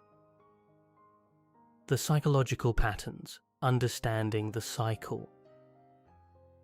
Breaking free from lust requires understanding the psychological patterns that sustain lustful behavior. These patterns often operate below conscious awareness, creating automatic responses that feel involuntary, but are actually learned behaviors that can be changed through conscious effort and practice. The trigger phase typically begins with an emotional state, environmental cue, or thought pattern that activates the lustful desire. Common emotional triggers include loneliness, boredom, anxiety, anger, or feelings of inadequacy. Environmental triggers might be certain locations, people, or situations associated with past lustful behavior. Thought triggers often involve fantasy, rumination, or exposure to stimulating content. The rationalization phase involves the mental gymnastics we perform to justify acting on lustful impulses despite knowing the potential consequences. Common rationalizations include just this once, I deserve this, nobody will know, everyone does it, or it's not really hurting anyone. These thoughts serve to temporarily override our better judgment and moral compass. The action phase is the actual engagement in lustful behavior, whether that's viewing pornography, making an impulsive purchase, seeking inappropriate attention, or any other manifestation of lust. During this phase, the reward circuits in the brain are activated, providing temporary pleasure and relief from whatever triggered the cycle. The consequence phase involves dealing with the aftermath of lustful behavior. This might include guilt, shame, financial stress, relationship conflict, or other negative outcomes. Paradoxically, these negative emotions often become triggers for the next cycle of lustful behavior as individuals seek to escape their discomfort through the same patterns that created it. The resolution phase typically involves promises to change, expressions of regret, and temporary behavior modification. However, without addressing the underlying triggers and developing healthier coping mechanisms, these resolutions rarely result in lasting change. Understanding this cycle reveals several key intervention points. Identifying personal triggers allows for the development of alternative responses before the lustful urge becomes overwhelming. Recognizing rationalization patterns helps maintain awareness of when we're about to make decisions that contradict our values. Developing healthy alternatives to lustful behavior provides constructive outlets for the underlying needs and emotions that drive the cycle. The neuroscience of desire, understanding the brain's role. Modern neuroscience has revolutionized our understanding of how lust operates in the brain, providing crucial insights for developing effective strategies for change. The brain systems involved in lustful behavior are complex and interconnected, involving areas responsible for reward, motivation, decision-making, and impulse control. The dopamine system plays a central role in lustful behavior. Often misunderstood as a pleasure chemical, dopamine is actually more about wanting than liking. It creates the motivation to seek rewards and the anticipation of satisfaction, but it doesn't provide lasting satisfaction itself. This explains why lustful desires can feel so compelling, while often providing disappointment when fulfilled. The prefrontal cortex, responsible for executive functions like planning, decision-making, and impulse control, often becomes impaired during states of high lustful arousal. This neurological fact explains why people often make decisions during lustful episodes that they would never make in calmer states of mind. The evolutionary design of these systems prioritized immediate survival and reproduction over long-term planning. Neuroplasticity, the brain's ability to change and adapt, offers hope for those struggling with lustful patterns. Repeated behaviors create neural pathways that become increasingly automatic over time. But new behaviors can create new pathways that eventually become stronger than the old ones. This process requires time, patience, and consistent practice, but it is absolutely possible. The stress response system also plays a crucial role in lustful behavior. When individuals experience chronic stress, anxiety, or trauma, the brain's reward systems can become dysregulated, making lustful behaviors more compelling as a form of self-medication. Addressing underlying stress and trauma is often essential for successfully overcoming lustful patterns. Mirror neurons, which fire both when we perform actions and when we observe others performing similar actions, help explain how lustful patterns can be triggered by environmental cues. Exposure to lustful imagery or behavior in others can activate our own lustful neural networks, making conscious choice more difficult. The brain's habituation process means that repeated exposure to lustful stimuli results in decreased response over time, requiring increasingly intense stimuli to achieve the same level of satisfaction. This escalation pattern is common in all forms of addiction and explains why lustful behavior often becomes more extreme over time. Understanding these neurological realities helps reduce shame around lustful struggles while providing practical guidance for change strategies. The brain can be retrained, but it requires approaches that work with rather than against its natural tendencies. Cultural and historical perspectives, lust through the ages.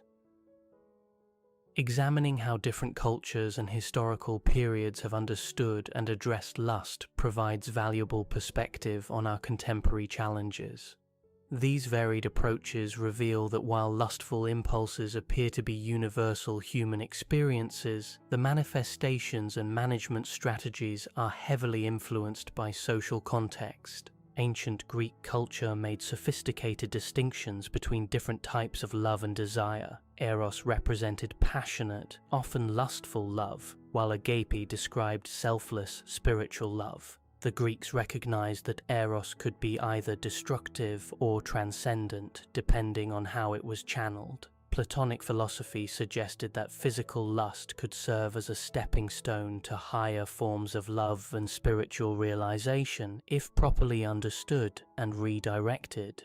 Roman society took a more pragmatic approach to lust, viewing it as a natural force that needed to be managed for social stability. Roman law and custom created elaborate systems for regulating sexual behavior while acknowledging the power of lustful desires. The concept of temperance, moderation in all things, became a central virtue in Roman philosophy. Medieval Christian culture developed perhaps the most systematic approach to understanding and combating lust. The 7 deadly sins included lust as one of the primary obstacles to spiritual development. Monastic traditions created detailed practices for recognizing, understanding, and transcending lustful desires through prayer, fasting, service, and community support.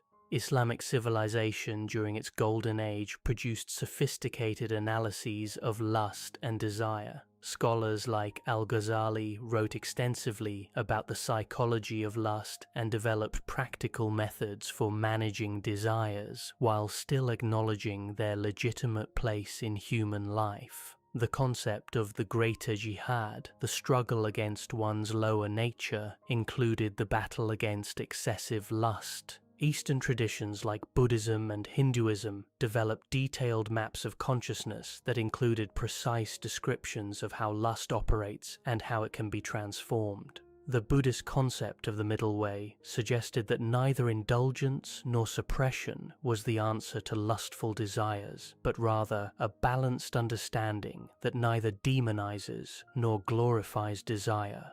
Indigenous cultures often approached lust through the lens of balance and harmony with natural cycles.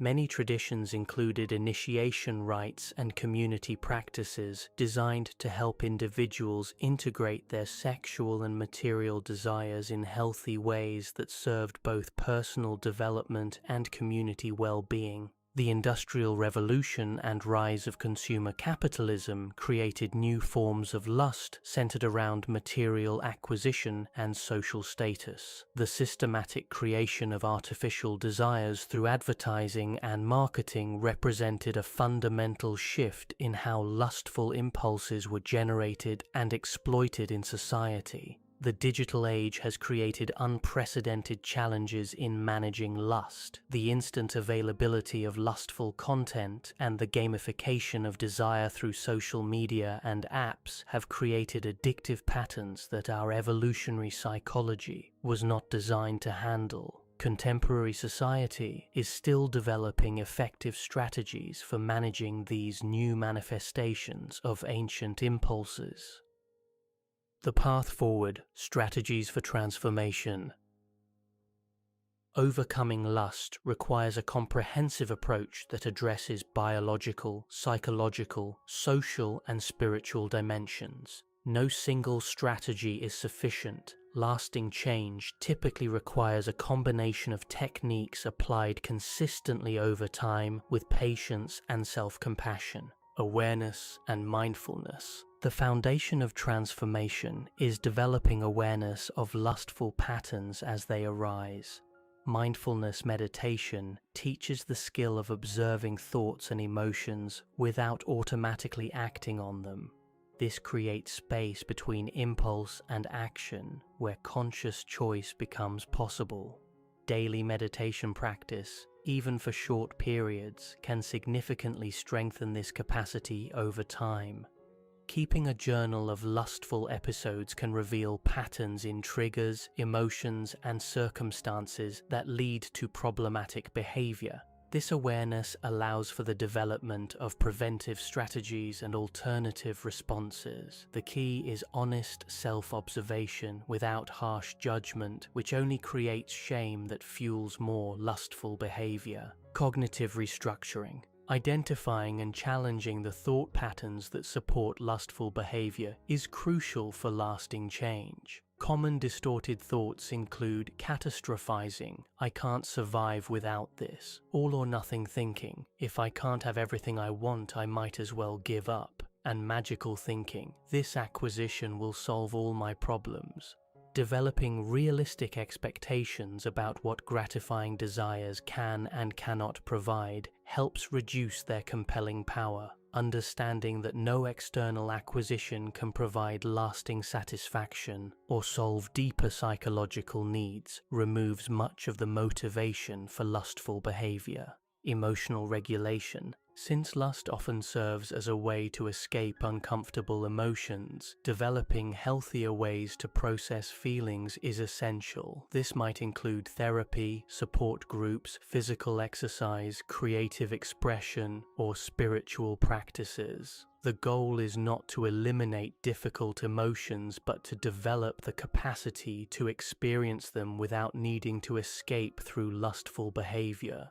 Learning to tolerate discomfort and uncertainty without immediately seeking relief is a crucial skill. Many lustful behaviors are essentially intolerance of present-moment discomfort. Building this tolerance requires gradual practice and often professional support. Behavioral modifications. Changing environmental factors that trigger lustful behavior can provide crucial support for transformation efforts. This might involve avoiding certain locations, removing tempting objects, changing social circles, or modifying daily routines. While these external changes alone are not sufficient, they can make internal change efforts much more likely to succeed.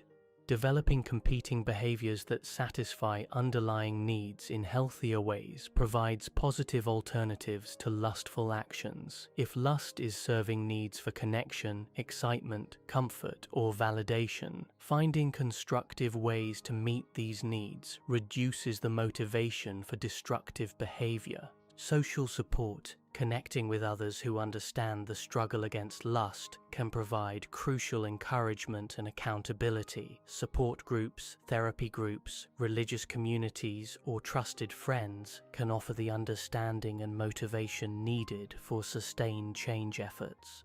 Being honest with trusted individuals about lustful struggles, while initially difficult, often reduces the shame and secrecy that fuel addictive patterns. The experience of being known and accepted despite our struggles can be profoundly healing and motivating. Physical health. Taking care of basic physical needs through proper nutrition, regular exercise, adequate sleep, and stress management provides the neurobiological foundation for making better choices. When the body is stressed, tired, or malnourished, the brain's decision-making systems function poorly, making lustful impulses harder to resist. Regular exercise in particular provides natural mood regulation and stress relief that can reduce the need for lustful behaviors as coping mechanisms. Physical activity also builds confidence and self-respect that support healthier choices in all areas of life. Spiritual development.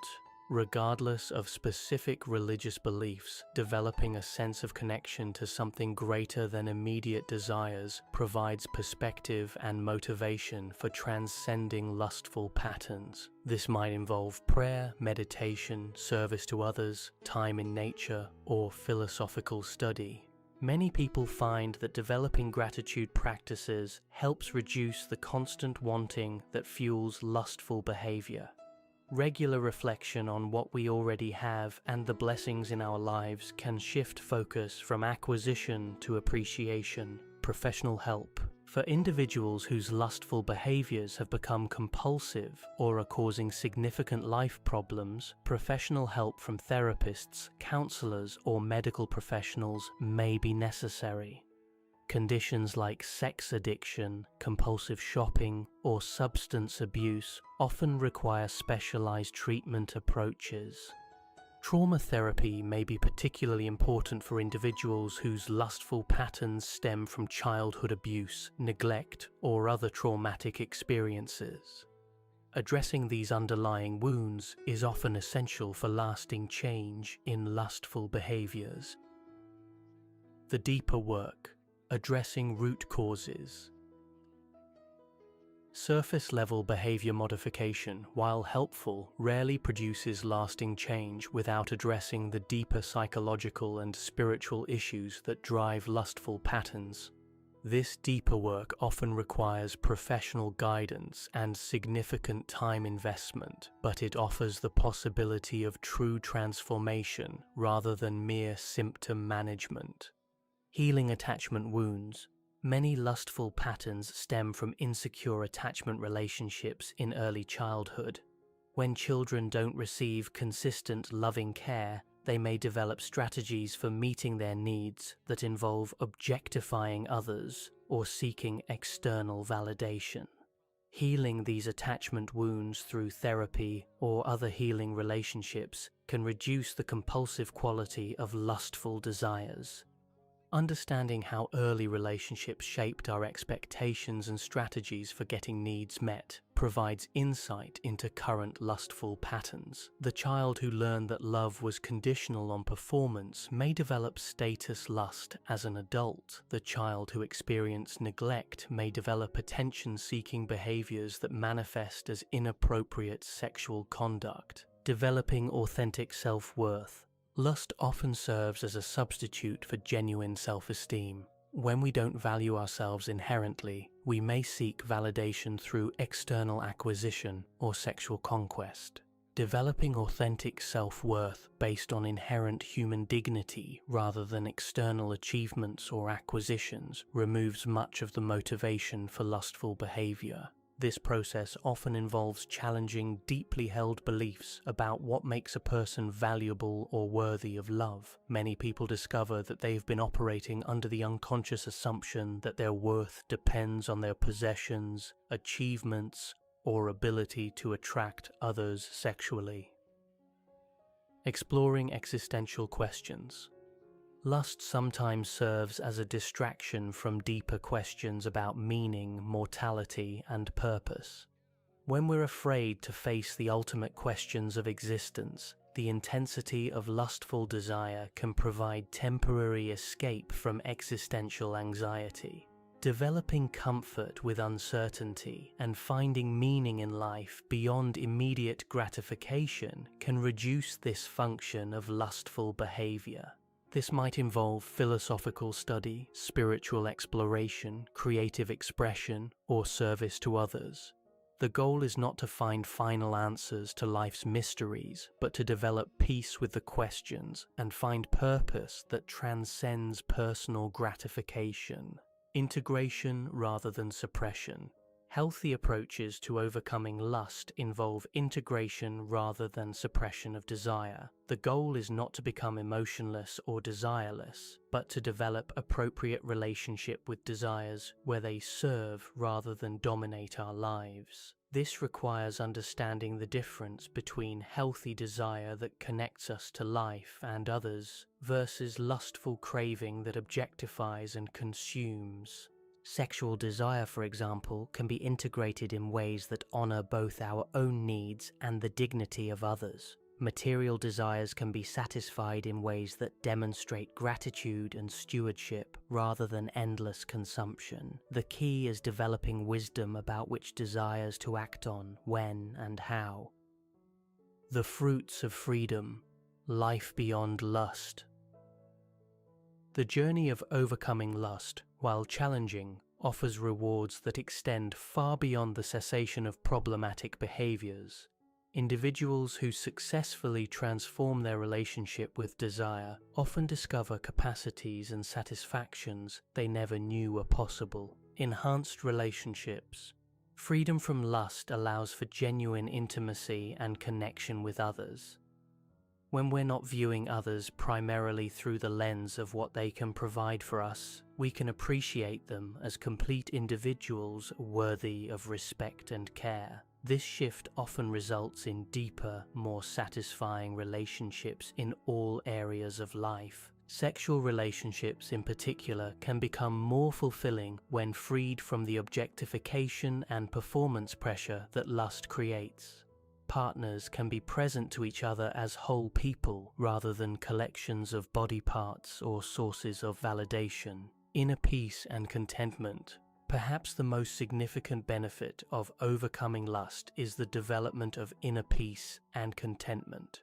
When we're not constantly driven by cravings for external satisfaction, we can find joy and fulfillment in simple, present moment experiences. This doesn't mean becoming passive or unambitious, but rather finding motivation that comes from love and wisdom rather than compulsive desire. The chronic anxiety and dissatisfaction that characterize lustful living can be replaced by a sense of enoughness and gratitude for what life already provides. This shift in perspective often brings profound relief and happiness. Authentic personal power. Individuals who overcome lust often discover authentic personal power that doesn't depend on dominating or manipulating others. This power comes from self-knowledge, integrity, and the ability to make conscious choices rather than being driven by unconscious impulses. This authentic power attracts respect and admiration from others in ways that lustful displays of wealth, status, or sexuality never can. It's based on character rather than external attributes, and therefore provides more stable self-esteem. Spiritual growth and wisdom.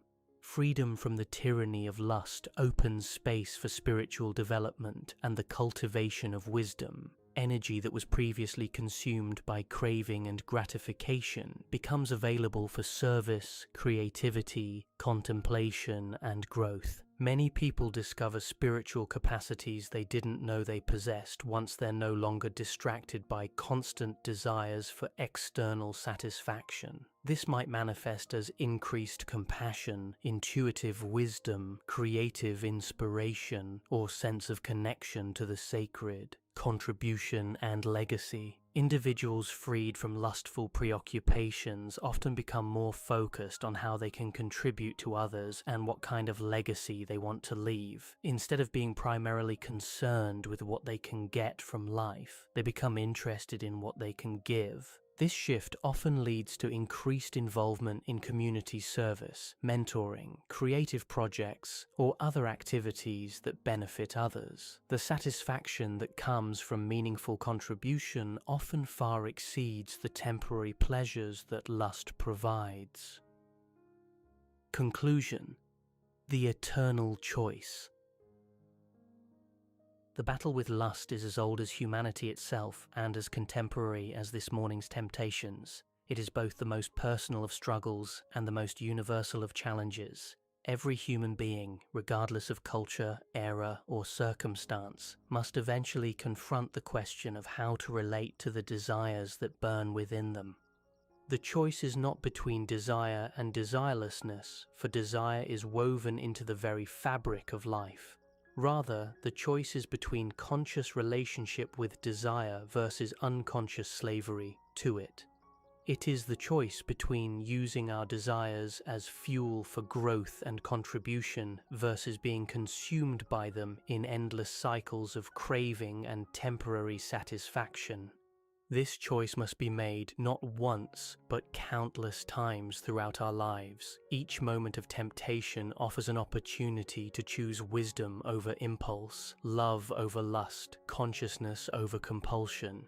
These small choices, made consistently over time, shape the trajectory of our lives and determine whether we become examples of human potential realized or human potential squandered.